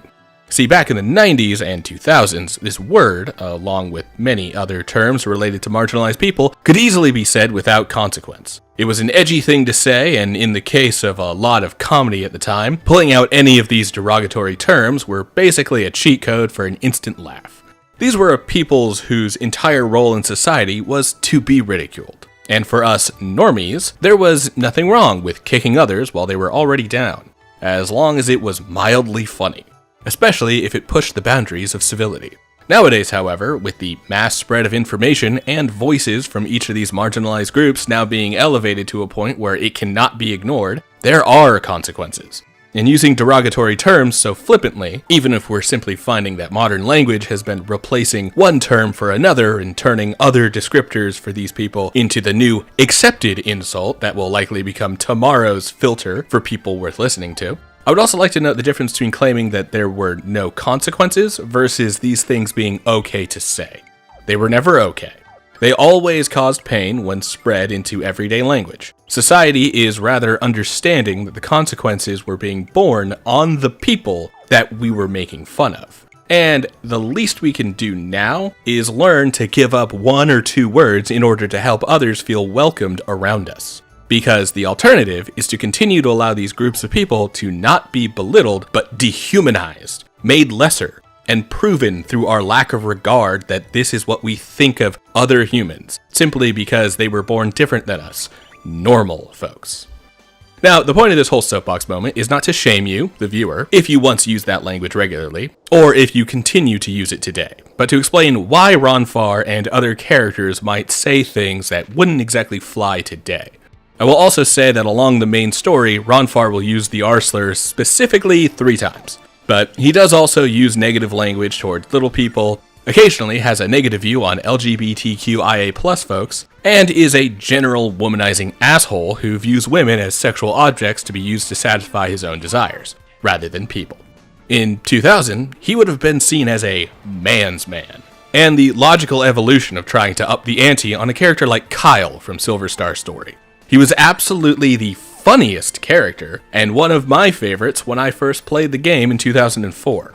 However, he is easily the part of Eternal Blue that has aged the worst, and is the single aspect of this game that I think is entirely inferior to the previous title. So, to get to the real point, I understand that these moments, even if they are few and far between, could be a deal breaker for some, and if that's the case, I understand not wanting to touch the game for now. I'll also note that while I mention all of this here, I'll be skipping over Ronfar's worst lines moving forward. But I do want my thoughts on the poor aging of parts of this game to be completely clear. Sorry if that came off as preachy, but I didn't want this aspect to simply go unsaid or to simply brush over the issue without fully addressing it. Okay, so moving on. At this point, Ronfar joins the party and we make our way to Dalton. First, we have to go through the West Desert Pass. Really nothing worth talking about here. No boss and no significant items. Not that I've really been commenting on items for most of this story dive. Still, we're already in Dalton, and once we arrive, we find Lucia already caught by Althena's guard. Although it does seem like she's gotten a decent amount of her strength back, since she is able to easily fight off most of the soldiers that Leo throws at her. That is until Leo himself decides to step up into the fight. We're brought over to a battle screen, and Lucia is defeated with a single attack by Leo. While we aren't exactly sure how much of her power she has regained, seeing Lucia taken out this quickly really shows exactly how powerful Leo is. However, strong and dedicated to his oath to Althena as he might be, Leo still doesn't kill her outright, instead simply capturing her so that he can decide what to do after a brief interrogation. Something that he and his fellow Althena's guards mention goes against his direct order to kill the destroyer on sight. Well, naturally, that means we have to sneak onto the Destiny and engage in a stealth mission to save Lucia. And by stealth mission, I mean fight each of the guards one by one until we've reached her cell. As a side note, since there is an Althena statue in the Destiny and the enemies stay down after we beat them, you can go back and heal up between each fight.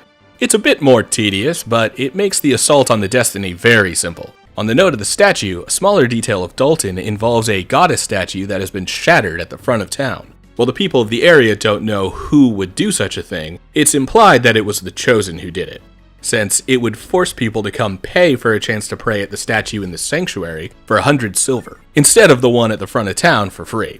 Fortunately, the one in the Destiny is also free. Once we make it to Lucia, we manage to free her and lock Leo away in the cell she was previously being kept in. Ronfar goes back to ask for Leo to trust him, and the two make the new rift that has opened between them clear. We haven't really known Ronfar for long, but you can feel that this is a harsh consequence of circumstance. These two refer to each other as brothers, and Ronfar seemed to be in love with Leo's sister, almost making them legally brothers. So, to see duty and lies separate these two is heartbreaking. After running from Dalton, we've got a few more stops to make, now trying to get to Pentagoulia with Lucia together. Before we can get anywhere though, we need to shake off Leo and his boys. This requires us to head through a few different forests. First is the Starlight Forest, which is mostly unassuming, aside from the Star Tower, which we can't properly approach. Put a pin in that. Be prepared to leave that one for a while, by the way. Then we head into the Illusion Woods. This is another forest dungeon with movable bushes that block passage until the player reaches the appropriate moment in the story, like the similarly named Forest of Illusion in Silver Star Story. In this case, the necessary story key is for Ronfar to cheat the guy at the front of the woods in a game of dice, leveraging the man's gambling debts into letting us through these bushes. However, unlike the similar dungeon in the last game, we actually have to find more of these bushes, and open access to further progression, as well as a handful of chests and some hidden monsters. This is another great moment to mention another instance of ludonarrative resonance with Lucia. Her strength is starting to return to her after Ronfar healed her, but she still doesn't have access to the powerful magic she could cast at the beginning of the game. Even so, she still has access to some magic that is capable of killing enemies. However, her distance view of the others is still present, and she refuses to use her magic to help anyone but herself. In many fights, if she isn't attacked by enemies, she'll run away, and the only time she'll cast buffing, healing, or attacking magic is in retaliation to specifically being attacked herself. She'll only kill enemies that are a direct threat to her, not to Hero or Ronfar. She'll only heal herself when she's been hurt, not Hero or Ronfar. She'll only increase her own defenses when she doesn't see a way out of the fight, not Hero or Ronfar. Lucia is entirely self-centered and unconcerned with the rest of the party. It's something that is made obvious when the player isn't able to control her like everyone else, but is made even more clear by how she refuses to be helpful to anyone but herself. We'll be circling back on this soon, but it's another great way that Eternal Blue utilizes Lucia in order to tell a story through the gameplay. Once we get further into the Illusion Woods, we find a dead end, as it appears the path forward is being blocked by vines. Fortunately, we aren't the only ones to have found ourselves trapped here. Alongside our little group, we've also found a traveling caravan, and their dancer.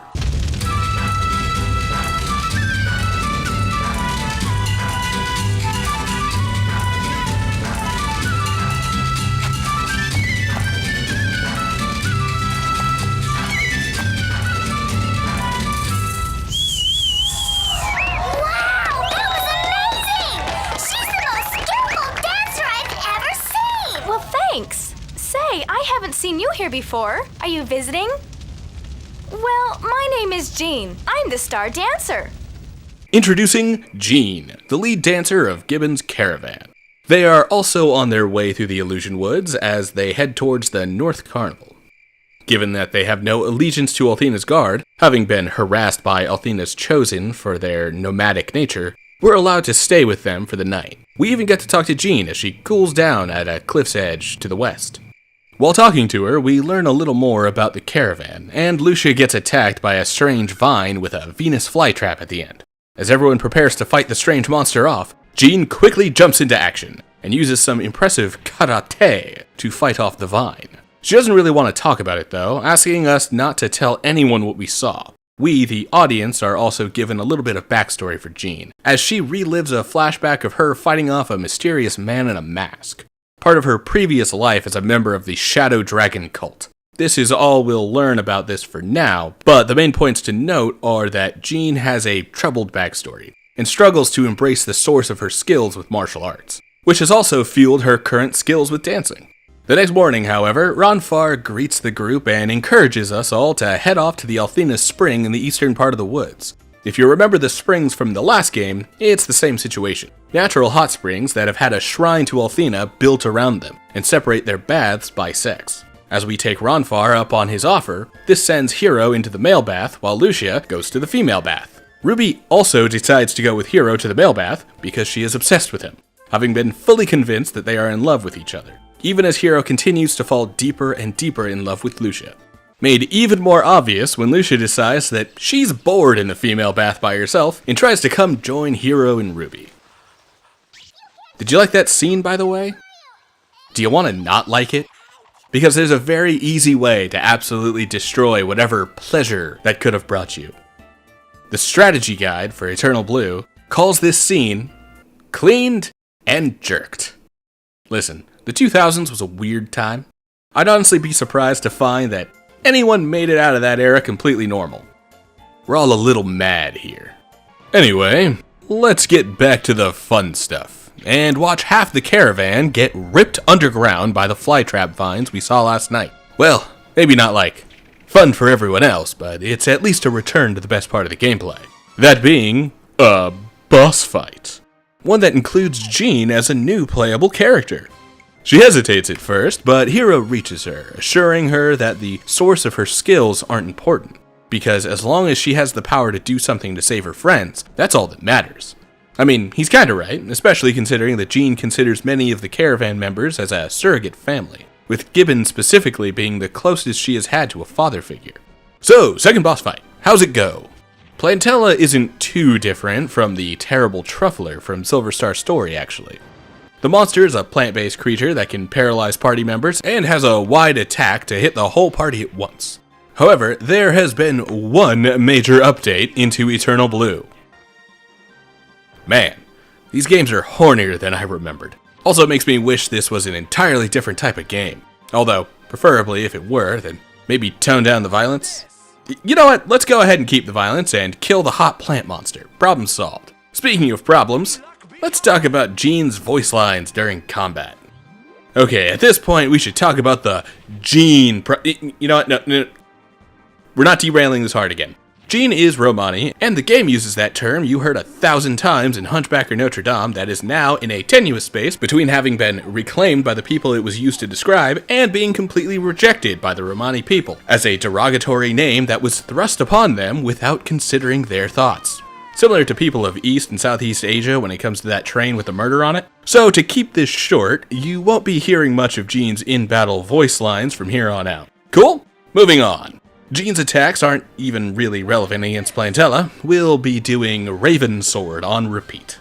Quick little anecdote time. The first time I played Eternal Blue, it was through a demo disc that came packaged with Vanguard Bandits, a mecha strategy game that was also localized by Working Design. Interestingly, Plantella was the end of that demo, which is to say, the demo was pretty substantial, with several hours of gameplay. I mean, we're only like a fifth of the way through my notes of the game, which is like a tenth of the way through the actual game. My notes are bad. Still, having already fallen in love with Silver Star Story, this demo got me fully on board with Lunar 2.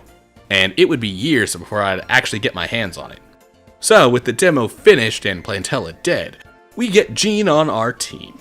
It seems like a temporary thing, but she wants to confront her past and learn martial arts. Since our journey is already taking us in the direction of Maribia, there's someone there she'd like to meet, so Jean becomes a party member for the time being. And we get a nice bromide of her. One of my favorites actually, because I love the artwork done to make this look like a classic carnival poster. Sick stuff.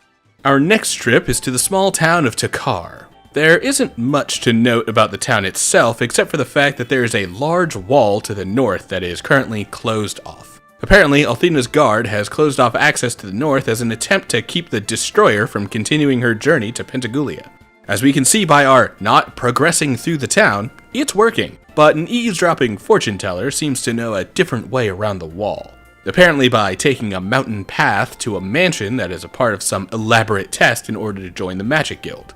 Both areas are filled with some fairly unique enemies, some of which require magical damage in order to be defeated. It's like an elongated version of the Cave of Trials that led to Vane in Silver Star Story. However, if there is any enemy to focus on, it's this guy, Rufus. We first met him in the first game during Damon's Spire. They're the ones who needed to be killed with Alex and Kyle's special attacks. In this case, I'm only mentioning them because at this point my girlfriend started watching me play and thought these guys were adorable little goobers. Show of hands, who else thinks he's a goober? If you have your hand raised at this point, then I'll show you who I think is a goober. It's you. You're the goober. Put your hand down.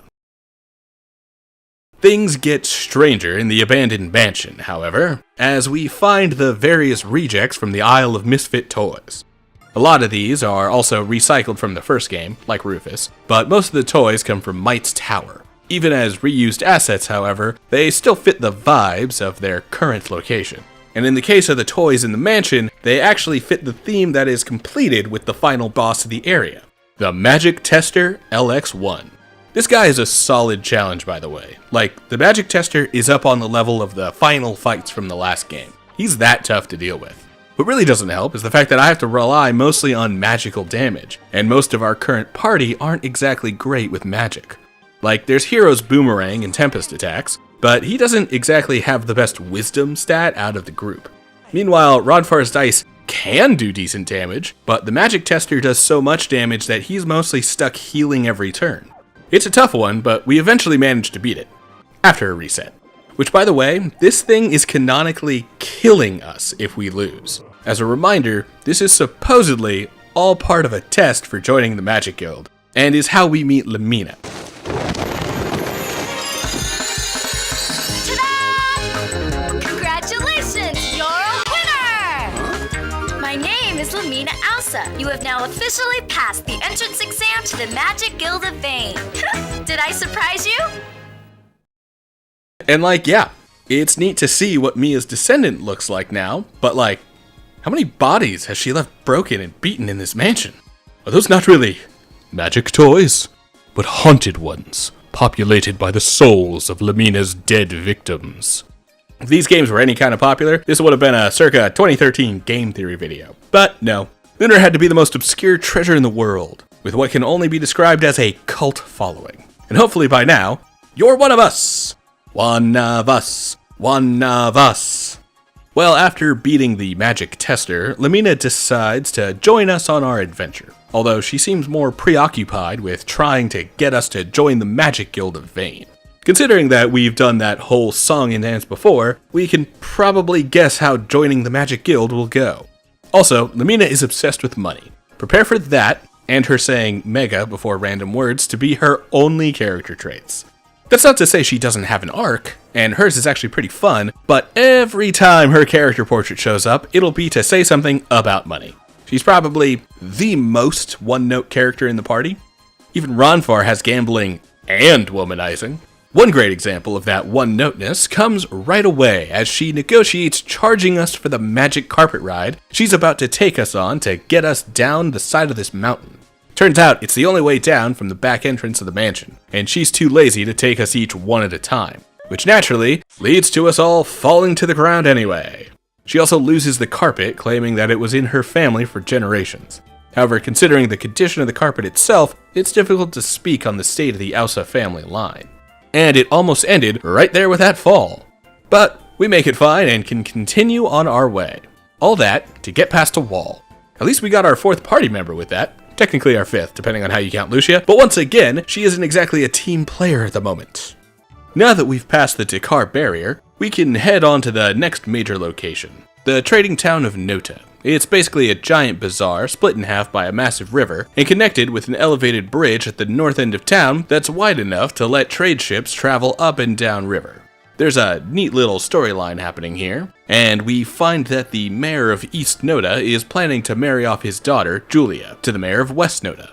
Meanwhile, Julia is using a rememberizer in order to relive a precious memory with someone named Kyle, notably not the mayor she is betrothed to. You might remember the rememberizer from how it helped us remember previously witnessed FMVs as remembered memories back in Silver Star Story, when Ramus gave it to us and told us to look back and remember our love for Luna and never forget what we're fighting for.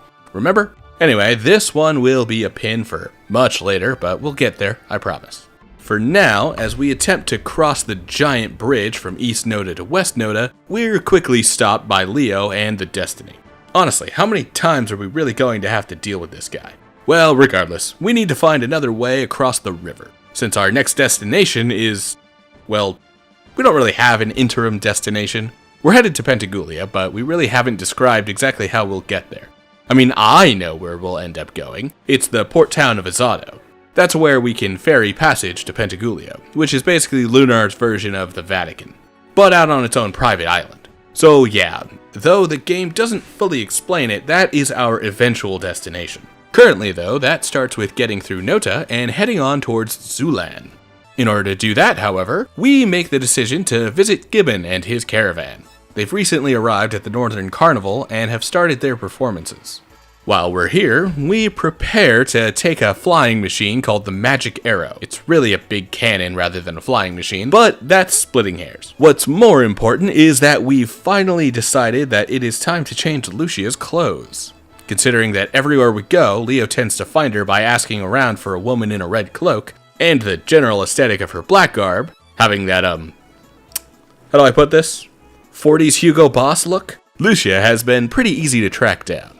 So, the caravan offers to lend her a new outfit to wear for the remainder of the game. I wait my damnedest to not interfere with their attempts to find a new outfit for her. Hero's a good boy and would never peep. and he waits for 2 full hours before finally approaching the changing tent because the game wouldn't move forward without it.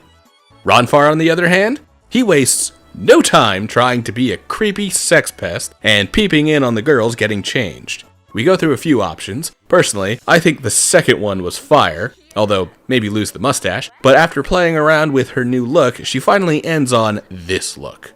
If the demure bit was still a trend, I'd have gone for it, but instead of attempting to old man my way through dead memes, I'll go ahead and call it cute. She's taking on the striking colors and patterns that signify that this is a Lunar outfit, and the wide neck on her blouse and higher shorts makes her less withheld. You know, as her clothes open up to reveal more of herself, so does her mind and her heart to the rest of the world and the group. However, we don't really have time to appreciate the new duds, as we already need to make our trip on the Magic Arrow.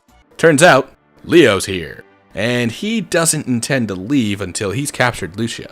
Fortunately for us, Gibbon has been able to talk Leo out of giving a thorough enough search to find us, but the White Knight is nothing if not passionate. And he, of course, nearly catches us the second we get in the Magic Arrow. He doesn't stop us fully, but he does manage to send us in the wrong direction.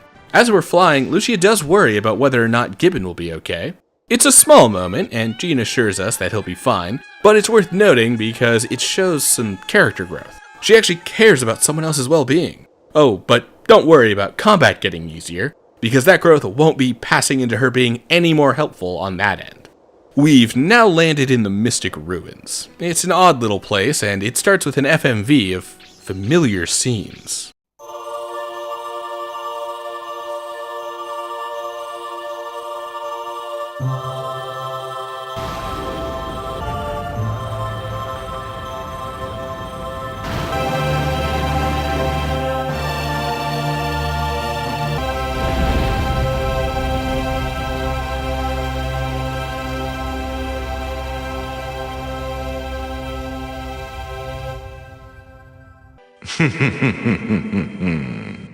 That was a record of my best work.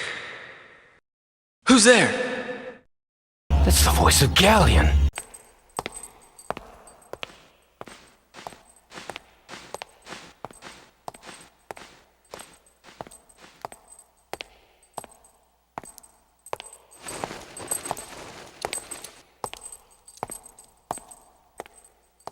Fortunately, I now have a chance to surpass it.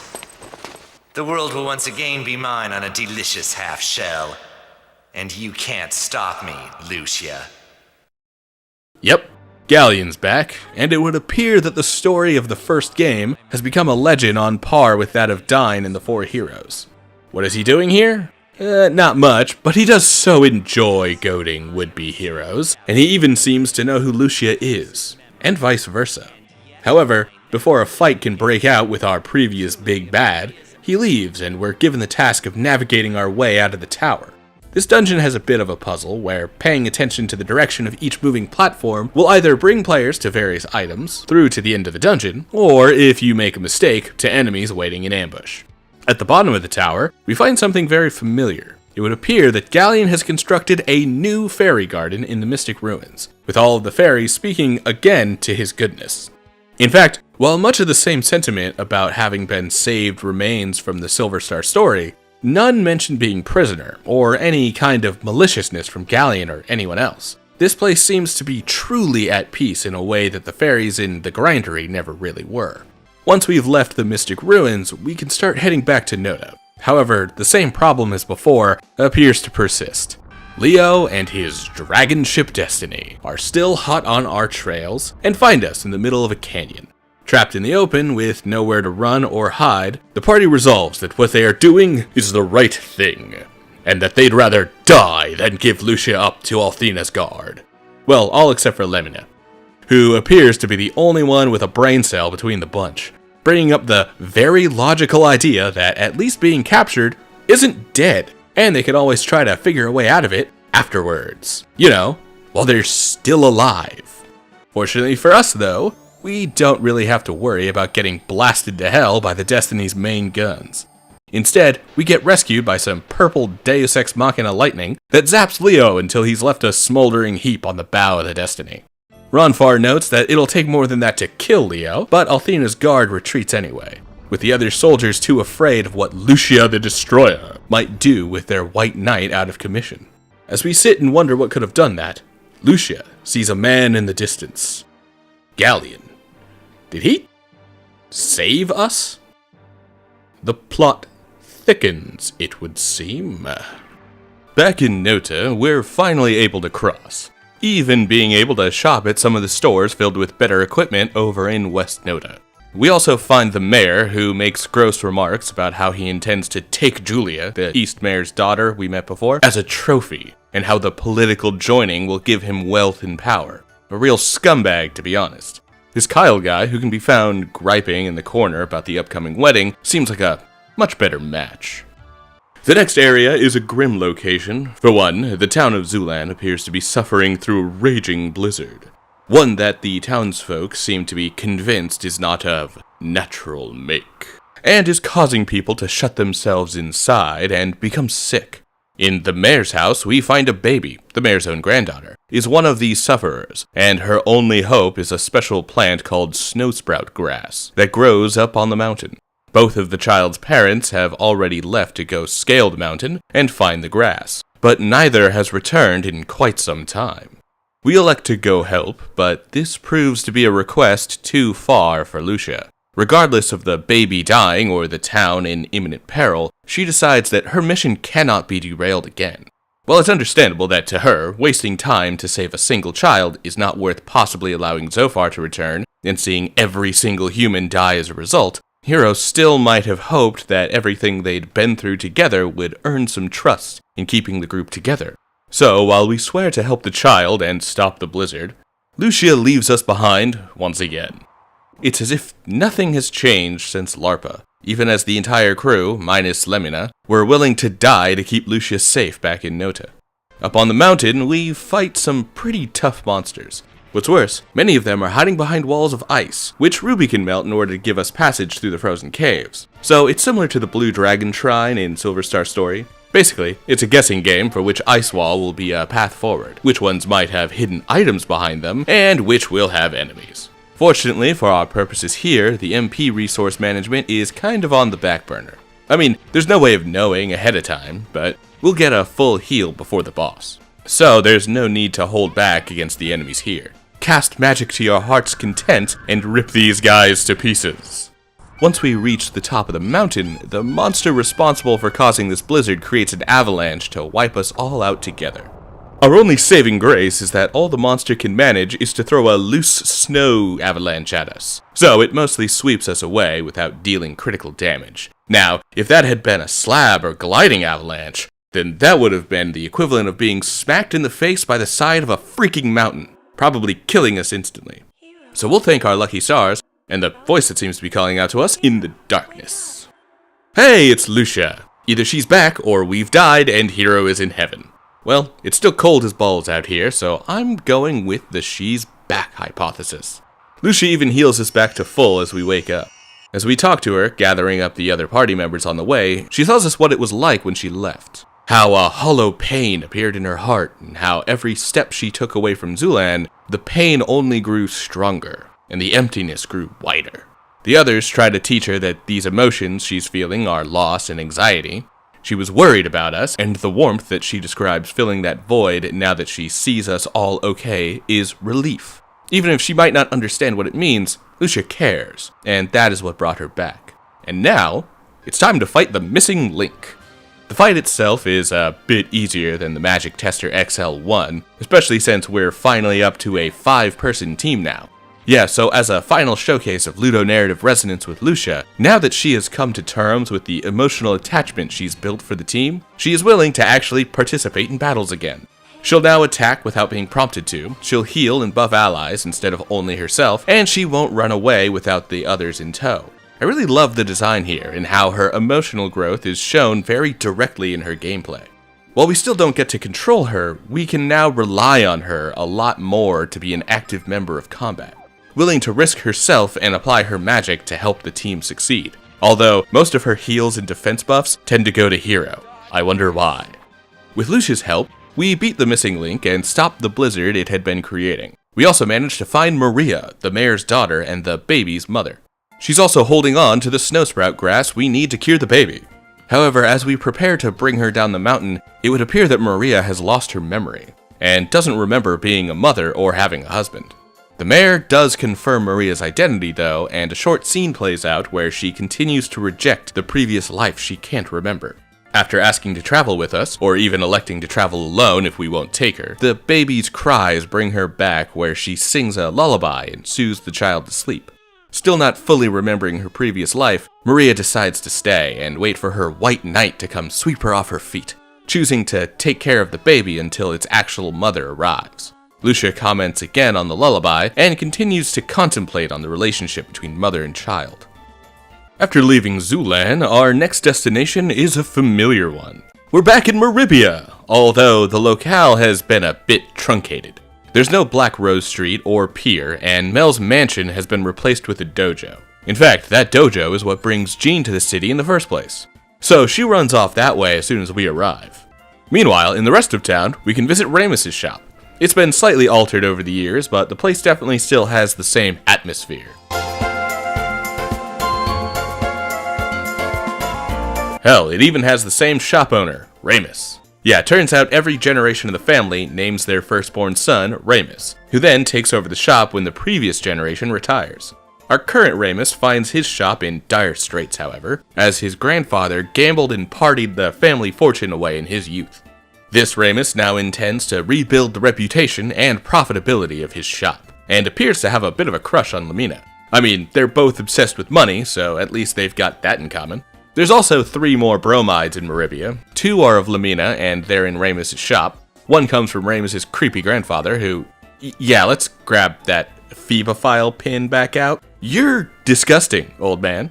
I mean, the picture isn't too steamy, but still, this is a teenager and you're literally old enough to be her grandfather. Go ogle some bunny girls or something. Let's go see what Jean is doing over in the dojo.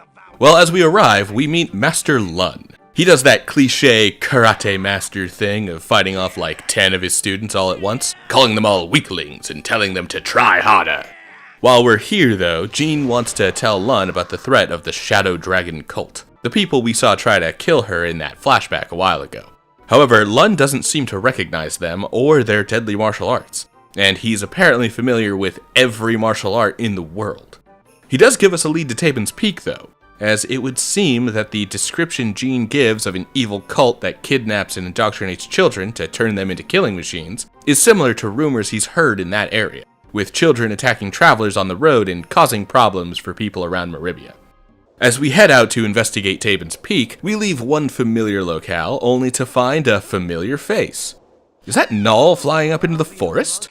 Well, Ruby goes to see if she's found another baby dragon like herself, only to start getting manhandled by a man with hair that looks like Null, and an outfit that looks like Alex's, and a sword that's wrapped up like Kyle's.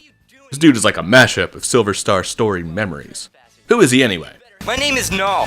What are you doing on my property? I don't welcome trespassers, so you'd better have a good story. Oh, guess he calls himself Null. Since when has Null been a human? Maybe we'll get some answers as we head up Tabin's Peak. A couple things to note as we start heading up this dungeon. Aside from the fact that Ronfar is terrible with kids and they keep wailing on us with their vicious little traps the whole way up. While the place kind of resembles a mountain, it also has a mostly metal facade, with rusted steel sheets peeling away at various points to reveal pipes and machinery underneath. Honestly, there's something familiar about all of this. But no time to think about that, since we've now been captured by the kids and thrown into a jail cell. Sometime later, Hero wakes up, seemingly after everyone else, and the children of Tabin's Peak all appear to have put everyone to work. Ronfar is cooking, Lamina is cleaning, and Jean dances to entertain the kids. She specifically notes that these kids can't possibly be part of the Shadow Dragon cult, since they all seem so happy, even when fighting. The kids at the cult were always cold, with any amount of joy having been beaten out of them. And I thought my childhood was rough. We're given a bit of freedom to roam around before we need to talk to Null and be given our own task. However, before we get there, we find a balcony that starts to put this whole area into perspective. This is, or was, Galleon's secret fairy garden. It's a neat reveal that explains the name Tabin's Peak, and all of the truth behind all of the rusted metal pieces everywhere. Tabin was the inventor who built the grindery for Galleon, and this is his mountain, the Dead Grindery, left here to become overgrown and meld into the scenery after Galleon was defeated. This is honestly one of my favorite designed locations in Eternal Blue, mostly because of the way that it shows the history from Silver Star Story and recontextualizes it for this new world that is maybe hundreds of years later. This seems like as good a time as any, actually, to mention that Eternal Blue takes place 1,000 years after Silver Star Story. I've been hard-pressed to find exactly where in-game, or in any other extended material, this specific 1,000-year gap is mentioned, but I have it on good authority, that being Lunar Net again, that this is indeed the case. Granted, given that 1,000 years have passed, that begs the question, what the hell is Null doing here? Well, Lucia has a similar question, although she asks it in a vague way to keep Hero, and the player, in the dark about certain things. She asks why Null is the only one here, alluding that she's not asking about Tabin's Peak or the children, who are dubbed the Dragon Kids. Null stalls and pushes the question aside when Hero shows up, although he does seem to have knowledge of Lucia and her role as Princess of the Blue Star. The conversation starts to get heated, and it almost sounds like we're going to learn some plot-relevant stuff. But first, the Dragon Kids get attacked, over in the balcony that used to be the Fairy Garden. It's the real Shadow Dragon cult, and they're here to kidnap a bunch of Null's kids.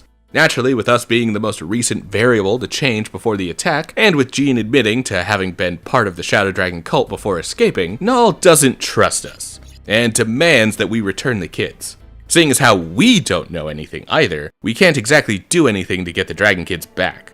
So Null gives us some information on where they believe the cult to be using as a base, and then keeps Lucia as collateral until we go and get them back.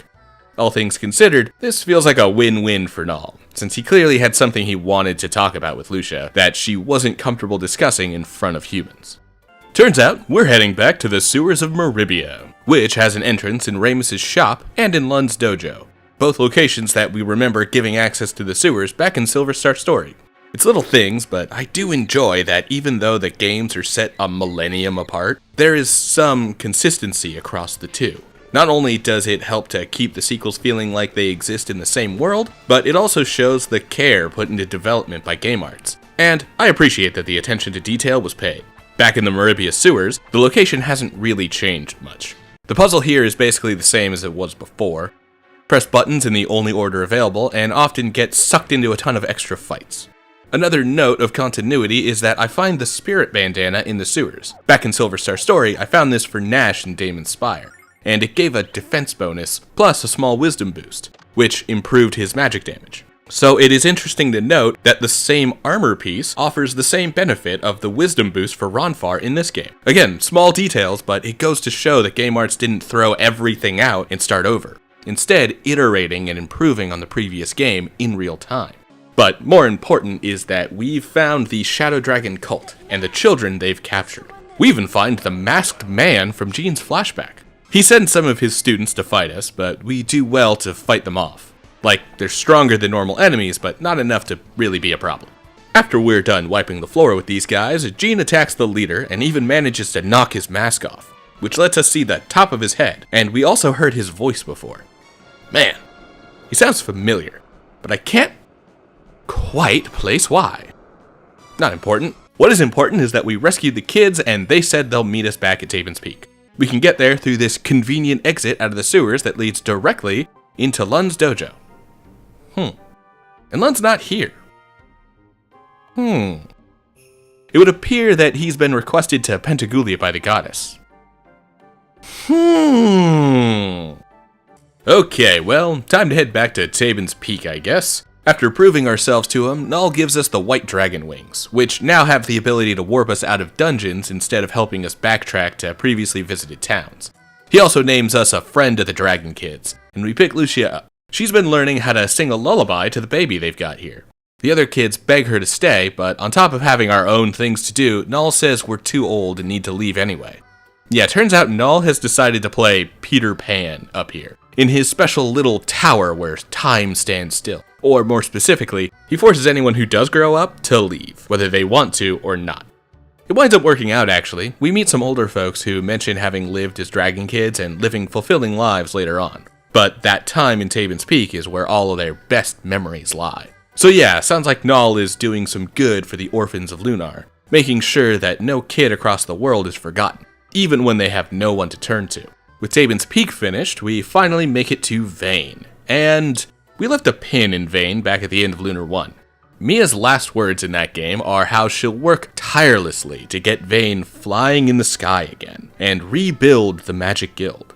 Well, given how desperate Lamina is to get anyone to join the Magic Guild, and that we now see Vane growing into the mountainside, it would appear that Mia and Nash failed to really regrow their home. Kind of a depressing realization here, not gonna lie. Well, anyway, as we arrive to Vane, we're blocked off from entering, because of some goons sent by Borgin, the leader of a competing Magic Guild. Turns out he's kind of annexed Vane because he wants to speak with Lamina's mother. We'll get to that, but for now, we need to find another way into Vane, which all we have to do for that is to get around the front gate. So, anyone remember the last game? Because yeah, we're going on another history lesson of Silver Star Story. Because in order to get into Vane, we need to go through the Cave of Trial. Now, not much has really changed in the cave, like some tunnels have collapsed, probably as a result of the initial crash into the ground and abandonment of the trial. However, we now don't have to worry about the no item rule, and there is no boss at the end. What we do find at the end instead is an item chest, which Lamina won't allow us to take. Inside of Vane, we meet the man himself, Borgin. He appears to be talking to Lamina's mother, Miria. However, the conversation quickly goes south, and while it starts with Borgin inviting Miria to Neovane, he's really laying it on thick, trying to schmooze the woman. It quickly shifts to him kidnapping her, and then warping away himself. Yep, we've got Lamina's lead villain for the game, similar to how Jean gets her own personal villain of the masked man with the Shadow Dragon cult. The pressure of the moment breaks Lamina, who quickly runs away to cry by herself. Ruby also won't let me steal anything while Lamina is out of the party. Well, guess it's time for someone to go talk to Lamina and give her a good pep talk to take the fight to Borgin and Neovane. Which, of course, falls on Hero. Because he's goodest boy, but also because he's kind of the only one in the group that isn't afraid of Lamina. Like, it's at this point that the game fully acknowledges the fact that Lamina kind of stuck herself into the group, and we've more or less been traveling with her out of convenience.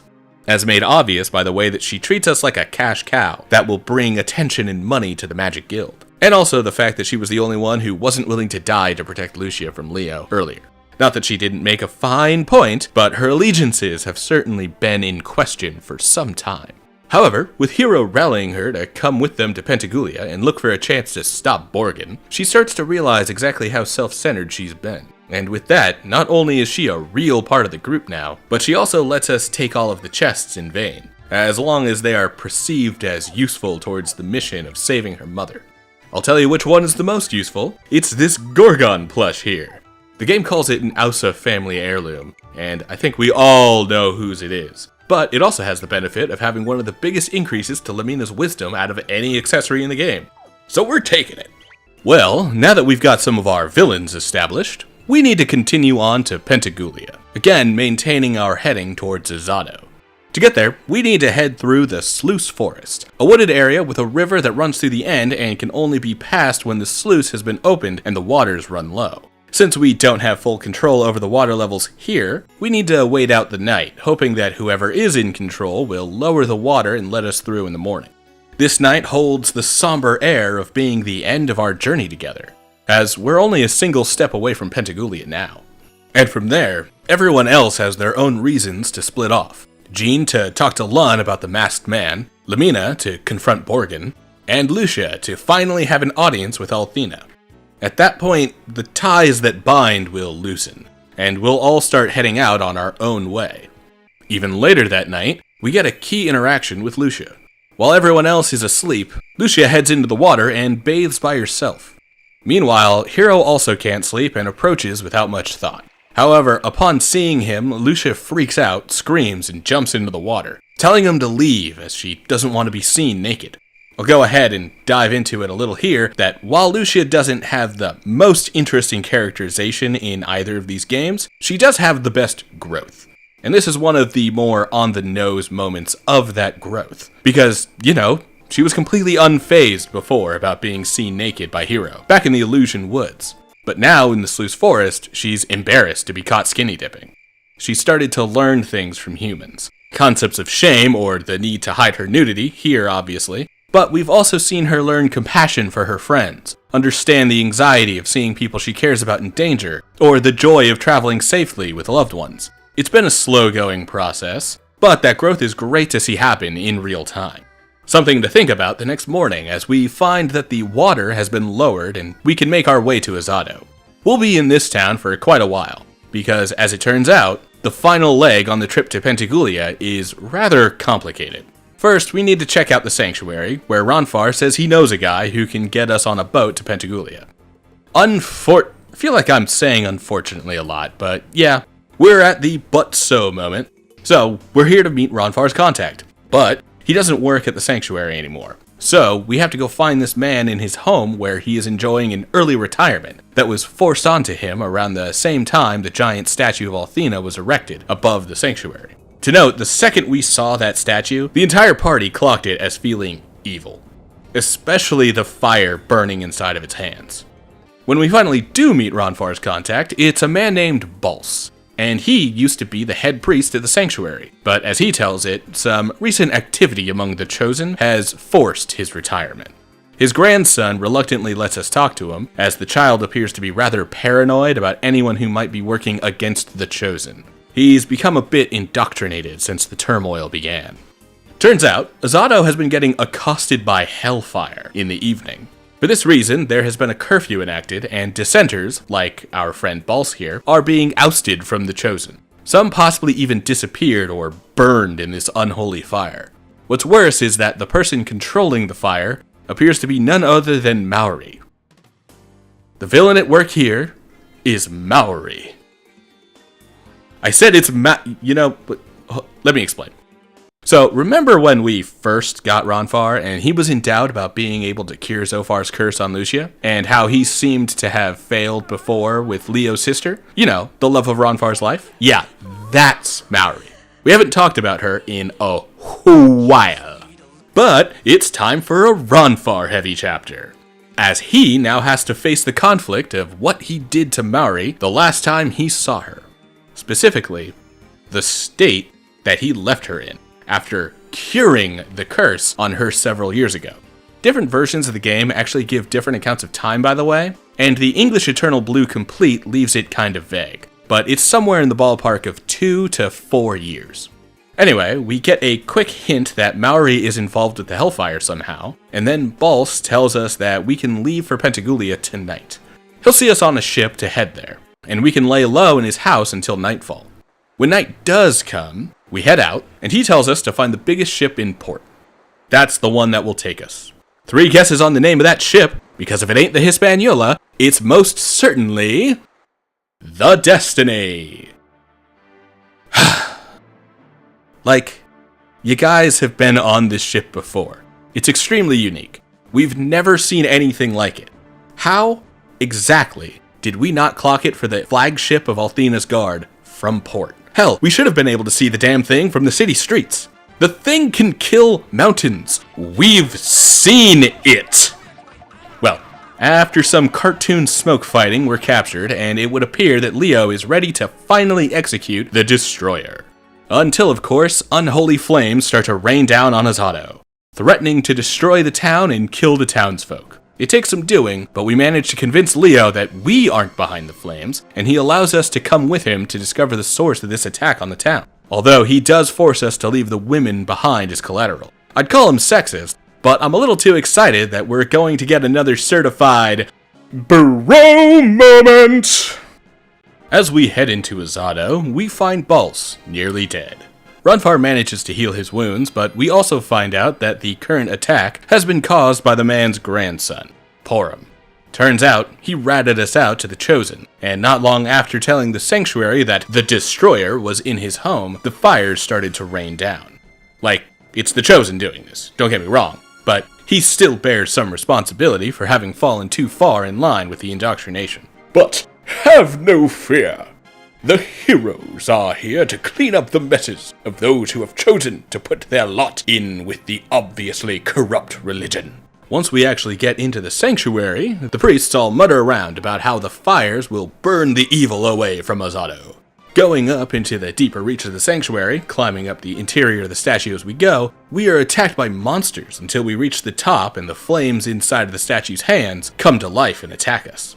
Time for us to go up against the Flame Fang. This is an odd fight, and might have gone better if we'd had Lumina with us to cast magic that it would be weak against. However, having Leo there means that we have 2 DPS tanks, and keeping Runfar means that he can keep us healed up during the fight. The boss itself is pretty strong, and has some AoEs that can turn the tide of combat pretty quickly. So using an item or two to maintain our health does become necessary. Otherwise, we add Leo's Flashblade to Hero's Telltale Sword and maintain high damage, and the fight goes pretty quickly. Like, it gets touch and go, but we still snake out our win.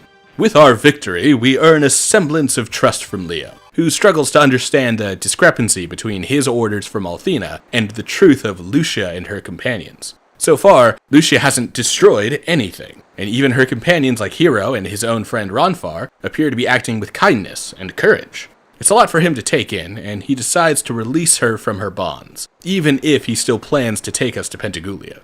However, not all is rosy, as Mori appears to insist that Lucia be put down, and if Leo can't properly follow orders, then she'll simply have to kill her and him. It takes some doing, but we talk her out of it, especially as Leo swears to bring Lucia to the goddess directly, so that she can answer to Althena's accusations.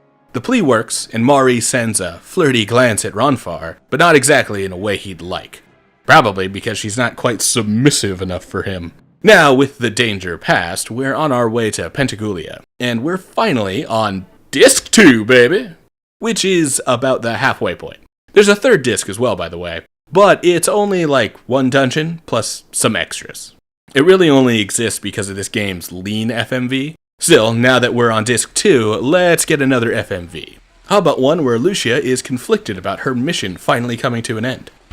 After everything we've been through, the end is finally in sight. Once we're there, you can meet with the goddess Althena and your mission will be complete. But why do you seem so sad? You don't understand anything. I came from the Blue Star to find Althena. That's my only mission. Zophar must not be allowed to return to full power. His evil will destroy this world.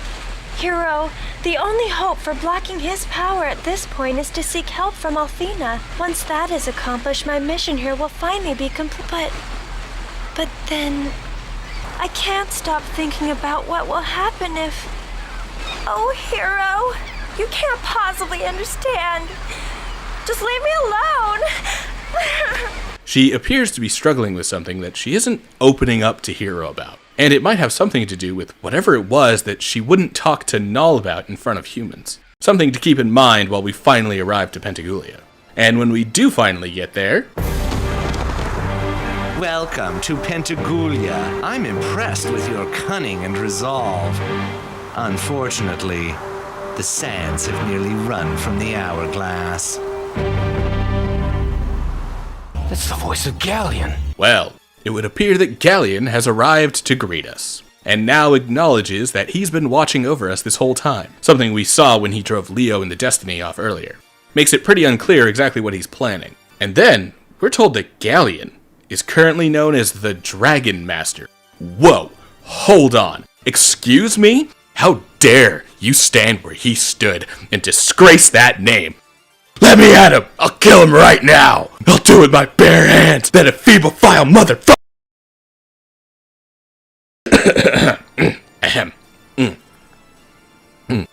So I'm being told that my response to seeing Galleon named the Dragon Master may have been a little intense.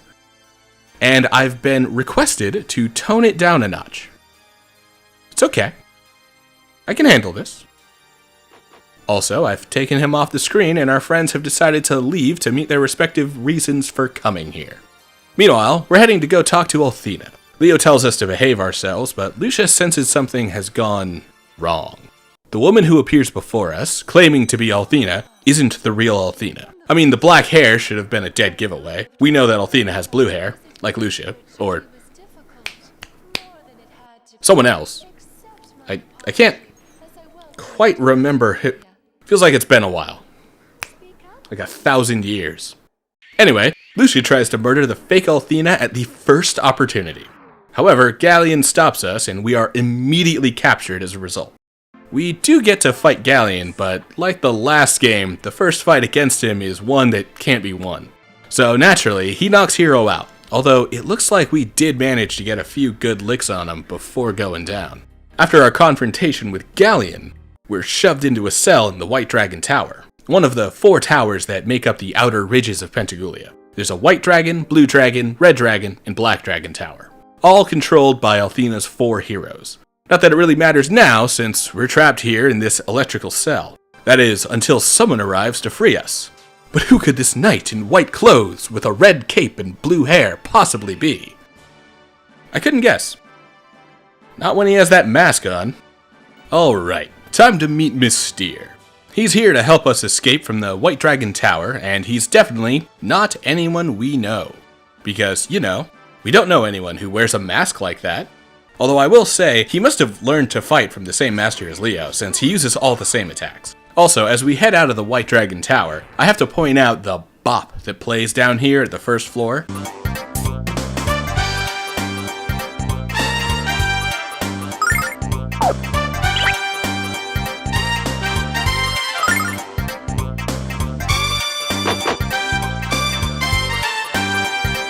It's such a jazzy jam. I absolutely love it. Like, it doesn't fit the vibes of the area, or the character that it's supposed to represent, Leo. Although it does strangely work well with this Mystere person. Is he the real person that the White Dragon Tower is meant to embody? Leo, you monster! Stealing this kind superhero's place as one of the 4 heroes. We'll have to do something about him if we find him. For now, we need to gather up our party, starting with Ronfar in the Red Dragon Tower. Sidebar, I'm definitely supposed to go find Lamina first, since the Black Dragon Tower is way easier. And the enemies in the Red Dragon Tower are weak to her magic, but I wanted to get the healer quickly. It was a bit of a mistake. Still, we find Rodfar, and he tells us about the conversation he had with Mari. Turns out, she's become completely evil, because she's currently being taken over by a corrupted spirit. Ronfar assumes that it may have something to do with a potion that he'd given her when she was too sick for him to cure her years ago. But it hardly matters now. She's evil and will only accept him at her side if he'll swear allegiance to Zophar. However, it may not be too late, as he is able to briefly reach out to the real Maori underneath that evil spirit. But it doesn't last long, and he was eventually put in jail at the top of the Red Dragon Tower. Next up, we head into the Black Dragon Tower and find Lamina. Turns out she tried to confront Borgin, but that obviously backfired. He didn't exactly take well to her calling him a fat toad or requesting her mother be set free. Instead, he trapped her in the cell at the top of the tower and claims that he'll leave her there until she is willing to accept him as her stepfather. Finally, we head to the Blue Dragon Tower, where we find Jean. She had gone to show the mask to Lun, but it would appear that their conversation didn't go as well as she might have hoped. This is because, in a cruel twist of fate, Lun reveals that he was the Masked Man and the leader of the Shadow Dragon cult, capturing children and creating a cult of assassins to work directly for Althena. He offers to let her join him again, but she refuses and is sent to the jail cell as a result, offering her one final threat in the form of an invitation to a martial arts tournament he'll be hosting soon. That's right, we're gonna be getting a tournament arc. Hey, show of hands if you'd already guessed who the Masked Man was. I honestly don't know why you still keep raising your hand. I still can't see it. Also, for the 4 people actually playing along with that bit, thank you, this whole journey was specifically for you. Anyway, now that we've got the whole gang together, it's time for us to go find Lucia. But Mystere decides that he needs to leave now. We're sorry to see him go, but we do manage to find Leo around the corner, and he decides to join us. I wonder if he knows Mystere. They must have passed by each other when Leo came up the tower. He doesn't say anything about it though, and joins us to go save Lucia. Heading back through the area beneath the towers, we find a secret passage behind the goddess statue we've been using to heal up between each tower. From there, it isn't a long trip to find Galleon and the fake Althena goading about their evilness to the captured Lucia.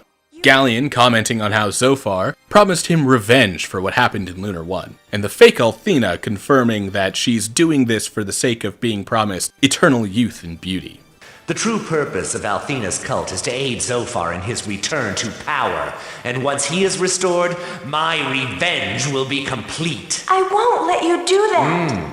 Big words from such a small lady. That's the voice of Galleon. Meanwhile, Leo finds this all difficult to stomach, and needs to head out in order to better understand the truth behind this fake Althena and the Chosen that he's dedicated his life to. With Leo gone, we can get Lucia to take up the 5th position in our party. Awesome! We're back to basically 4 players, plus our wild card. At least she's actually useful in combat at this point. Hint, hint, Ruby. Hint, hint. Also, she's able to follow the feeling of Althena's power in order to find the 5th tower, obscured by the false lake in the center of Pentagoulia. Turns out, it's the Goddess Tower, which I suppose must have survived falling into the ocean and exploding 1,000 years ago. See, and the others were worried that Alex and Luna would die in that. It didn't even do much to the tower itself. However, even as we're prepared to enter the Goddess Tower, there's a barrier on it, being held up by the 4 heroes of this fake Althena: Mori, Borgin, Lun, and Leo. Althena and 3 of her 4 arrive, prepared to kill our group now. But Galleon seems to be lagging behind everyone else. In fact, Galleon being late appears to give us the time we need for the White Dragon Wings to activate and take us back to Tabin's Peak. Null appears to have been expecting us, which makes sense considering he's probably the one who activated the wings in the first place. And now, it's lore drop time. Null spends some time spelling out what the gameplay loop is going to be for the remainder of this disc. First, he reveals that he is the White Dragon, confirming that he is in fact the same Null that we knew in Lunar 1. I know it's been pretty obvious, but it hasn't actually been made certain until now, technically. He also tells us that he's had his powers sealed and stolen by Galleon, who he claims is even stronger than he was in Silver Star Story. And now one of the 4 heroes holds onto his dragon aura, the secret to Null's power. The same has also been done to the other 3 dragons, including Ruby. In order to enter the Goddess Tower, we'll need all 4 of the dragon auras, since it is their power that is currently forming the barrier that blocked our entrance before. The first of these auras we need to find is Null's, which is being held by Leo. It should be fine, since he seems to be on our side now. And lucky us, he's parked the Destiny right outside of Tabin's Peak. Like, right there. It practically jump-scared me. Naturally, with Leo being the man bound by honor that he is, even as he questions the corrupted religion that he's dedicated himself to, the White Knight demands that Hero face him in battle if we want the White Dragon aura. It's a one-on-one fight, the first one we've had in this game, actually. But similar to the ones in Silver Star Story, one-on-one fights aren't exactly difficult, and are instead more impactful for narrative purposes than they are for the actual combat. So we slam Leo with a handful of Mask of the Red Swords, and the fight is won. When all is said and done, we get the White Dragon aura, and Leo entrusts the Destiny to us. We'll need it if we want to find the White Dragon Cave, in order to fully release Null's powers. And I'd like to say now that I absolutely love the fact that we get to pilot the Destiny for the remainder of the game. For one, that means that we get to return to any previously visited location, but we also get to keep a goddess statue traveling around the world with us. Also, the Destiny is an awesome ship, and feels so much better to use to explore the world map over regular walking, or even the instant teleportation available with the White Dragon Wings in Lunar 1. It's way more interesting and makes the world feel more interconnected when we can quickly drive around from town to town or dungeon to dungeon. That being said, the forward progress of the game is still extremely linear, made obvious by the fact that we can now head up north to the White Dragon Cave, but we can't head any further into the secondary part of the map, because there are giant icebergs that block our path. So even if we now have free motion across the world, we still need to address each new dragon cave and find the next dragon's aura in the order as it has been set. This starts with the White Dragon Cave. So, this place has seen some upgrades since Silver Star Story. For one, the ice breaking puzzle is back, but now there are more enemy interactions that can break them, such as these crystals that can shatter the ice with their projectiles. There are also more stopgaps along the cave that changes our pathing and forces us to engage with this puzzle even more. Honestly, moments like this, and one coming up much later, make me wish that more dungeons did have more puzzles, especially ones that make better use of enemy placement and movement patterns. Maybe by the time Lunar 3 rolls around, it'll have taken some notes on dungeon crafting. At the end of the cave, we find the White Fiend, a false white dragon made by Zophar as a final safeguard against us heroes, freeing the power of Althena's dragons. This thing is a hideous creature, with some Cronenberg-esque body horror designs to it. I mean, look at all the extra useless arms reaching out at nothing. It's awesome as a concept for how Zophar twists the image of the dragons, and is also absolutely disgusting to look at. And here I am, looking at it for even longer, because this thing is probably the hardest boss we've fought so far. It is massively powerful, can boost its own attack with a buff and a field effect that enhances its specific element. The whole situation can get pretty rough pretty quick. Expect that to be the norm for the Dragon Caves, by the way. Once we kill the Fiend, we're let into Null's chamber, where Hero throws the dragon aura into a crystal. Thank goodness he's got a mean left hook, or that thing would have been gone forever. We'd be spelunking down into the crevice while Null's yelling down on us, did you find it yet? I really need my powers back, guys. We're looking! Would it have killed you to make this place more walkable? Anyway, with Hero's impressive aim, we free Null's powers from his crystal and get the big reveal. Null is indeed a dragon, and he looks exactly how he did at the end of Lunar 1. Damn, if he still looks this good after 1,000 years, how old was Quark? Questions for later. The right now of it is that Null has shown us the path forward for freeing the next few dragons. We'll be aura farming through the remaining 3 of the 4 heroes, diving into the respective dragon's cave, and then throwing the dragon auras at the crystals. Rinse and repeat until we get into the Goddess Tower and get Althena's help in defeating Zophar. The real Althena. Although, I still feel like I'm forgetting something there. It keeps nagging at the back of my mind, but I can't quite pick it out. Whatever, I'm sure it's not important. What is important is that Null and Ruby flirt fight for a second. Looks like Null has picked up more from Kyle aside from wrapping his sword up. And she even seems to see him in a more pleasant light by the end. Do you hear wedding bells? Or am I only being hopeful that Ruby will stop her weird fascination with Hero, even though he's been clearly falling in love with Lucia this entire time? It could be both. Now that we're on the gameplay loop for this disc, it's time to look for the next dragon aura and cave. In this case, that means heading past those icebergs that were previously blocking our way, and heading to the town of Horum. Once we arrive here, we can start Jean's personal sub-story. First, we meet with Wong Li, the leader of the Blue Dragon Fist, and the previous instructor to Master Lun. While Wong Li is an honorable teacher and runs an honorable dojo, Lun took his teachings and twisted them to focus through dark emotions for the sake of power. So it turns out that as long as Jean resolves to fight with the power of light, she already knows the Blue Dragon Fist, as it is simply the light side of the coin for the Shadow Dragon Fist that she'd been taught as part of the cult. As long as she then promises to fight this way, Wong Li then offers to give us an invitation to the tournament that Lun is currently holding in the Zen Zone. We also learn that he's already wiped the floor with every single instructor of Horum during the last tournament, which is to say, Lun is absolutely the best martial artist in the world. But hey, as long as we don't try to fight him one-on-one, that shouldn't be a problem.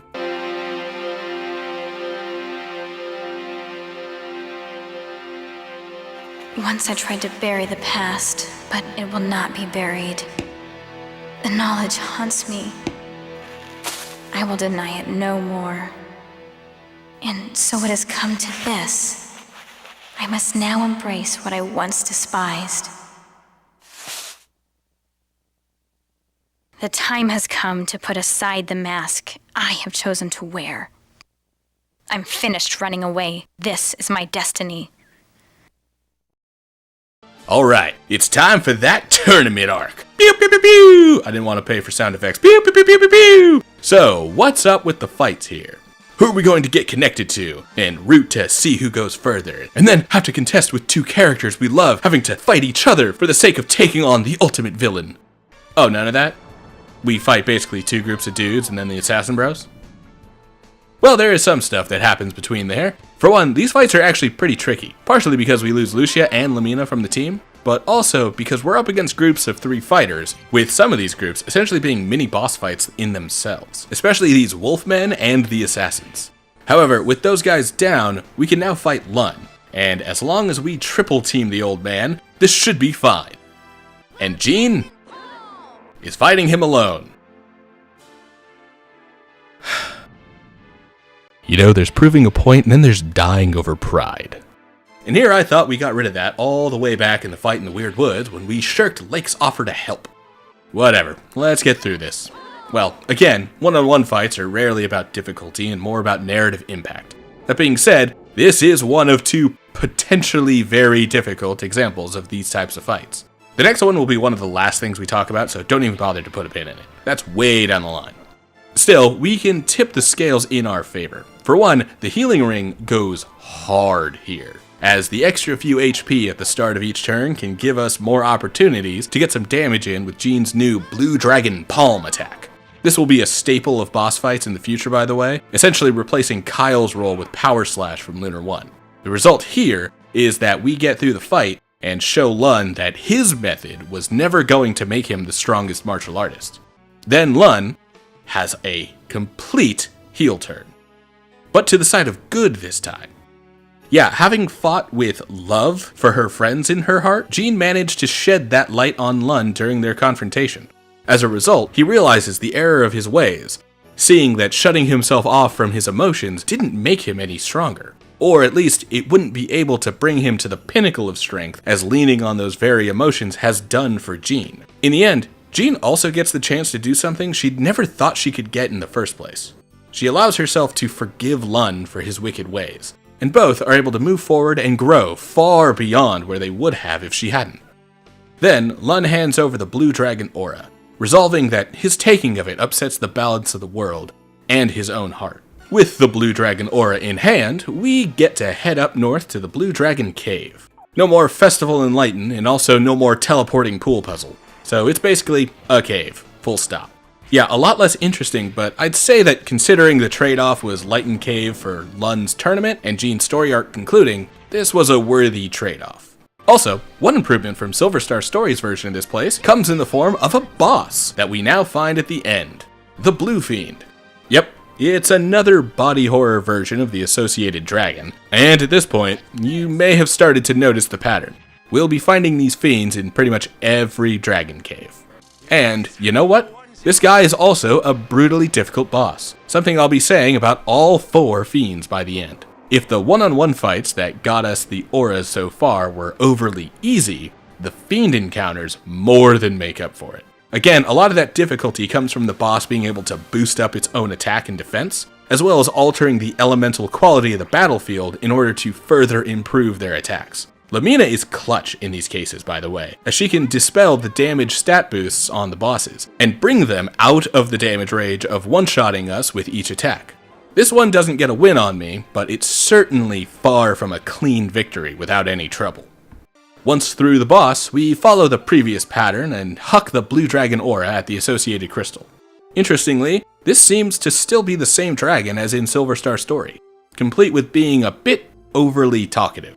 However, when he recognizes Lucia, he starts to consider the weight of her presence, and she reminds him not to talk about such things in front of humans. Considering that even the Blue Dragon takes this seriously, there's something pretty intense that these two are hiding from us. Possibly related to whatever it was that Lucia was struggling with back on the Destiny, when we were first heading to Pentagulia. With the vagueness of Lucia's conversation with the Blue Dragon behind us, we need to head out to find the next Dragon Aura, which brings us to Neovane.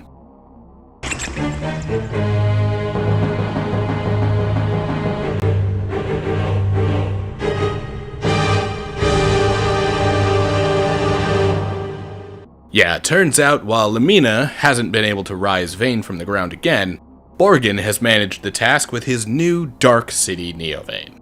Worse than that, he can also deploy force fields on demand, and Neovane does this to hold the Destiny in place, stopping us from using the ship to travel until we can get up there and beat Borgin's teeth in, which I very much want to do.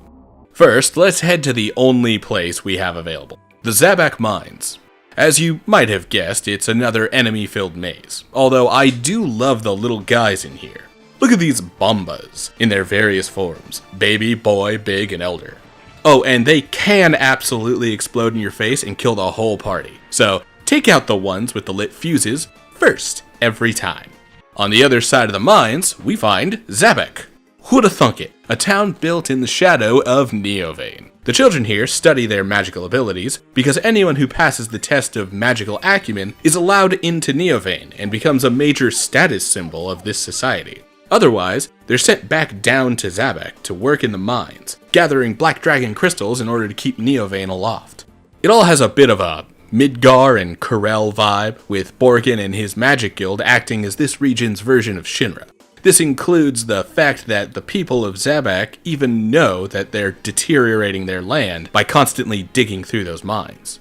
Either way, our ticket up to Neovane is to head to a transmission spring here in Zabak, which will take us up to their magic guild test. Turns out Neovane has really simplified this test, as instead of needing to head through a cave to prove your acumen, we instead step on a platform and it sorts us by magical ability. Funny enough, the Magic Guild apparently doesn't consider Ronfar's healing magic to be magic, since it's powered by prayers to Althena. Ironically, I've had a lightning crest on him for a while, and he's been casting magic all the time. He also has the second highest wisdom on the team, right behind Lamina, obviously. Well, in order to continue, we need a way into the guild mansion at the north of Neovane, and there appears to be a secret entrance from somewhere in the Neo Trial Cave. It's similar to regular Vane's Cave of Trial, but Neo. As in, this is where the fascists throw the undeserving, usually expecting them to die, or gathering up the most capable of them to send down to toil away in the Zabak mines. Either way, not a nice place to be checking out. We do manage to find Ronfar and Jean when we head down here, and we even come across Borgin's secret entrance. The cave itself has no boss, and the monsters aren't as notable as the Bombas, except for the fact that they seem to only be weak to magical attacks. Hence why most folks sent down here without magical acumen are stuck forever. They can't even touch these monsters. We, on the other hand, have little trouble and make it to the true boss of the area, Borgin himself. For once, we actually fight the holder of one of the dragon auras as a team. Borgin is actually a rough fight, as he can pop up a shield and dish out some AoE damage that can really do a number on the team. Definitely glad to have picked up Ronfar and Jean though, as the healing and additional DPS make this fight go a lot quicker. The pro tip here is to note which of the dragon heads above Borgin is active, but noticing those idle animations of bosses between rounds is the key to every fight. Still, we pummel him for a while and he eventually goes down, falling from his floating throne. At least I think it's a throne. The way they talk about him, he wouldn't exactly be the type to stand around on like a floating disc all day. Because fat guy is fat. I've left a lot of the jokes for him out, by the way, because they're all that single one. With the fight done, we take the Black Dragon Aura and go and check on Lamina's mother. Turns out Borgin has been a bit of a gentleman to Miria, offering her gifts and hoping to woo her for her affection, never forcing anything untoward on her until she chooses to be with him. It's a bit up in the air where she stands on him though. Obviously, she doesn't like the fascist way he runs the Magic Guild, but she also never fully distances herself from him. Still, with one last-ditch effort to regain control, Neovane starts to fall to the ground, and Borgin pleads that only he knows how to use the Black Dragon Aura to keep the city aloft. If we don't hand it back over, then the whole place will slam into the ground, killing everyone.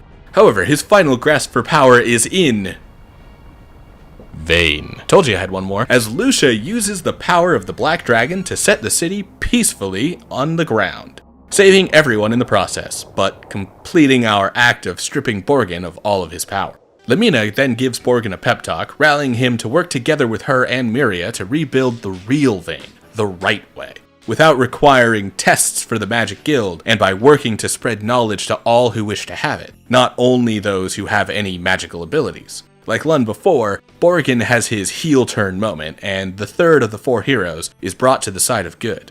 Although for him, it's clearly so that he can stay close to Miria. Still, he gives us the key to the Black Dragon Cave and tells us that we can find it in Zabak Mines.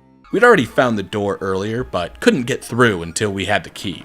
So we take the path and start to head into the third dungeon of this area. Yeah, if Horum in the Blue Dragon Cave felt like it was lax on dungeons, Neovane more than makes up for it. This dungeon even has a somewhat unique twist in that there are poison puddles everywhere that will quickly drain our health. All to culminate in the toughest of the fiends, the Black Fiend. It's also my favorite designed one.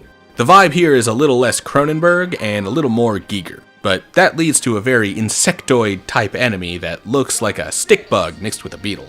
That does also make it look a bit spidery, so any of you out there that have severe arachnophobia, I'll let you know when you're good to look at the screen again. For now, let's talk about the boss that had the most kills on me of any boss in the game. In this case, 3. So keeping in line with this being part of the magic area, the Black Fiend is highly resistant to physical damage, which means that Hero will be a lot better off casting Cross Boomerang, which is actually a wind spell. And Jean is basically useless in combat against this guy. She'll be spending a lot more time dipping into our item reserves to keep us alive, rather than dishing out damage.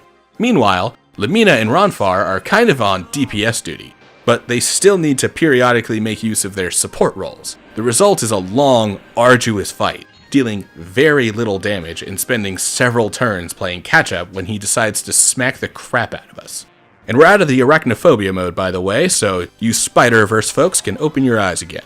On a separate note, the Black Dragon has lost a lot of his green.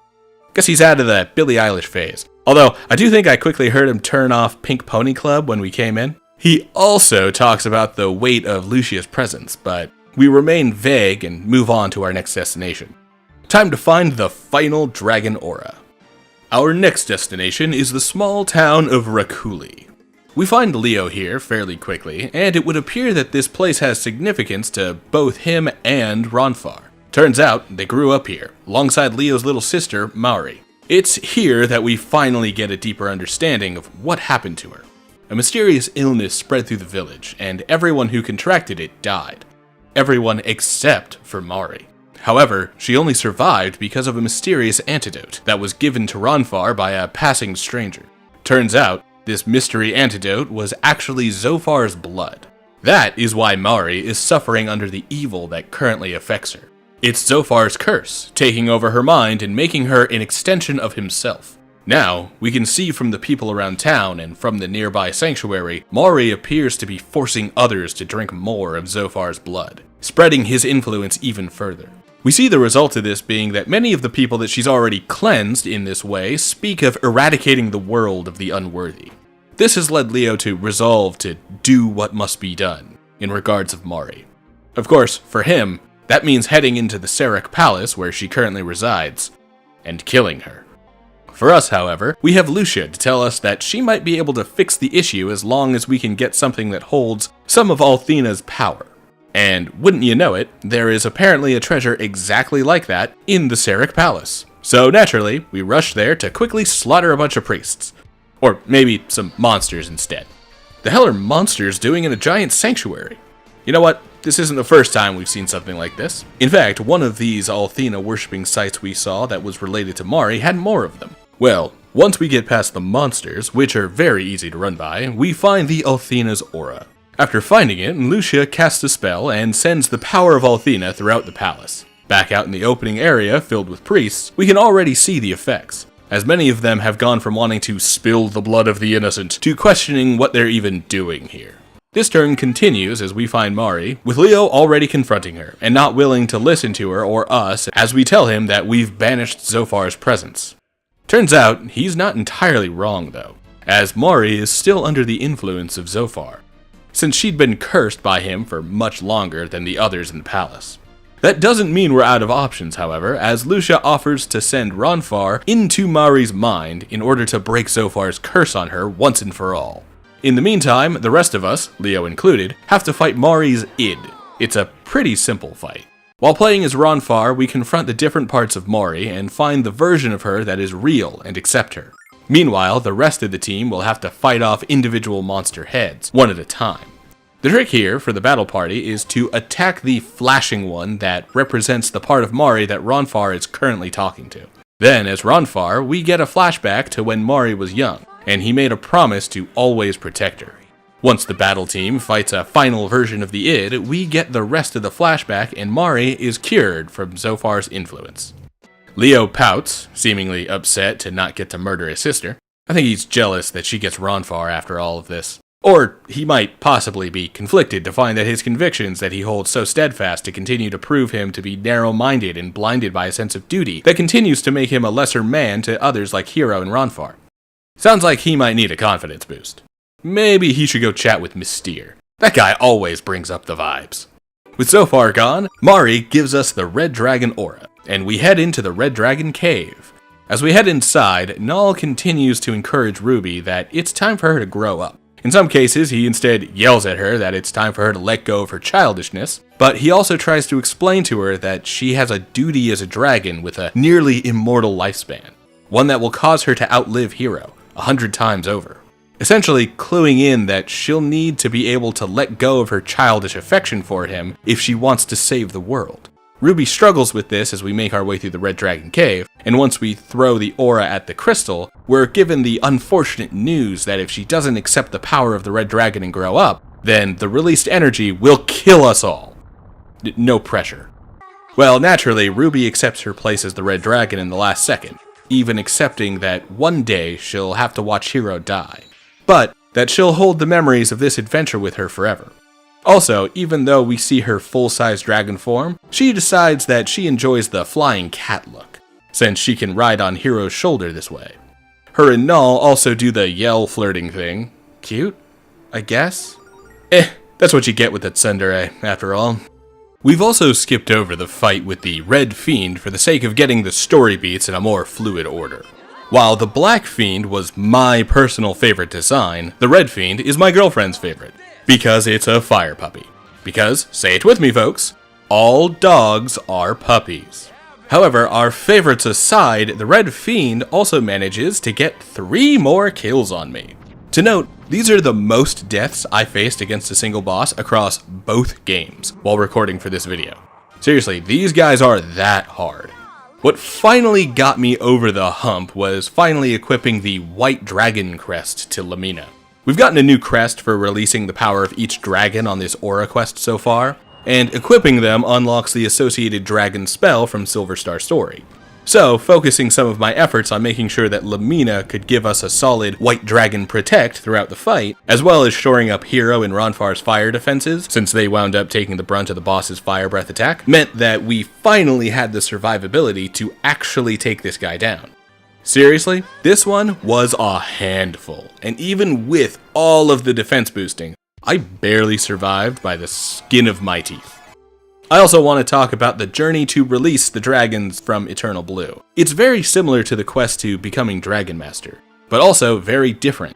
In both games, it's a series of one-off storylines that moves from a preliminary dungeon to gain access to the Dragon Cave, then moving on to the next Dragon Cave. There's a formula that both games follow, and while I certainly enjoy when Silver Star Story takes its detours on that formula, like Damon's Spire, or Lake dragging an unconscious Alex up through Might's Tower, I think that the rework of the formula in Eternal Blue is much better. Specifically, how this game develops up the 4 heroes, makes each one a personal villain to a single member of the cast, and then having each of their storylines confronting their own personal traumas, and coming out of their fights with their respective villains better for the experience.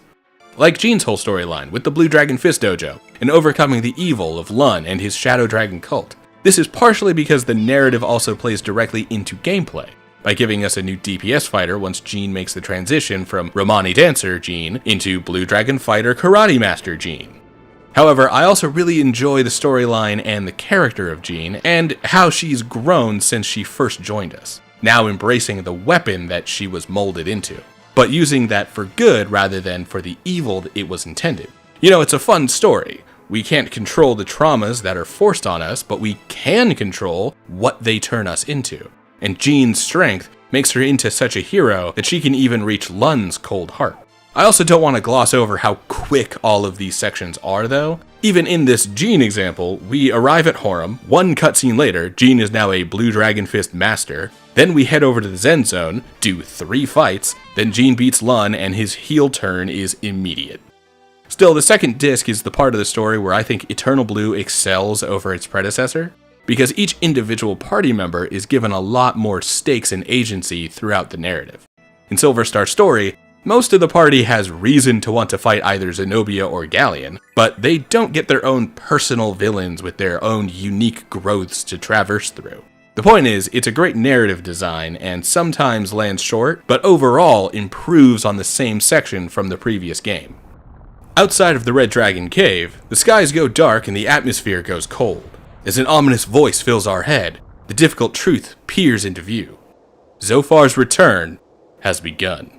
So we hurry to Pentagoulia, wasting no time, now that the seal of the Goddess Tower should be broken since the power of the 4 dragons has been freed. Oh, and I also decided to visit Maori and Rakuli to see if she has any special dialogue. Her and Ronfar basically make googly eyes at each other, fully in the honeymoon phase, and completely, unabashedly in love. Put a pin in that. Well, once we arrive to Pentagoulia, we get one of the coolest FMVs across both games.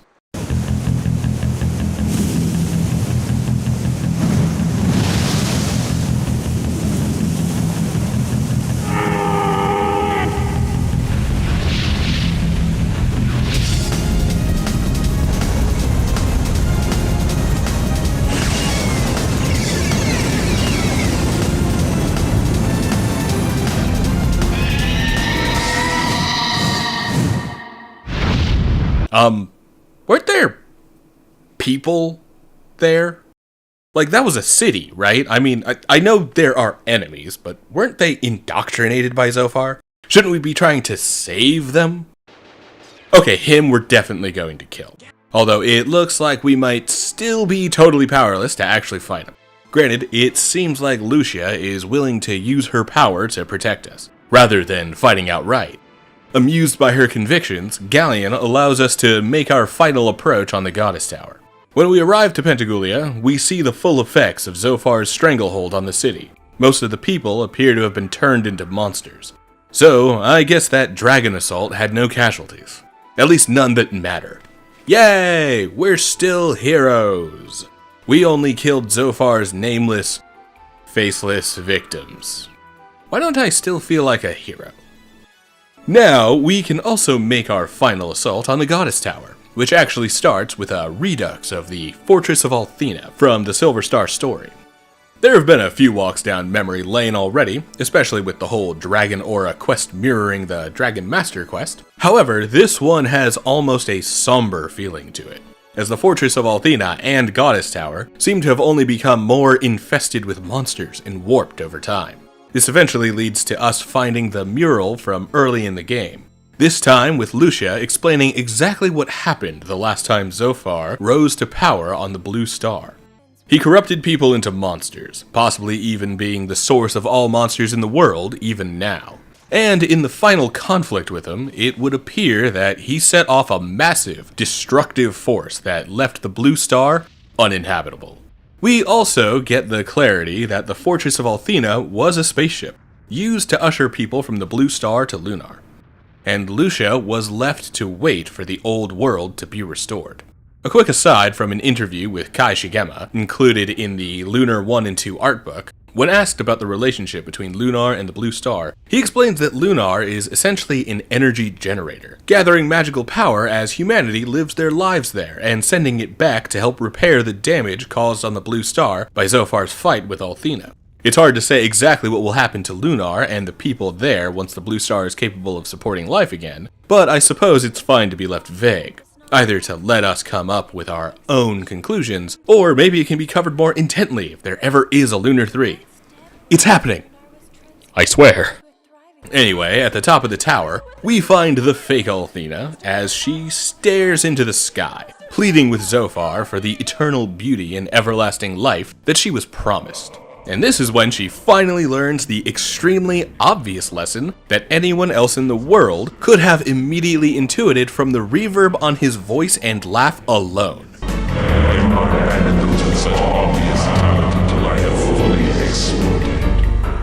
Yes, my sweet.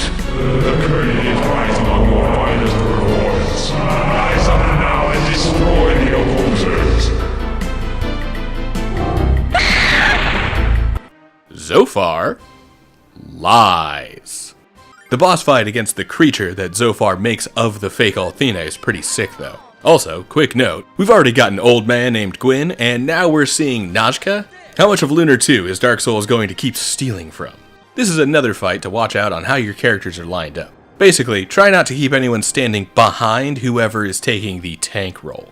As fake Althena, she never gets a name by the way, can blast a crazy powerful laser that can wipe out any of the squishier characters who'd be in the back anyway. However, A handful of blue dragon palms and House of Usher swords later, and the fake Althena meets exactly the fate that someone so obsessed with themselves to throw this entire city under the bus for their own sake deserves.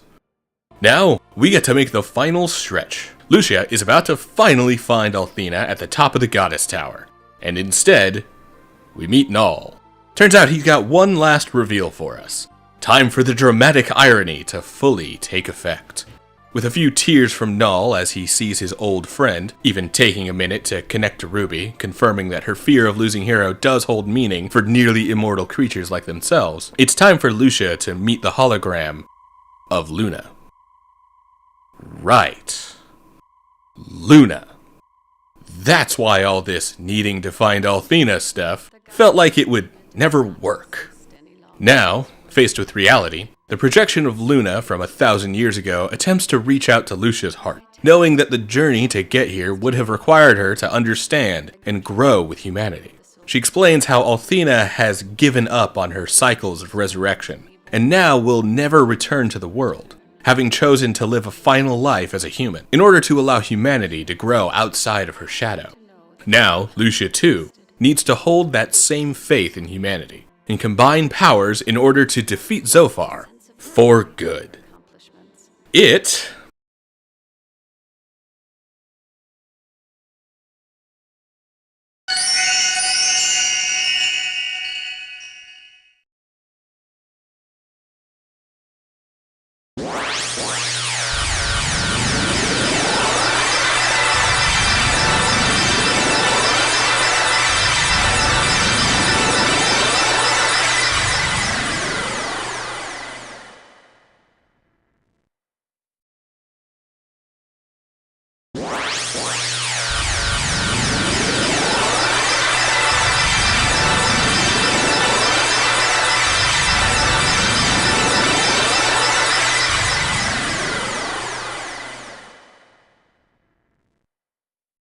doesn't go well. Yeah, so Lucia's fear of Zophar is too great for her to trust his destruction to humanity, even if she's grown close to Hero and the others. She can't shake off the horrors of what she witnessed the first time he rose to power. Her narrative has been a powerful one that showcases exactly what trauma can do to a person.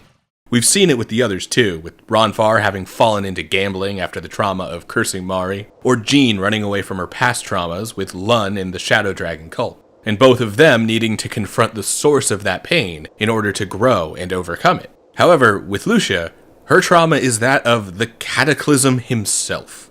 Zophar is a being of untold hate, anger, and power. She's seen what he does when left to his own devices. She's seen that so many humans are too weak to stand up to him, and instead are shaped by his very presence. And so, she does the only thing she can think to do. Call the power of Althena's magic to herself, all of the magic of Lunar, and fight the awakening god herself. Another fun little Ludo narrative here, when Lucia takes the magic of Lunar for herself, our whole party loses our MP, and we can't even get it back from the goddess statues, even if we can still recover health from them. What follows is the cutscene that I think is the primary reason why Lunar 2 is on 3 discs instead of 2. But it is absolutely worth it. This is the Lean scene. Again, it really should be called the Mia scene, but since we checked out Grandia first on this channel, I'll let Lean get 1 win. She deserves 1, at least. Then, finally, Zophar makes his grand entrance, quickly showcasing his power by sweeping away the water that surrounded Pentagoulia to reveal the cratered lunar landscape below, all as he gathers up the fortress of Althena, disgusting sounds of undulating flesh resounding throughout the environment as he does, and eats it.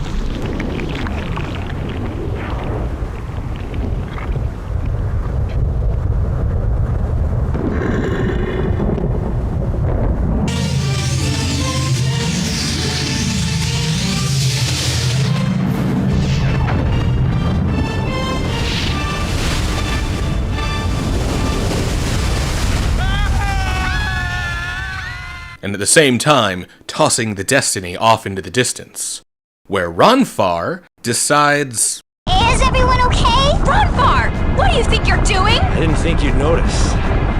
Yeah. Remember that pin we put in about how Ronfar and Mari are so in love and googly eyeing over each other? Ronfar's a pig. Lucia stands firm in the face of her abuser and prepares to use all of Althena's power to kill Zophar, once and for all. However, Zophar sheds some light on exactly what that power will do. Unleashing Althena's power on me will reduce this world to ash, just like the blue star. Althena didn't do that. You're lying! Turns out, the last time Althena used this power to seal him away, that was the explosion that turned the blue star into a cold, dead world. So while Zophar's presence was responsible for the destruction of the blue star, the actual act was conducted by Althena's own hands. Meaning that if Lucia does the same, she'll be condemning Lunar to the same fate, possibly wiping out humans for the sake of killing Zophar. Lucia does indeed confirm this all to be the case, and it seems like it's the vague worry that she's held this whole time and refused to talk about in front of humans. Zophar, it was the only way to stop you from destroying everything! You're evil. It had permeated every corner of the blue star.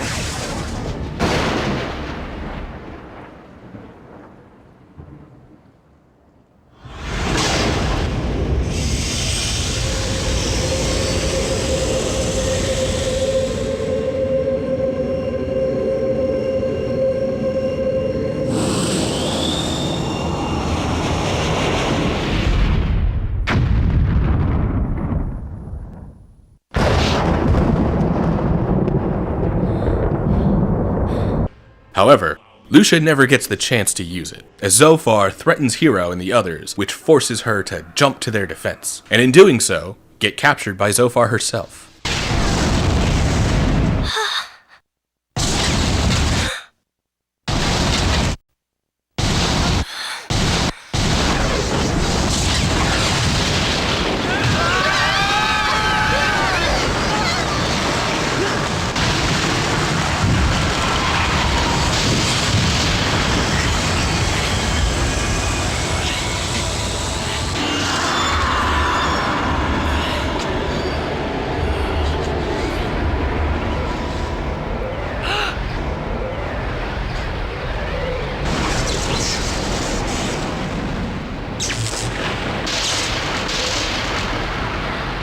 Oh no!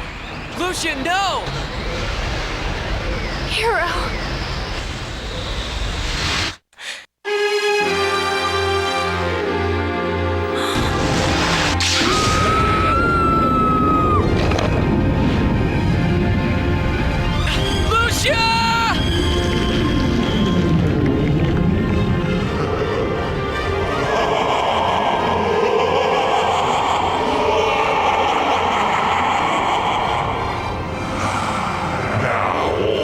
Have fallen into place. My plan has worked perfectly. You are a weak fool, Lucia. Worrying about the fate of insignificant humans will cost you dearly.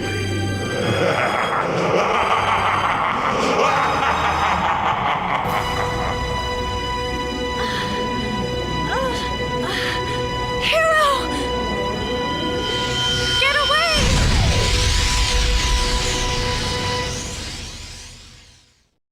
In the end, Zophar steals Lucia and the magic of Althena, while the others are swept away and Lucia uses the last of her power to send the destiny back to Vane. And with that, we're in Disc 3, baby! This one's short. A quick story segment in Vane, followed by the final dungeon, and then the endgame. But we're getting ahead of ourselves. Once the third disc loads up, it's time to lick our wounds back in Vane. You might remember this as the same darkest hour moment that took place in Meribia for Silver Star Story, complete with traversing what we thought would be the final dungeon, before it being revealed that Luna wasn't what we were expecting, only for the game to then kick us down off our high horse in preparation for the real final dungeon.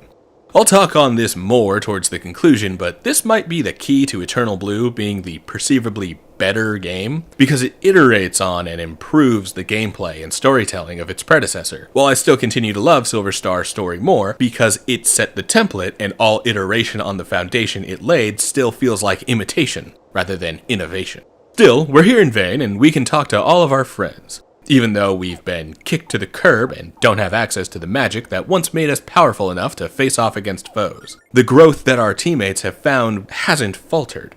Jean trains with Lun, ready to take the fight back to Zophar. Ronfar and Mari work together to rally the people of Vane, while also offering sanctuary to those who can't fight in the Grand Library. Lamina even attempts to call on her magic in the Cave of Trial. Everyone is ripped and raring to go. Everyone except for Hero, who needs a little help. Maybe Leo showing up could do exactly that. It certainly helps, especially as Leo voices his intention to join the party in their fight against Zophar. However, with Lucia gone, even Leo swearing his sword to the group's side isn't quite enough to get Hero out of his funk. Leo still goes to gather the others and prepare for the final fight all the same. My. Looks like the hero doesn't pass muster in our little morality play. How delightful. That's the voice of Galleon. Come to kick me while I'm down, jackass? Yes, that is exactly what he's here for. So yeah, we've got Galleon here, chastising Hero and poking at his insecurities and the knowledge that the only reason Lucia was captured was because she was distracted by needing to keep him safe. It's a harsh bit of blame that cuts deep, but it also confirms the love growing between Lucia and Hero, so it's not all bad. Regardless, Galleon keeps goading until the rest of the party arrives, and the others rally Hero reluctantly into fighting. Seeing as how we still don't have our MP, there's no way for us to actually win this fight, as we can't possibly do enough damage to take Galleon down. We'd also quickly run through our remaining healing items trying to survive, and those cost money this time. Stupid Ramus, the 100th or whatever. So yeah, it's another scripted loss against Galleon. How many times is it going to make us lose against Galleon in the series? We're already past the Doofenshmirtz meme. Well, even after being defeated, we don't relent, shouting our resolve against Galleon even after he's already completed wiping the floor with us. A quick reminder that Galleon is supposedly stronger now than he was back in Lunar 1. However, no matter how strong he is, we will not back down. And the power of humanity flows through us to rejuvenate our magic. Which means, it's time for a real fight. Yeah, the game likes to say that this Galleon is stronger than he was before, but he's definitely a lot easier. Especially because he doesn't double cast full party damaging magic that immediately blasts the whole team to death. Instead, he's mostly a sword fighter with a handful of AoE attacks that can cause some struggles if the party members get too close to each other. Otherwise, we take down Galleon and prove ourselves to be even greater heroes than those of 1,000 years ago. Perhaps even strong enough to take on Zophar and win.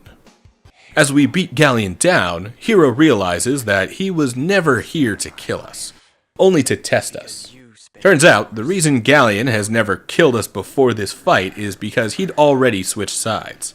Not quite to the degree of working with Null and they were secretly buds kind of stuff, but that he'd only been following Zophar's orders so long as it allowed him to coax us into being strong enough to defeat him in the first place. Apparently, having been revived 1,000 years after his original demise, only to see that humanity had flourished this whole time, was enough to open Galleon's eyes that Dyne and Althena's choice was correct. So, Galleon gives Hero his sword and sends us on our way to go defeat Zophar. With everyone finally confident in our ability to take on the big bad, Hero takes the sword and we drive the Destiny out toward Zophar's keep. Galleon soliloquies.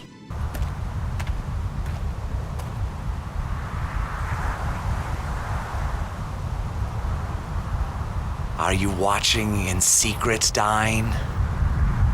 These children shine with your light.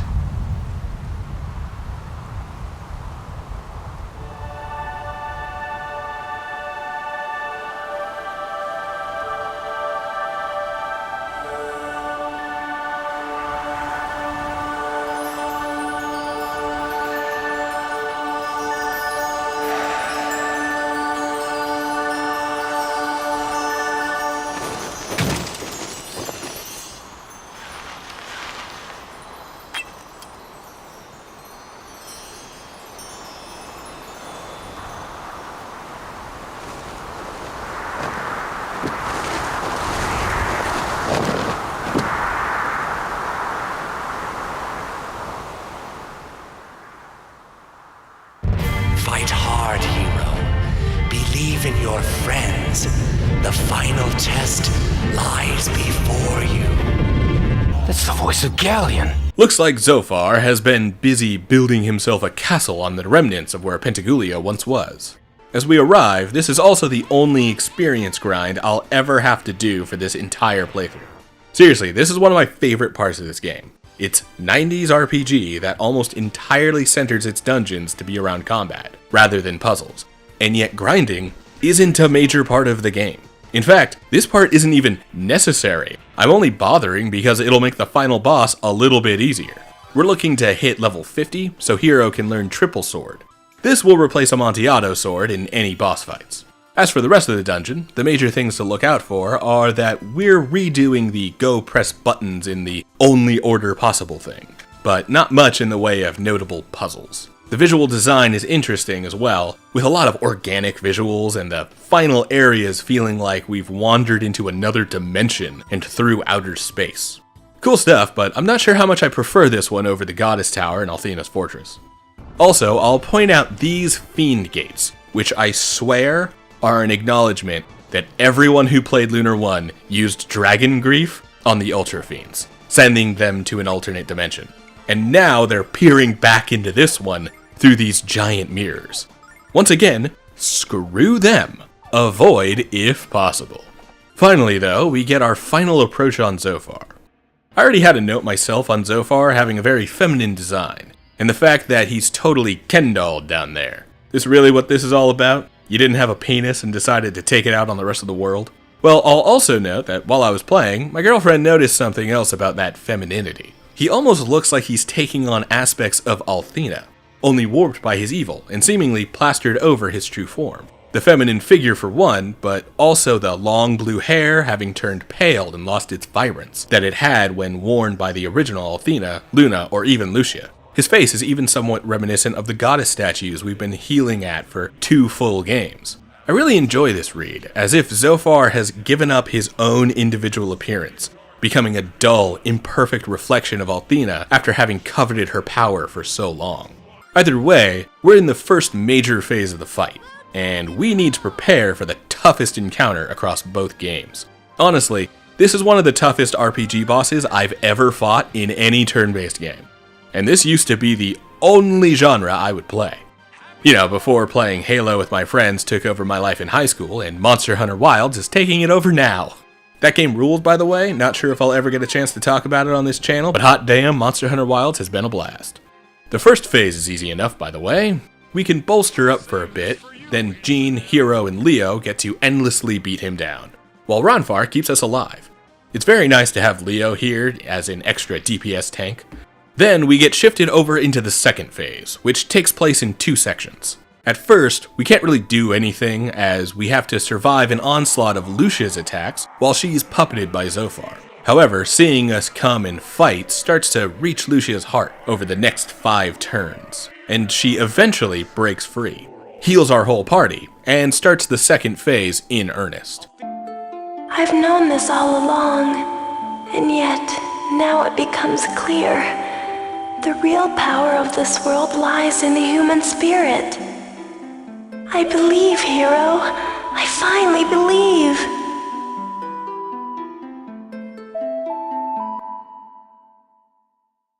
Your belief in each other is grievously misguided. The time has come to wipe your miserable souls from existence. You don't have a prayer. Hero! Hero! Hero! Hero! Hero! Time to roll the bones. Mega showdown time! This fight will be ours. If we only believe. In the power that lies within us. Hero, it's true. Humanity's power is the key.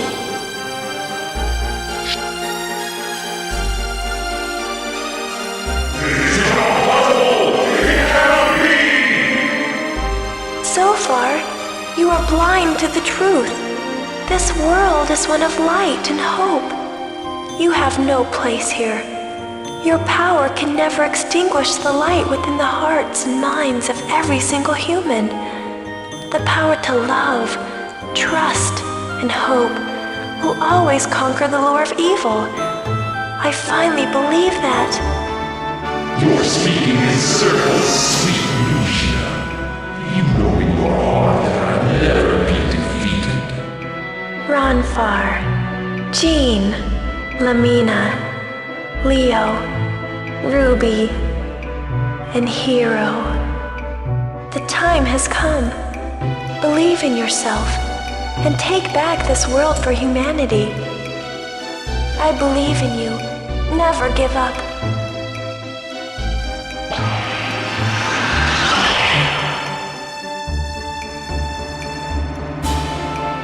So far, it's time to die. Yes, and you will be the first to go.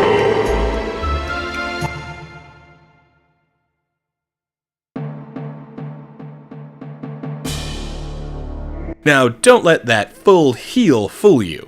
This phase is the part that I'd say is the toughest boss in the entire game. Also, a quick note on how the design has shifted into this phase. I really enjoy the way that the design elicits the most iconic bosses from Final Fantasy, being somewhat of a fusion between Chaos and Kefka. Square had obviously been a huge influence on game arts up until this point, and I love seeing their version of this world breaker god of destruction type villain. Oh, and the cool designs don't stop there. What does stop for a second is my enjoyment of this damn fight. Because do you remember why I'd done that grinding earlier?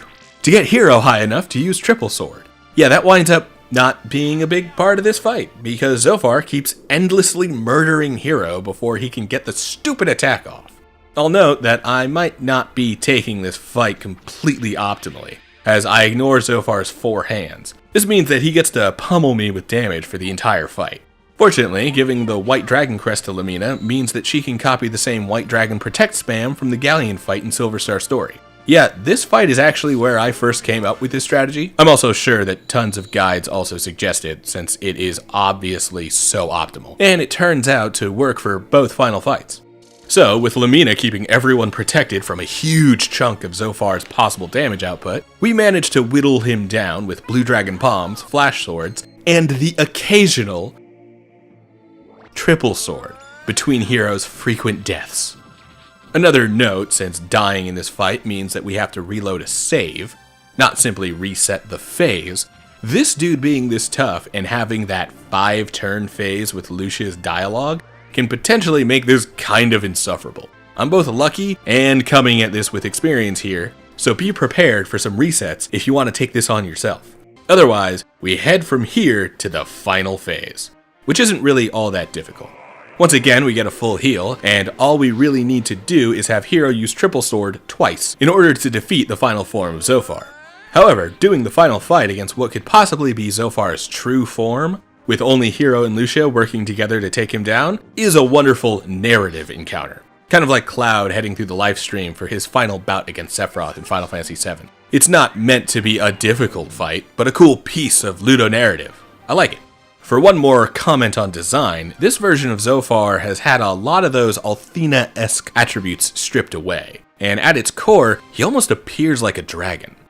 I have a read on this dragon-like design, but I'll preface it that this read is heavily influenced by my own background as being raised in an American Christian family and community.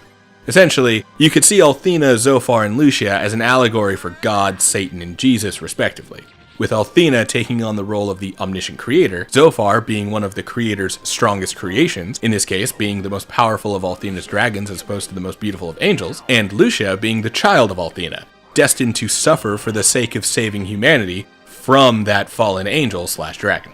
I won't pretend that all of this is a one-to-one, nor do I really believe that they were intentionally written this way, especially since the interview in the art book from earlier also describes these three as being similarly powerful creatures, with not even Althena being described entirely as a god.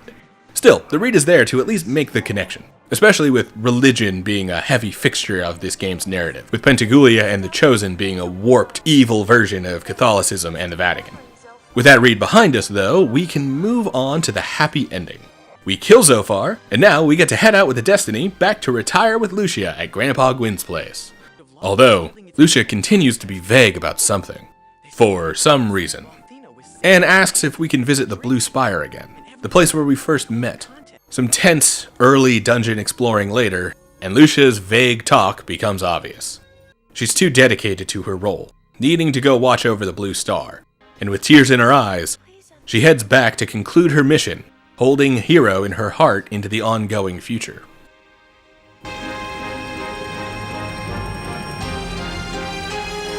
Hero, I must go back. The Blue Star needs me.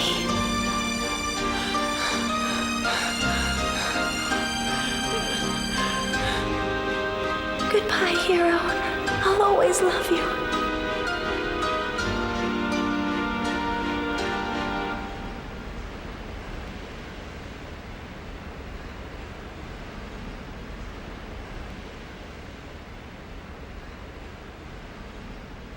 Wait!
Roll credits.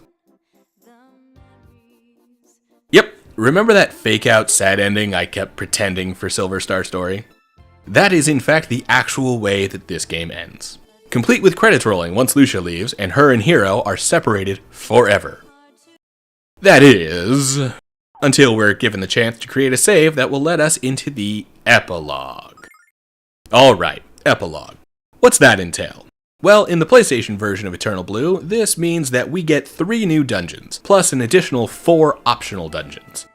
I love this part, for 2 reasons. 1, Silver Star Story didn't have enough optional content. I love side quests and submissions. I'm a very extrinsic player, and I have the most fun when I have a goal in mind. So games giving me extra goals means that I get to keep playing the game for longer, and keep having fun, without having to come up with my own goals and eventually getting bored.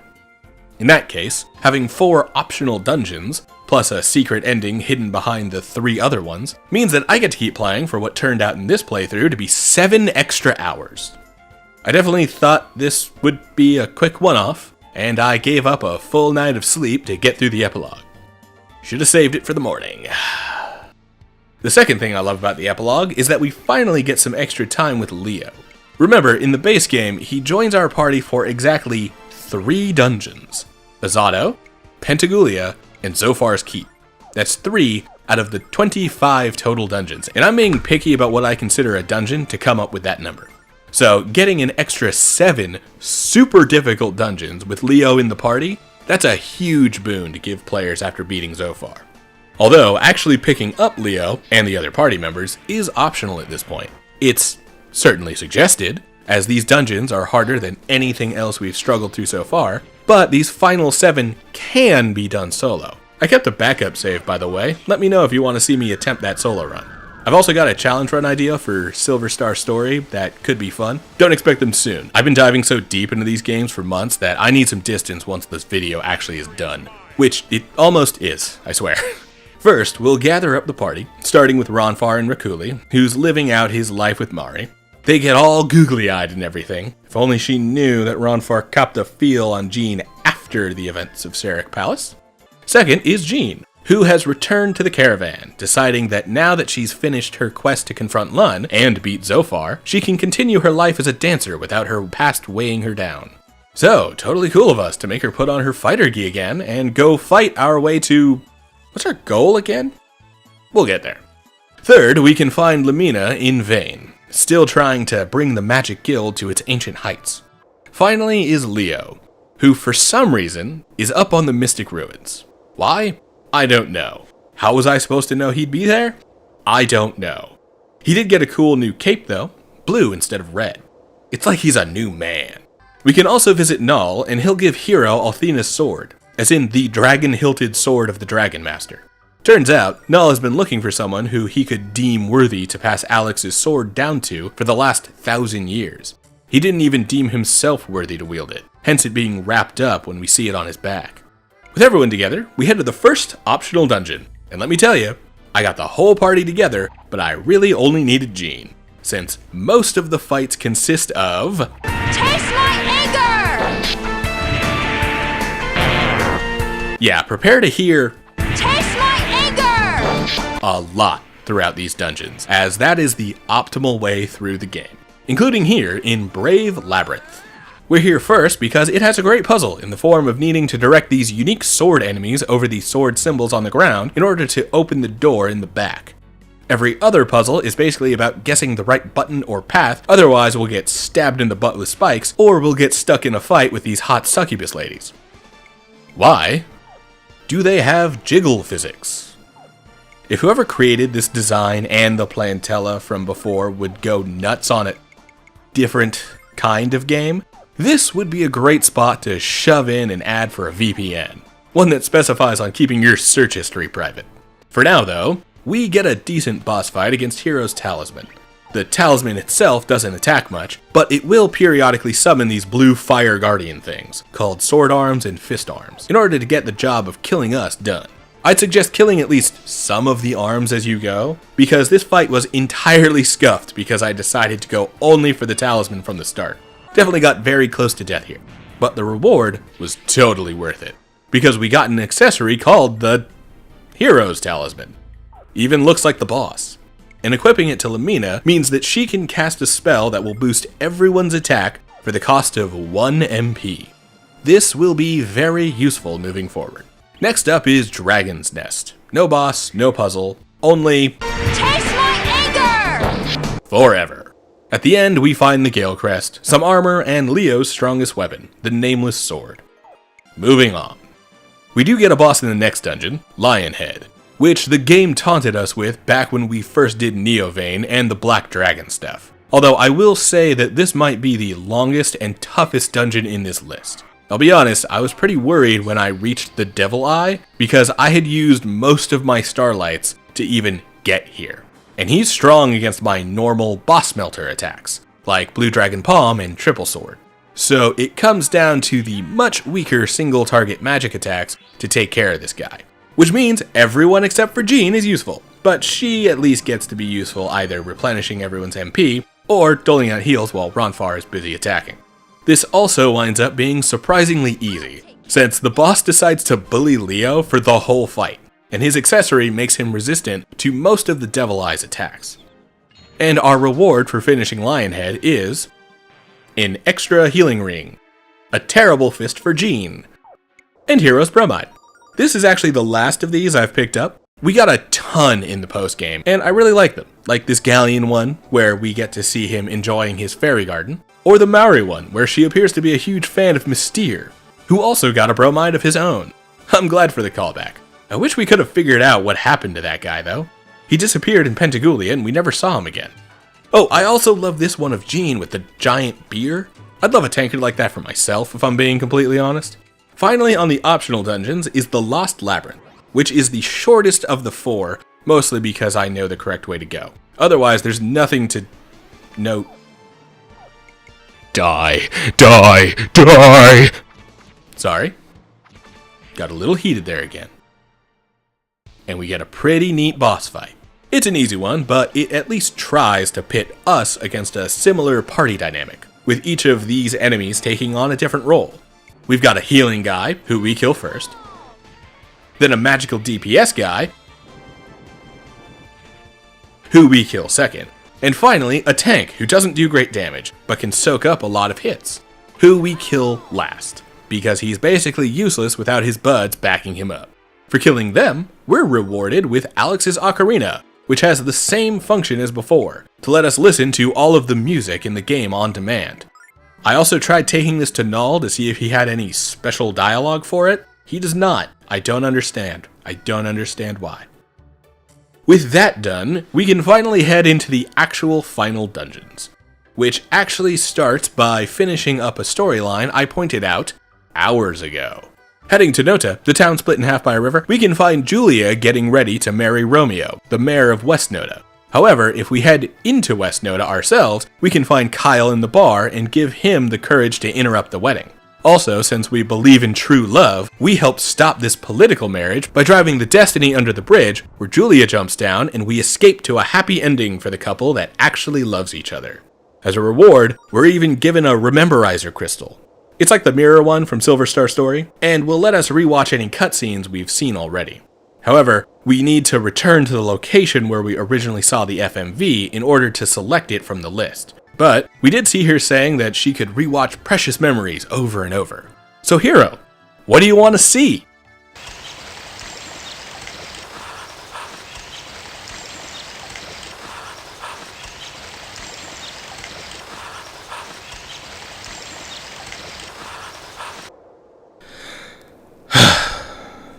Teenagers. Anyway, this leads us to where we need to go in order to get to the Blue Star. Yeah, that's the task for the epilogue, by the way. We're trying to reunite with Lucia, and Gwyn has started to send us on our way. We need 2 more Dragon Eye Jewels. We already know where to find one. It's in the Dragon Ruins that we started the game in. Hero only took 1 after all. This time, we head in the right way and fight our way to the top, rather than dropping down from the rope. However, instead of creating a trap that makes grabbing the jewels difficult, we instead fight the Spirit Guardian. White Dragon Protect works on pretty much all of his attacks, to the point that Ronfar almost has nothing to do for most of the fight. We can also lure him into using an attack that doesn't deal damage, but instead gathers all of us together by sending Ronfar to wait in the corner. Then we get the kill and go get the other Dragon Eye Jewel. The second jewel, however, takes a little more doing.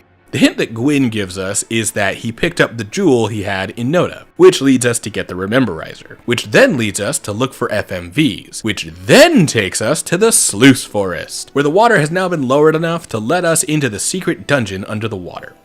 Interesting note, this dungeon won't be accessible until we have the Rememberizer, meaning that is actually the intended method for us to run into the dungeon, looking for an FMV where Lucia was naked. Perverts to the end, huh, Game Arts? Well, this is the Water Ruins. It's basically the Maribia sewers, but prettier, and with way better stuff inside. Oh, and a much harder boss fight. In this case, we get the Water Guardian. He's a lot like the Spirit Guardian, but water flavored. And similar to the Spirit Guardian, he's easier than all of the optional bosses in the epilogue, and more White Dragon Protect spam absolutely destroys him. As our reward, we get the final Dragon Eye Jewel. For this one, I'm not entirely sure what the hint is supposed to be. I mean, we can talk to Miria in Vane, and she'll kind of give us a hint, but it's hard to say. Otherwise, the only place we've been before that we haven't been able to access is the strange tower in the Starlight Forest, from all the way back in the beginning of Disc 1. Like, we passed this in the demo, before even getting Jean in our party. This is the Star Tower, home of the Star Dragon. The dungeon itself is more of the same. Taste my anger! The boss, however, is certainly unique. Not the Star Dragon himself, but the Star Guardian. Turns out, no one is supposed to be able to pass this point yet. And the Star Dragon is prepared to kill us to keep the Blue Star safe until the given time when humanity will eventually return to repopulate the world once it has been recovered. For this fight, Hero has to fight the Star Guardian one-on-one. This one can actually be very difficult, but with the right accessories, namely a healing ring and the Spirit Talisman, the accessory that made Leo such a great tank against the Devil Eye, we get through the fight without too much trouble. I only need to eat 1 passion fruit and use 1 silverlight in order to make it through the end. And now, we finally get the true ending. After saying goodbye to our party members, Hero, the time is now at hand for us to part ways, but this time we do so as friends. I shall wander this land in search of my true destiny, while you seek yours with Lucia on the Blue Star. Well, good luck. Until now, I thought I was the biggest gambler on Lunar, but it's you. I don't know what lies ahead of you on this journey, but I'm sure you'll manage to win it all in the end. So I'm betting it all on you. Well, that's my pep talk. See you, Chief. Hero, this is so very dangerous. I wish you could stay here with me, but I guess that wouldn't really be fair to Lucia or you. But then, your leaving really isn't fair to me either.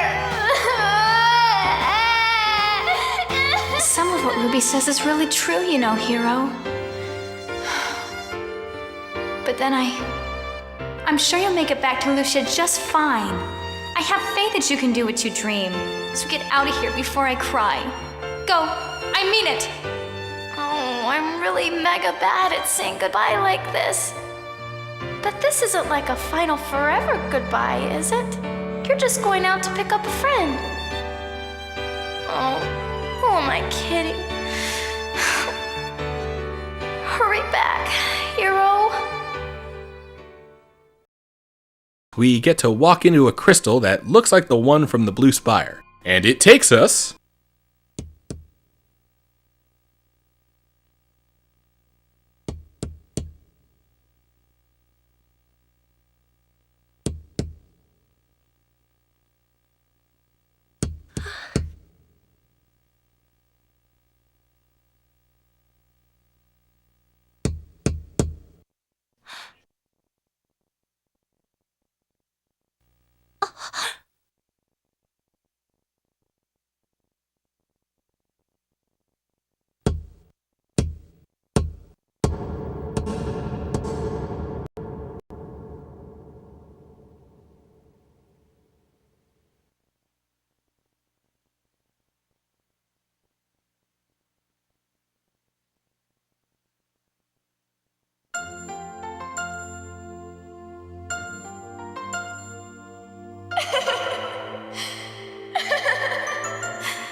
I'm going to hope the best for them, and assume that they'll be immortal because of their connections to the crystals or something. Because otherwise, Hero dies in a few days after starving to death on this dead world, and Lucia crawls back into the crystal, wallowing at even more painful loss. But no, the implication is that they'll work together to revitalize the Blue Star, and lead humanity once they've made this world habitable for them again. Not sure how, but that's the actual implication. Happy ending! Yay! So as for my final spoilery thoughts on the Lunar 2 story, I love it. It gets a lot darker at moments than Silver Star story, but still has a nice, bright, and happy ending. I also enjoy the themes that are being told through these characters, especially with Lucia. Another read I got from her relationship with Althena and Zophar is that of a daughter suffering as a result of growing up in an environment of both abuse and neglect. This is why Lucia has little personality at first, and why the topic of motherhood is brought on her over and over. For one, she is destined to act as mother to humanity on the Blue Star once the revival is complete, and so she needed to learn to be a good mother among humans along her journey. However, this also implies that Althena was a neglectful mother as Lucia was growing up. That's why she doesn't even know what a lullaby is, let alone the way that it can calm a wailing child. Although I will note that some of this motherhood theming does come with the archaic concept of that being the primary use of a woman in society, hammered in thoroughly with encounters like Maria, who, without her memories, is still drawn to her natural tendencies to be a mother, even if she doesn't remember the child being hers. It's a nice moment, showing the bond between mother and child that extends beyond the direct connection of personal memory, but it definitely has a lot of underpinning of that being the highest goal for a woman to reach. On the flip side is the abuse of Zophar. Lucia is so shaken by it that her need to overcome that abuse and stop Zophar from abusing others leads her to grow distant with others, even if it hurts her to create that distance. And even as she knows what the power of humanity is, as she knows that she can trust Hero and the others to help her defeat Zophar, she still struggles to attach herself to those connections. Her fear of her abuser, Zophar, is so great that it affects every decision she makes and dominates her entire life. It isn't until she can move past that trauma that she is able to truly trust Hero and the others, and they are able to finally defeat Zophar. It's a major point of Lunar 2 that makes the story feel better on its head, because Lunar 1 simply doesn't have as striking of themes, outside of adventure, destiny, and fighting against authoritative fascism. However, I'm torn on which one I think is better. I know that I prefer the whole Dragon Caves questline in Eternal Blue, because of each character getting their own individual villain to fight against. That being said, I think that the characters are better used and shown throughout most of Silver Star's story.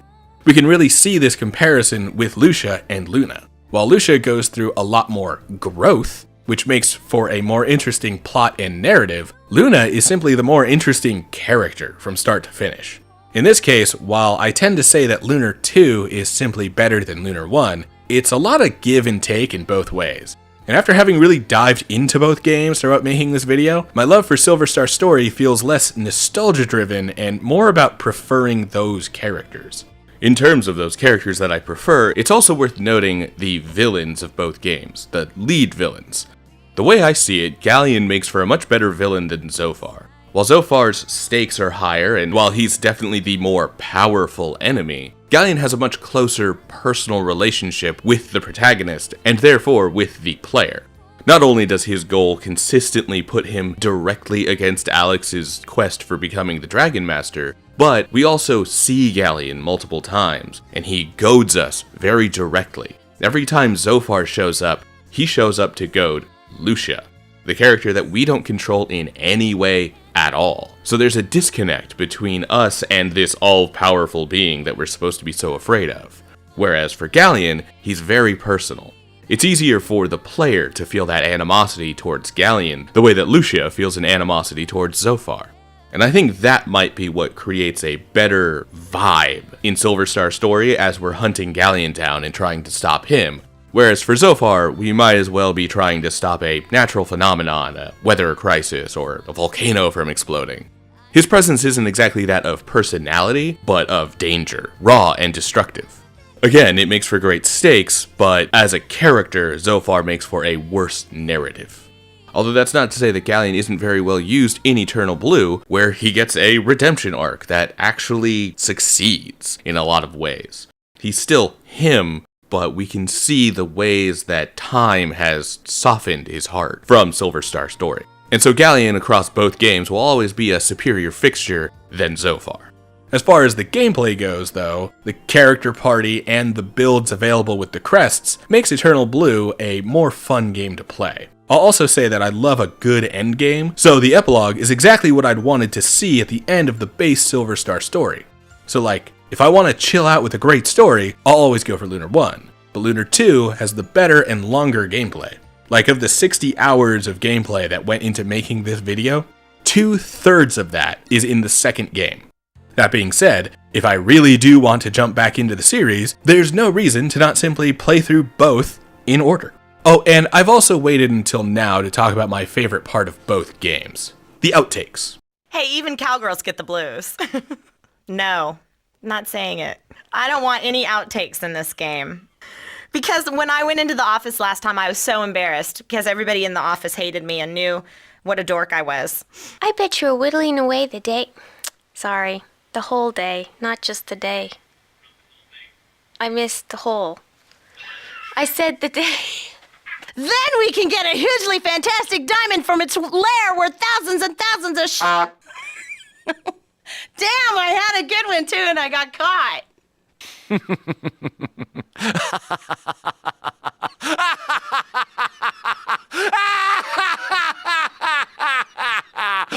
Oh, then my coming out party can finally Zophar granted it. And now I can't read. Tell me, Lucia. Why do I keep calling her Lucia? Because it's spelled Lucia. That's why. Lucia. Hold on a minute, I'm laughing. Erase this, I don't want any outtakes. We won't be sitting here through all of these, but my goodness, we need more of these in modern games. We've all seen that video of Merle Dandridge and Troy Baker singing out the final scene of The Last of Us. That stuff should be on the disc. I want to hear people mucking up their lines. It's fantastic. Seeing as how the new remaster has new voice actors, then they'd better have new outtakes for me to laugh at too. This was awesome back in the day. But now, let's call those spoiler-free folks back in for my final words on the series, although this'll be pretty brief. So, Lunar Silver Star Story Complete is still my favorite game ever. There is certainly a level of nostalgia that holds it there, and in my own mind, it exists in that space where life was simpler in middle and high school. Similarly, Lunar 2 Eternal Blue Complete is a perfect follow-up to the original. It iterates enough on the original formula to feel fresh, while still having enough of that original foundation in order to put the two together as a completed set. And while I'll always hold out hope for something resembling a Lunar 3 to eventually come out, especially with the recent resurgence of old school RPGs with retro throwbacks like Sea of Stars and Octopath Traveler, and with remasters like the Lunar 1 and 2 remaster, or the positive reception of some old Square titles like Live Alive and the Saga series, I still understand that the Lunar series as it is likely finished. It's a product of a different time in game development, when pushing the envelope was cramming FMVs into the otherwise interactive interface. And it shows that age at times, with stale jokes, referential humor, and occasionally some problematic language and subject matter that wouldn't fly today. This was also a time when every new RPG, especially those coming out of Japan, were trying to make a name for themselves outside of being a Final Fantasy clone. Something that I think Lunar excels at, with how much character position on the battlefield actually matters, and the way that each game crafts the party composition to make sure that each character has some utility from basic cannon fodder encounters to the bombastic boss fights. Still, the Lunar series is a strange set of games, with so many remakes in its repertoire, with each one changing from one console to the next. It's a series where two people can think they've played the same games, only to find that there are some drastic differences between the ones they recognize. As for myself, I'll always hold the PlayStation remakes as my preferred versions of the two games, and would suggest them to anyone that is able to get their hands on them. I promise you, this is 60 hours well spent, and an adventure that you'll never forget. Hey, it's that time again. The end of the video where I invite folks to come check out the Patreon, link in the description, and make good on the rewards for those currently pledged.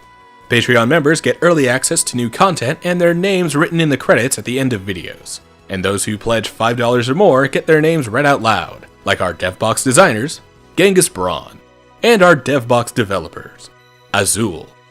Thanks for your support, and thanks for watching.